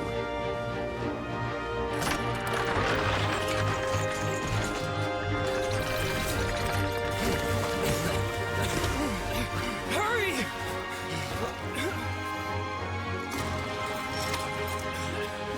Hey, lend a hand!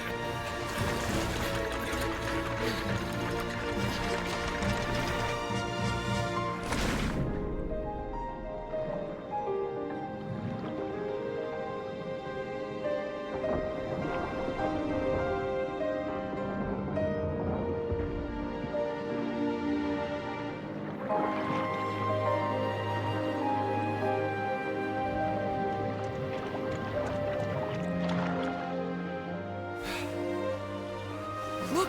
The water's receding!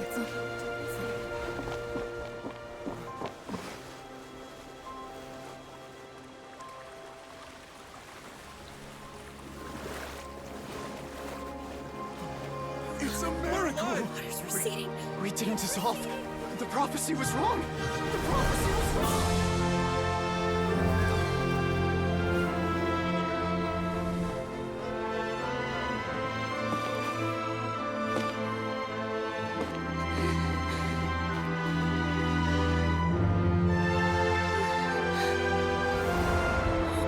Are you right? Yeah. We're saved. The prophecy was wrong.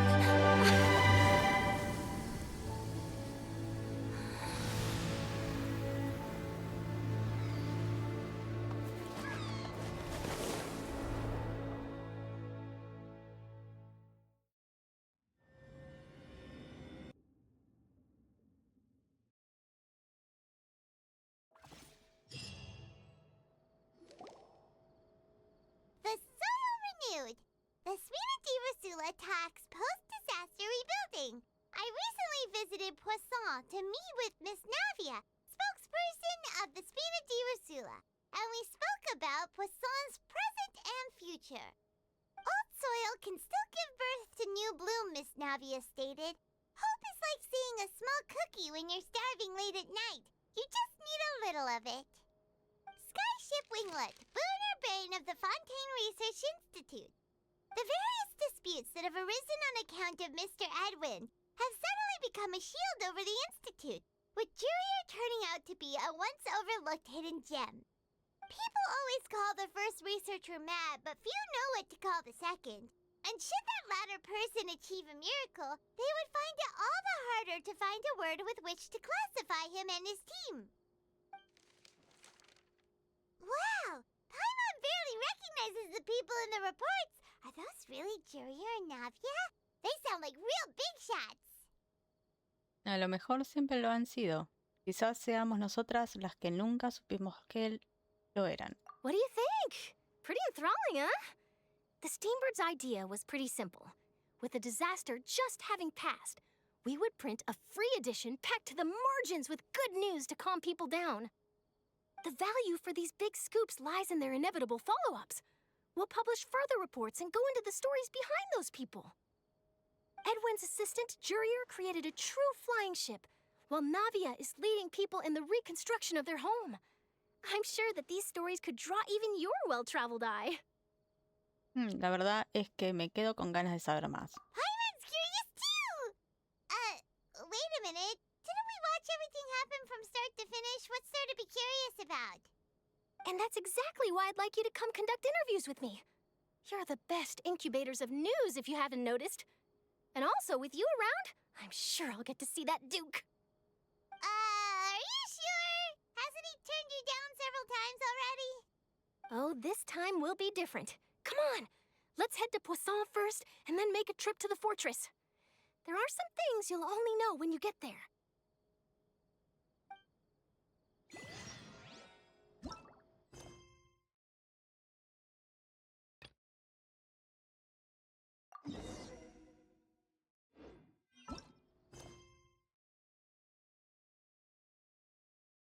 El acto final ve a Poisson, la catástrofe de Fontaine ha llegado a su fin.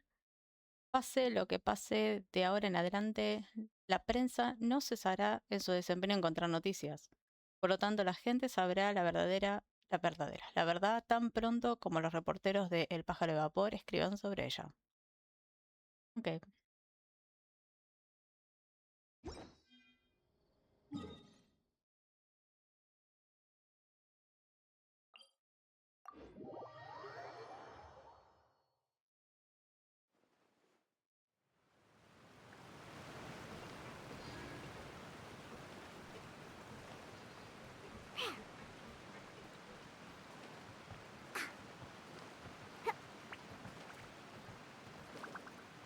Let's go, let's go.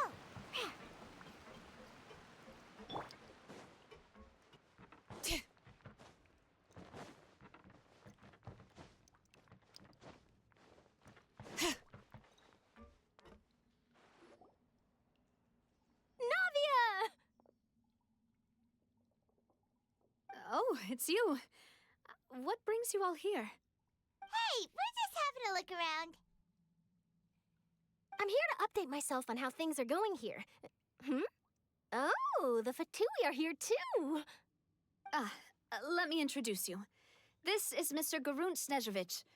He represented the Knave in sending us a large amount of supplies, and is helping with our work. Our residents are hard at work as well. Thanks to everyone, work is progressing nicely. We've lost a lot of people, but we're moving forward. That will have to be enough. Hello, Miss Charlotte. I'm a big fan of yours. I especially like that article you wrote last year about Fontaine's stray cats. But if you don't mind, could you not emphasize our role too much in your report? It's not charity we're doing here. We just happen to share the same interests as the Spina. I get where you're coming from. I'll keep it as simple as possible. Or would you be willing to feature as friendly neighbors? That would be fine. Thanks. Oh, you're back too. How are things? We finished laying down the construction materials. It'll be another hour before the workers are able to go over there. Huh?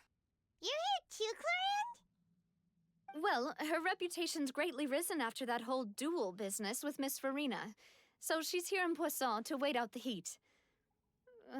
All right. She really came here to help me out. There's too much to consider in the reconstruction of Poisson. The Spina has need of more decision-makers. And, well, I do already happen to be connected to Mr. Callis. Oh, wait just a moment. Do you mind me asking a few questions? You know, about how you felt before the duel, about what it was like facing down a god. There's lots of exciting material there, I bet. Forget it. I'm sure you can find a better theme than that, Miss Charlotte. I see you're the same as always. Couldn't you do me a favor, for Navia's sake? Well, if we're talking about doing things for my sake, you might as well just take a few more photos of me. Or of the Traveler. It's better than wasting time persuading Chlorand, at any rate. Of course I will. I'm not gonna let her off that easy. All right, then everyone who wants to be in the photo, gather up. And smile.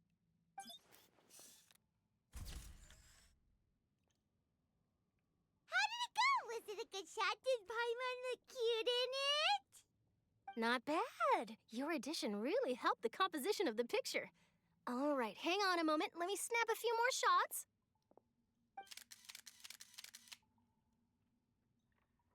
All right, that should do it. I'll be back here later anyway, so let's call it a day.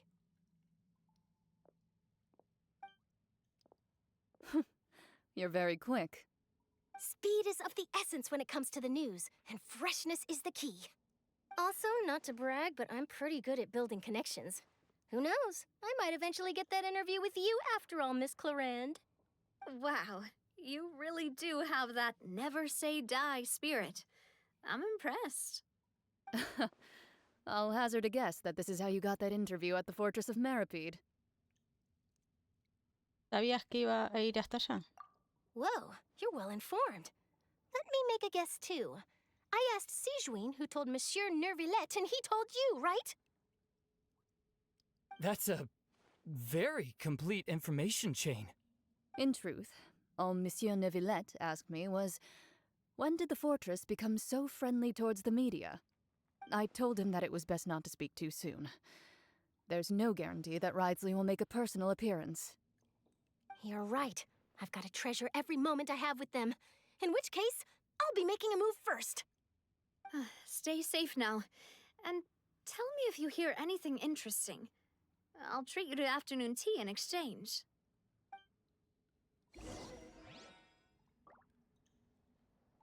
You seem curious about the fortress.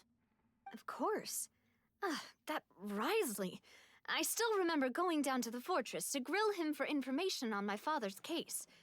Boy, did he take me for a ride. Without telling me anything, of course. But he did invite you to tea, didn't he? 2 large pots of it, in fact. It was good tea, though. I have to agree. The tea there is very good. Speaking of that, would you like to have some today? I mean, you've got time, right? Well, I'd be partial to some shortbread. Wow, it's like we've got a menu or something. Sure. Good.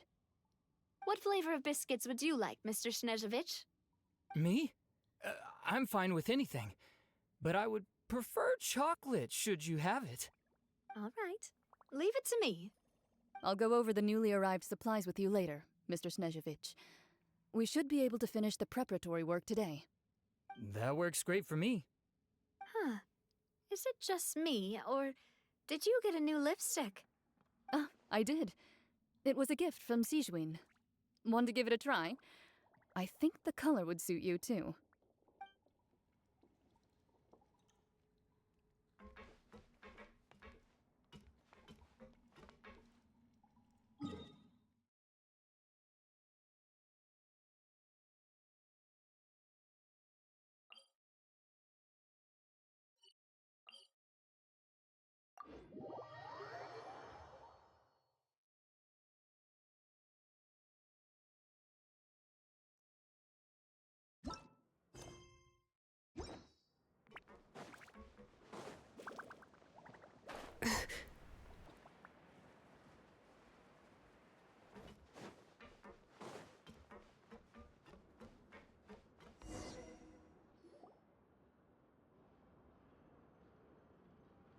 Wow, guess we're here again, huh?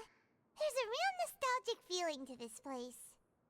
Looks like you've been missing us. Duke! Did you come all the way to the entrance to greet us?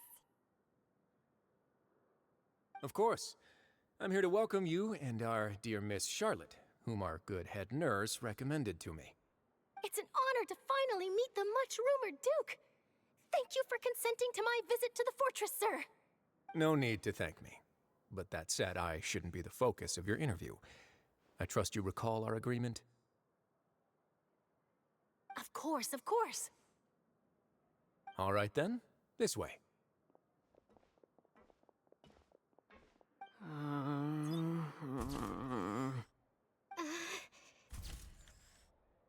Hey, no need to be so nervous. I've already taken all the photos we need. Miss Charlotte, do these pictures really need to be published on the cover of the Steambird? It would seem that Miss Lorvine doesn't want her face to appear beside that of Mr. Jurier, Sir, please don't say things like that. But it looks like dear Mr. Jurier denies it. Might this interview be very important to you, then?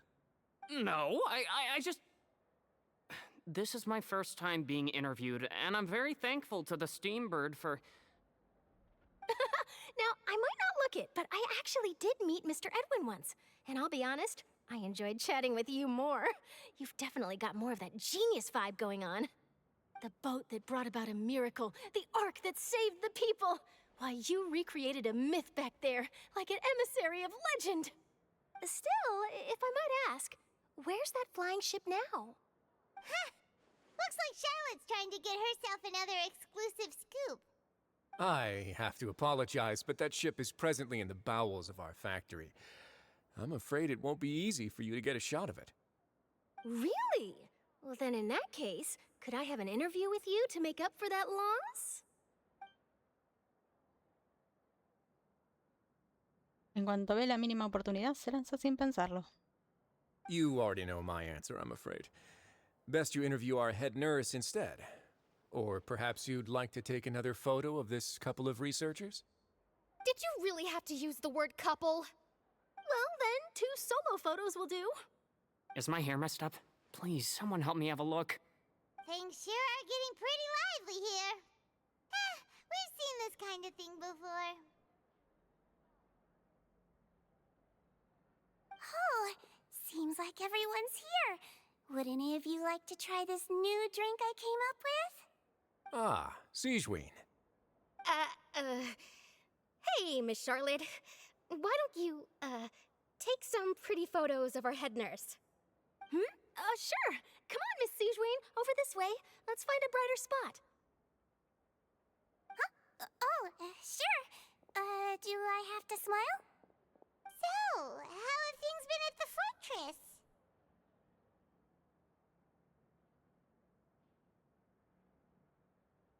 Same old, as you can see. Fontaine's undergone some changes, but this place is still more or less the same. Other than that flying ship, it got a tad too much attention, I think. That's why I decided to let the interview go through. We should direct more public opinions toward the behind-the-scenes heroes. Am I right, Mr. Jurrier? Miss Lurvine? You're too kind, sir. I believe that you too should have your day in the sun. Not that you would want that, which is a pity. I'll just leave the spotlight to you two.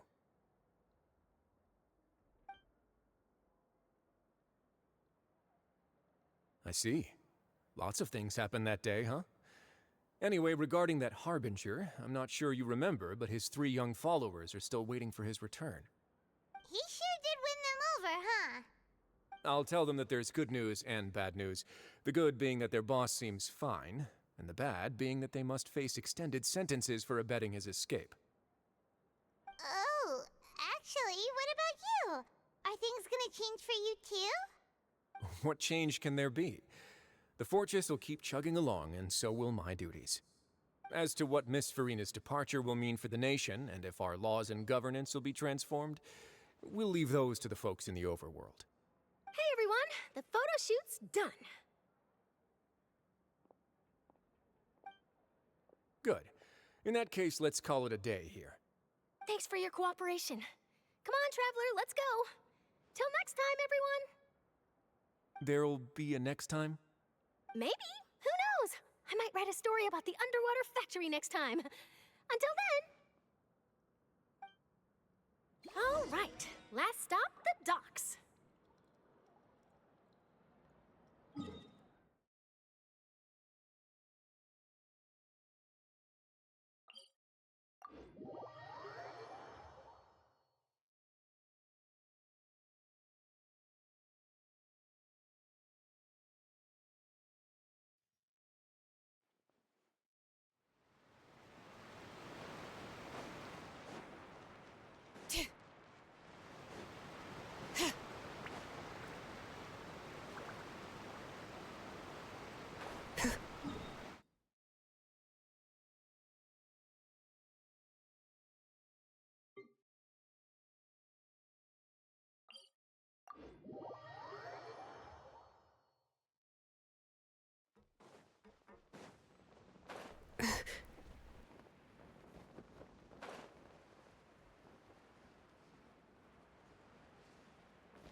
Navia mentioned that she stayed in touch with Linny and the others after working together. Apparently, they've been at the docks distributing these strange pockets the whole time since. Traveler, Paimon. Ah, and Miss Charlotte, too. Would you like a magic pocket? What sort of gadget is it?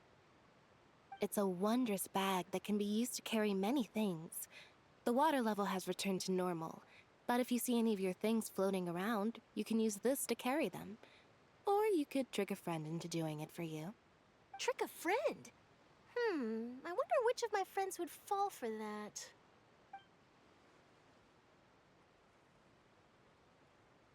You could just make a friend like Fremine here. Isn't that right, Fremine? Is this what you meant by, I'll help you make some more friends? To be honest, that sounds pretty sweet. Could I have your contact, please? Sure. Please, write down my address. Lynette sure is working hard to help Fremine socialize. He was the one who proposed doing this. He even wants to assist in our magic shows.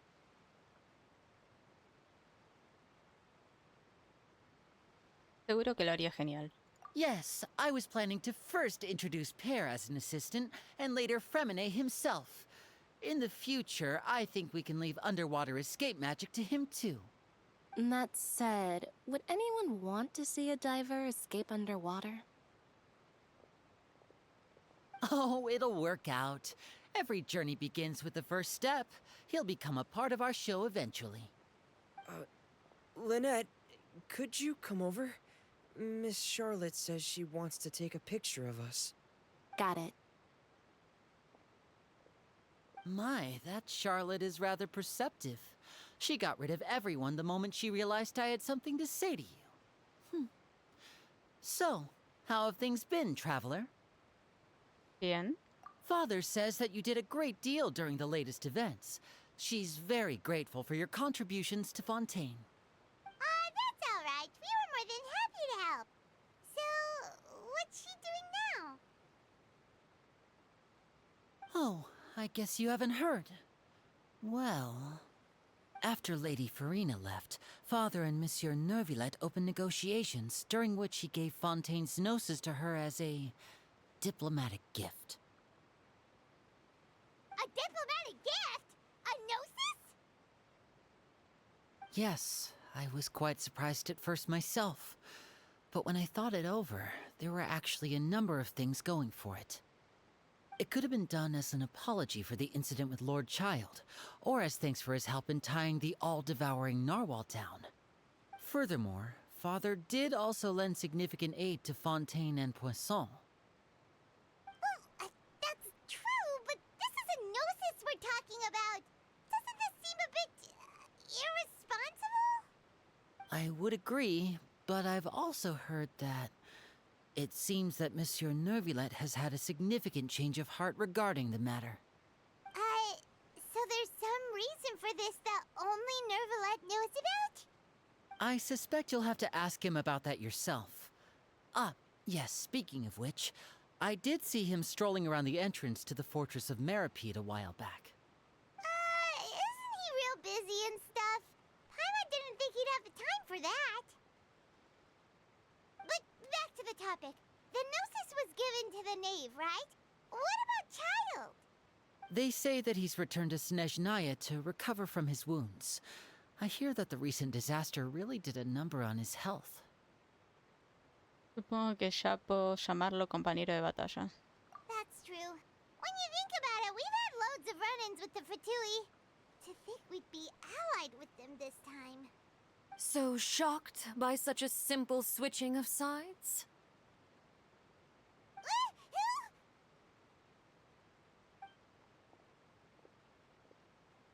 Father! Well, what do you know? Come to the docks to see how my children are doing and meet the traveler by chance. Please do not pay my accomplishments in Fontaine too much mind. I would have done them regardless. Are you going to take the gnosis back to Snezhnaya? That is our duty as harbingers, yes. Don't be too preoccupied with sides. The goal of the Fatui concerns not a single place or person, but the entire world. With such a grand goal in mind, it is inevitable that we must wear many masks. Switching my masks is something I've always done. ¿Seguirás manteniendo esa posición? Well, that depends on many things. No one truly knows what the future holds. What good is honesty if you can't rely on it forever? As for you, I very much look forward to our next collaboration. Good things cannot be achieved alone, and you've proved yourselves to be great partners. Por cierto, ¿me ayudarías a entregar esto? A vision? All right. I'll remember to return it. Thank you for keeping it safe for him this entire time. And that's a wrap for me. Huh? You're... Greetings, Miss Journalist. Hello. If I'm not mistaken, there are diplomatic channels I'll need to report to take a photo of you. That is correct. So forgive me, but I will not be able to serve as a subject in your article. However, feel free to write as much as you'd like about our dear magicians and our upcoming rookie talent. I will. The sea breeze is quite pleasant. I shall continue my walk while the weather remains so agreeable. Farewell. Farewell, Father. Oh, she has such an intimidating presence. I didn't even dare to take a picture. Thankfully, I've already wrapped up all my pre-scheduled interviews. Thank you all. This'll be more than enough for me to write about, I'm sure. Don't be too nervous. Why don't you take a magic pocket before you go? Here, Traveler, Paimon, you take one too. To move things about? That's right. Funny. I was giving out magic pockets when we first met too. And what do you know? I'm doing the exact same thing right now. So many things have happened, but the pockets are still the pockets. I guess this must be life. We will all follow our own paths, and serendipity will lead you to your fated friends. All right then. We'll be handing out pockets in some other districts later, so we'll get going now. Have a good day, you two.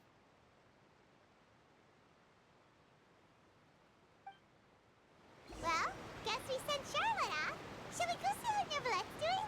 As long as he's not so busy that he doesn't have time to chat anyway.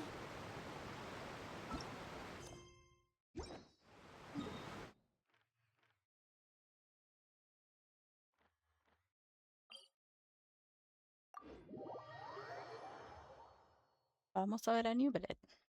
Probablemente esta sea la parte que termine.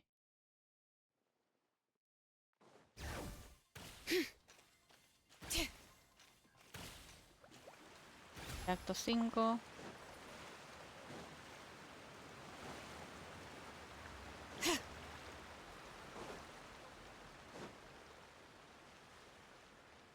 Bring it!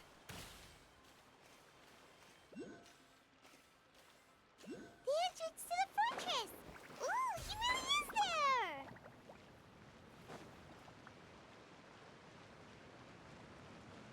Cambio de cámara.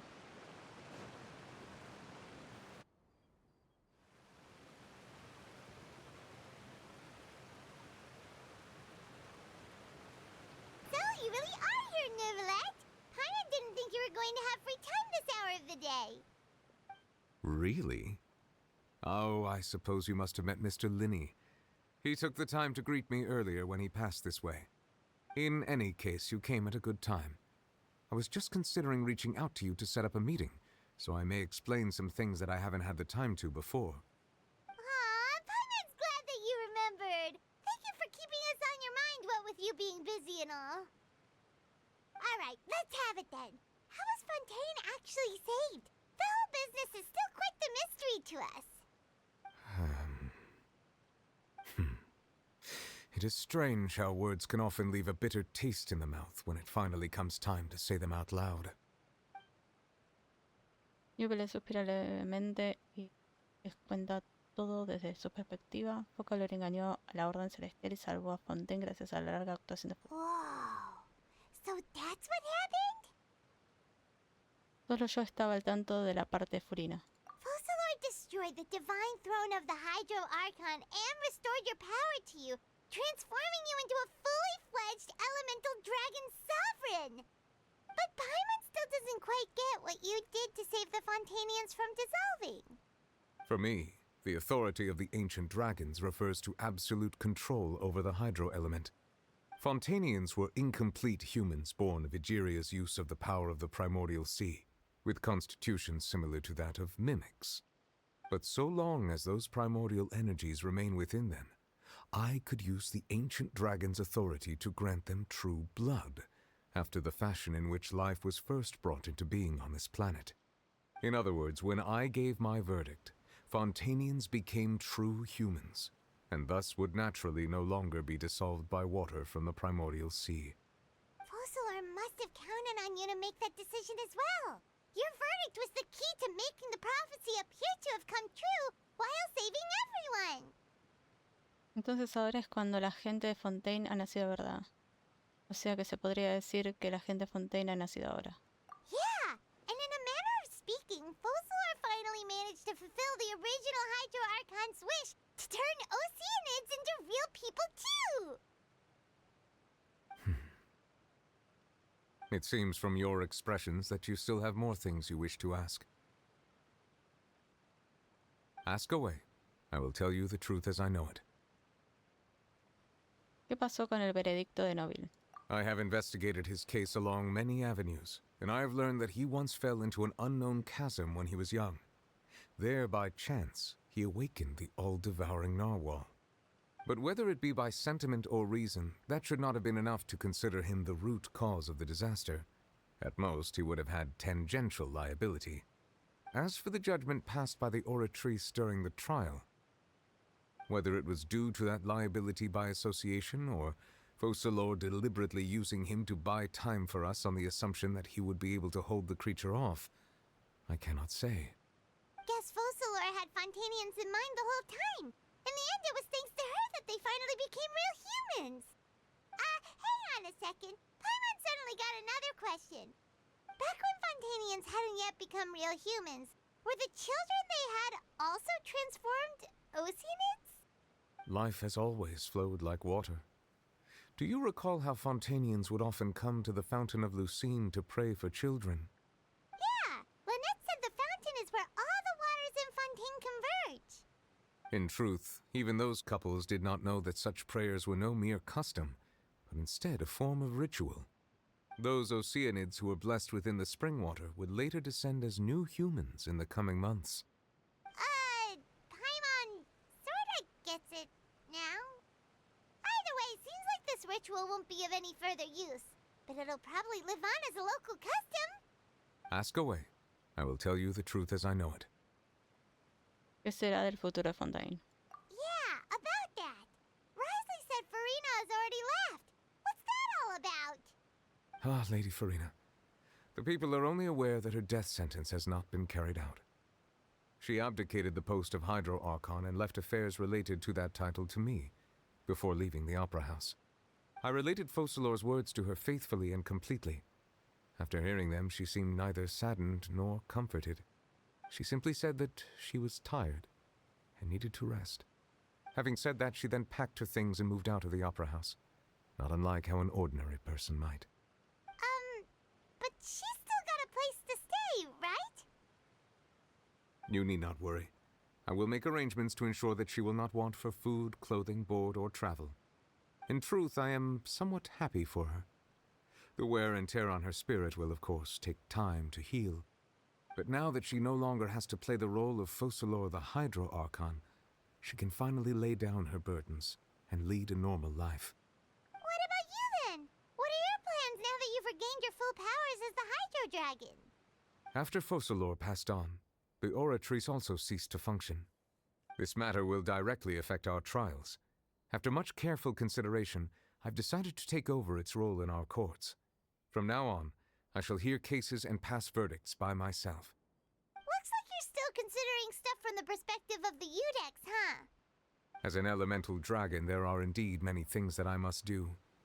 But this power and this duty, in a manner of speaking, you could say that both were granted to me. As such, before I attend to my other responsibilities, I must first and foremost continue to serve Fontaine as its highest judge. The duty of the Hydro Sovereign and the duty of the Udex shall coexist within my person. Additionally, the Hydro Archon's departure has brought about another problem, which is that the Opera House shall no longer produce indemnitium. That's true. That power was derived from the people's faith in the Hydro Archon, wasn't it? Wait, but the various mechs and machines in the city are all still okay. Where are they getting their energy from? As I am now, I have full command over New Musia, and it can serve as a complete substitute. Another reason why I cannot quite leave Fontaine immediately. Wow. This ancient dragon's authority stuff is really quite useful, huh? Ask away. I will tell you the truth as I know it. ¿Qué ha pasado con la gnosis de Fontaine? Oh, that's right! They say you've given it to the knave as a diplomatic gift or something! Leaving aside their intentionality, the two Fatui Harbingers have indeed done much for us during this crisis. Their sole remaining goal in Fontaine, at least at this point, would seem to be the Gnosis. The Oratrice has ceased to function. The Hydro Archon's divine throne is now no more, and I do not need the Gnosis's power. As such, it has lost all meaning for Fontaine. If the Fatui have impure designs, then we might as well accede to their request now, and avoid unnecessary conflict. What complicated considerations! Paimon thought you were just giving it to them out of gratitude to the knave and as an apology to Child. Ask away. I will tell you the truth as I know it. Sobre la siguiente parada de nuestro viaje. You will soon be heading to Natlan, I presume. I'm afraid that I have little talent as a travel guide, so all I can do is tell you what I know about that land. As far as I'm aware, Natlan can be said to be a nation of dragons. A nation of dragons? You mean like you? No, I suspect that I would not find myself welcome there. Unlike ancient dragons such as myself, the dragons of Natlan have undergone long years of development and evolution. Large numbers of them have entered a form of coexistence with humanity. Natlan is also the nation of war. War ravages those lands like an undying flame. There is one other piece of information I got incidentally from my negotiations with the knave that I believe may be useful to you. The harbinger known as the Captain has thrown his hat into the endless ring of war. The Captain. Sounds like a real tough customer. Seriously, everywhere you look, there's a Fatui Harbinger doing their thing. I suggest that you fully prepare yourself before going to Natlan. In the meantime, Fontaine's doors will always be open to you. Ask away. I will tell you the truth as I know it. No tengo más preguntas. Hang on a sec. Paimon's still got a question about the Gnosis. When we spoke to Lenny earlier, he mentioned that your attitude towards giving away the Gnosis had clearly changed. We guessed that there might be some reason for it that only you were aware of. No wonder the House of the Hearth is the Fatui's intelligence division. They are certainly sharp. So regarding this specific issue, I was just getting ready to share something with you. What is it? In truth, I exchanged some further words with that lady named Skirk after sending you two back to the surface. It went something like this.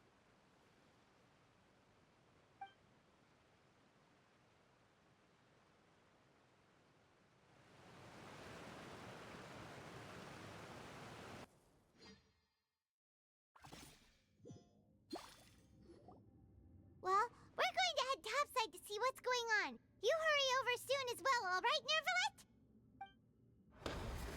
Whoa! What next? The all-devouring narwhal isn't here, so I'm no longer getting any interference. I can finally catch the scent of your power, what it's made of. It is the authority of the planet's primordial dragons, but with something very similar to a god's curse mixed in. It's quite a novel blend. I'm sure I've encountered something like this before. What was it again? I do not know what you speak of. Ah, of course. How could I forget? You should have the remains of the third descender on your person, yes? Remains? I've never heard of any such thing. Huh. According to your parlance, I believe it may be called a gnosis. Well, that much is true. After Focalor's divinity faded, she handed her gnosis to me. But I fear I have never heard of it described in the manner that you just did. I've been training with my master, the Foul, ever since I was young, and I have never returned to the surface since. So most of the information I possess, I got from him.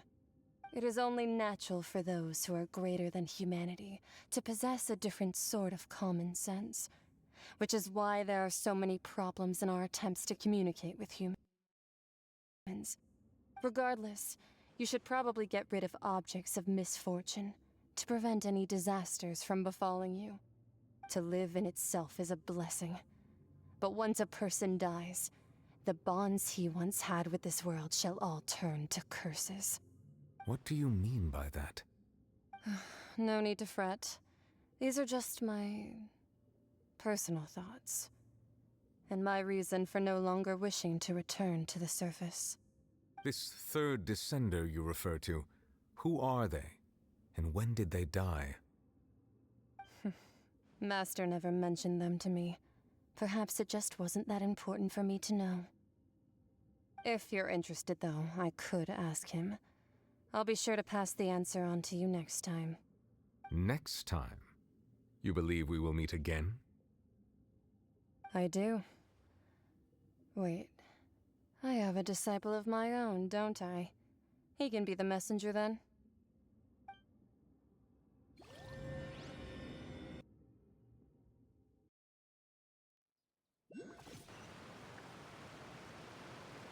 That's what she told me. Whether it would prove useful or not, I wanted to pass that information on to you. The remains of the third descender? So that's what the Gnosis actually are. Paimon just thought they looked like chess pieces. How could they be a person's remains? All the same, assuming that there was no misunderstanding or special metaphor at play, that is what she meant to say. And she said that it would bring misfortune and that you should check it, which is why you gave it to the Fatui. If she speaks the truth, then I would simply be putting Fontaine at unnecessary risk by keeping it here. Los descendidos. Skirk habló de ellos. Yo soy la cuarta descendida. En mi opinión, esta información significa dos cosas. Primero, que la gnosis están relacionados con los descendidos. Segundo, que el descendido que hubo antes que yo ya está muerto. I had guessed that you might already be familiar with this concept, but I did not expect you to be one of them. That means that the Gnosis, which are exceedingly element-compatible and can even enhance elemental abilities, do indeed come from the third descender. I wonder, does your body also possess similar properties? Like being able to use elemental powers without a vision. That does sort of count as special compatibility, right? No, let's not think about this stuff right now. It just feels creepy. Comparing the Traveler to the dead third descender and all. Tranquila, Paimon. No voy a morir tan fácilmente. That's what you say, but this topic still feels like bad luck. Once Child recovers, let's get some more answers out of him. Or go look for his master and get the answers that way. I too believe it unwise to make too many blind guesses when information is lacking. The same is true of being at court. All right. Whatever the case, it seems like the crisis here in Fontaine's over for now. Yes. All of Focalor's efforts were for this moment as well. But she sacrificed herself in the end as a god, and she suffered through all those years as a human. Was that really what she wanted? I suppose that would be the mystery of a god's will. ¿Entiendes la voluntad de los dioses? I suspect not. But once in a while I too would guess that if wishes were like the clouds in the sky, they will one day return to the earth as raindrops. Life flows like water, and rain is the final answer. The water levels may sometimes tilt one way or another, but the rain falls fairly upon all. And what, ultimately, is the difference between the rains that fall upon all of us. La de los culpables. Misión completada.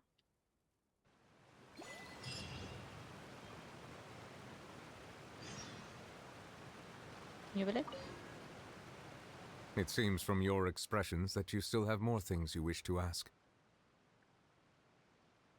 Ask away. I will tell you the truth as I know it. No, tengo más I preguntas. suggest that you fully prepare yourself before going to Natlan. In the meantime, Fontaine's doors will always be open to you.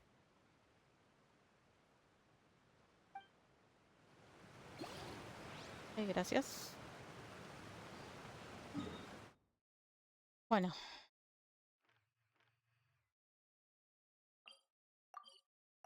Acá. A ver qué es lo que hay.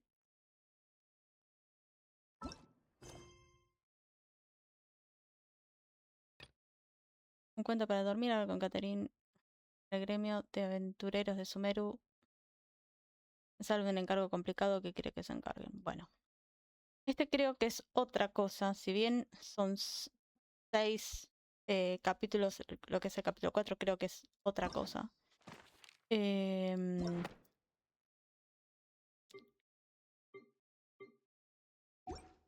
que podemos el viaje.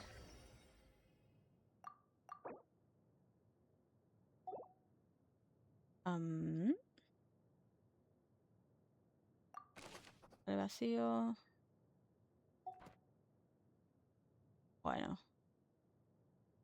Lo que quiero hacer es hacer esto, así que ya que hemos hecho todo lo de Fontaine, porque ya está, lo de Fontaine ya está, la idea era tener el barco desplegado, así que nada, la otra pasa en Sumeru, que creo que es la historia de Tainsleaf, me parece. Por lo tanto, voy a llegar hasta acá y cualquier cosa, si sigue por otro lado, lo seguiré por otro lado. Pero ahora quiero dedicarme a hacer eso fuera de cámara, porque este es la historia, el secundario, y supongo que el otro ya está también, así que no hay ningún problema. Bueno, gracias por haber visto hasta acá y nos estamos viendo. Chao, chao.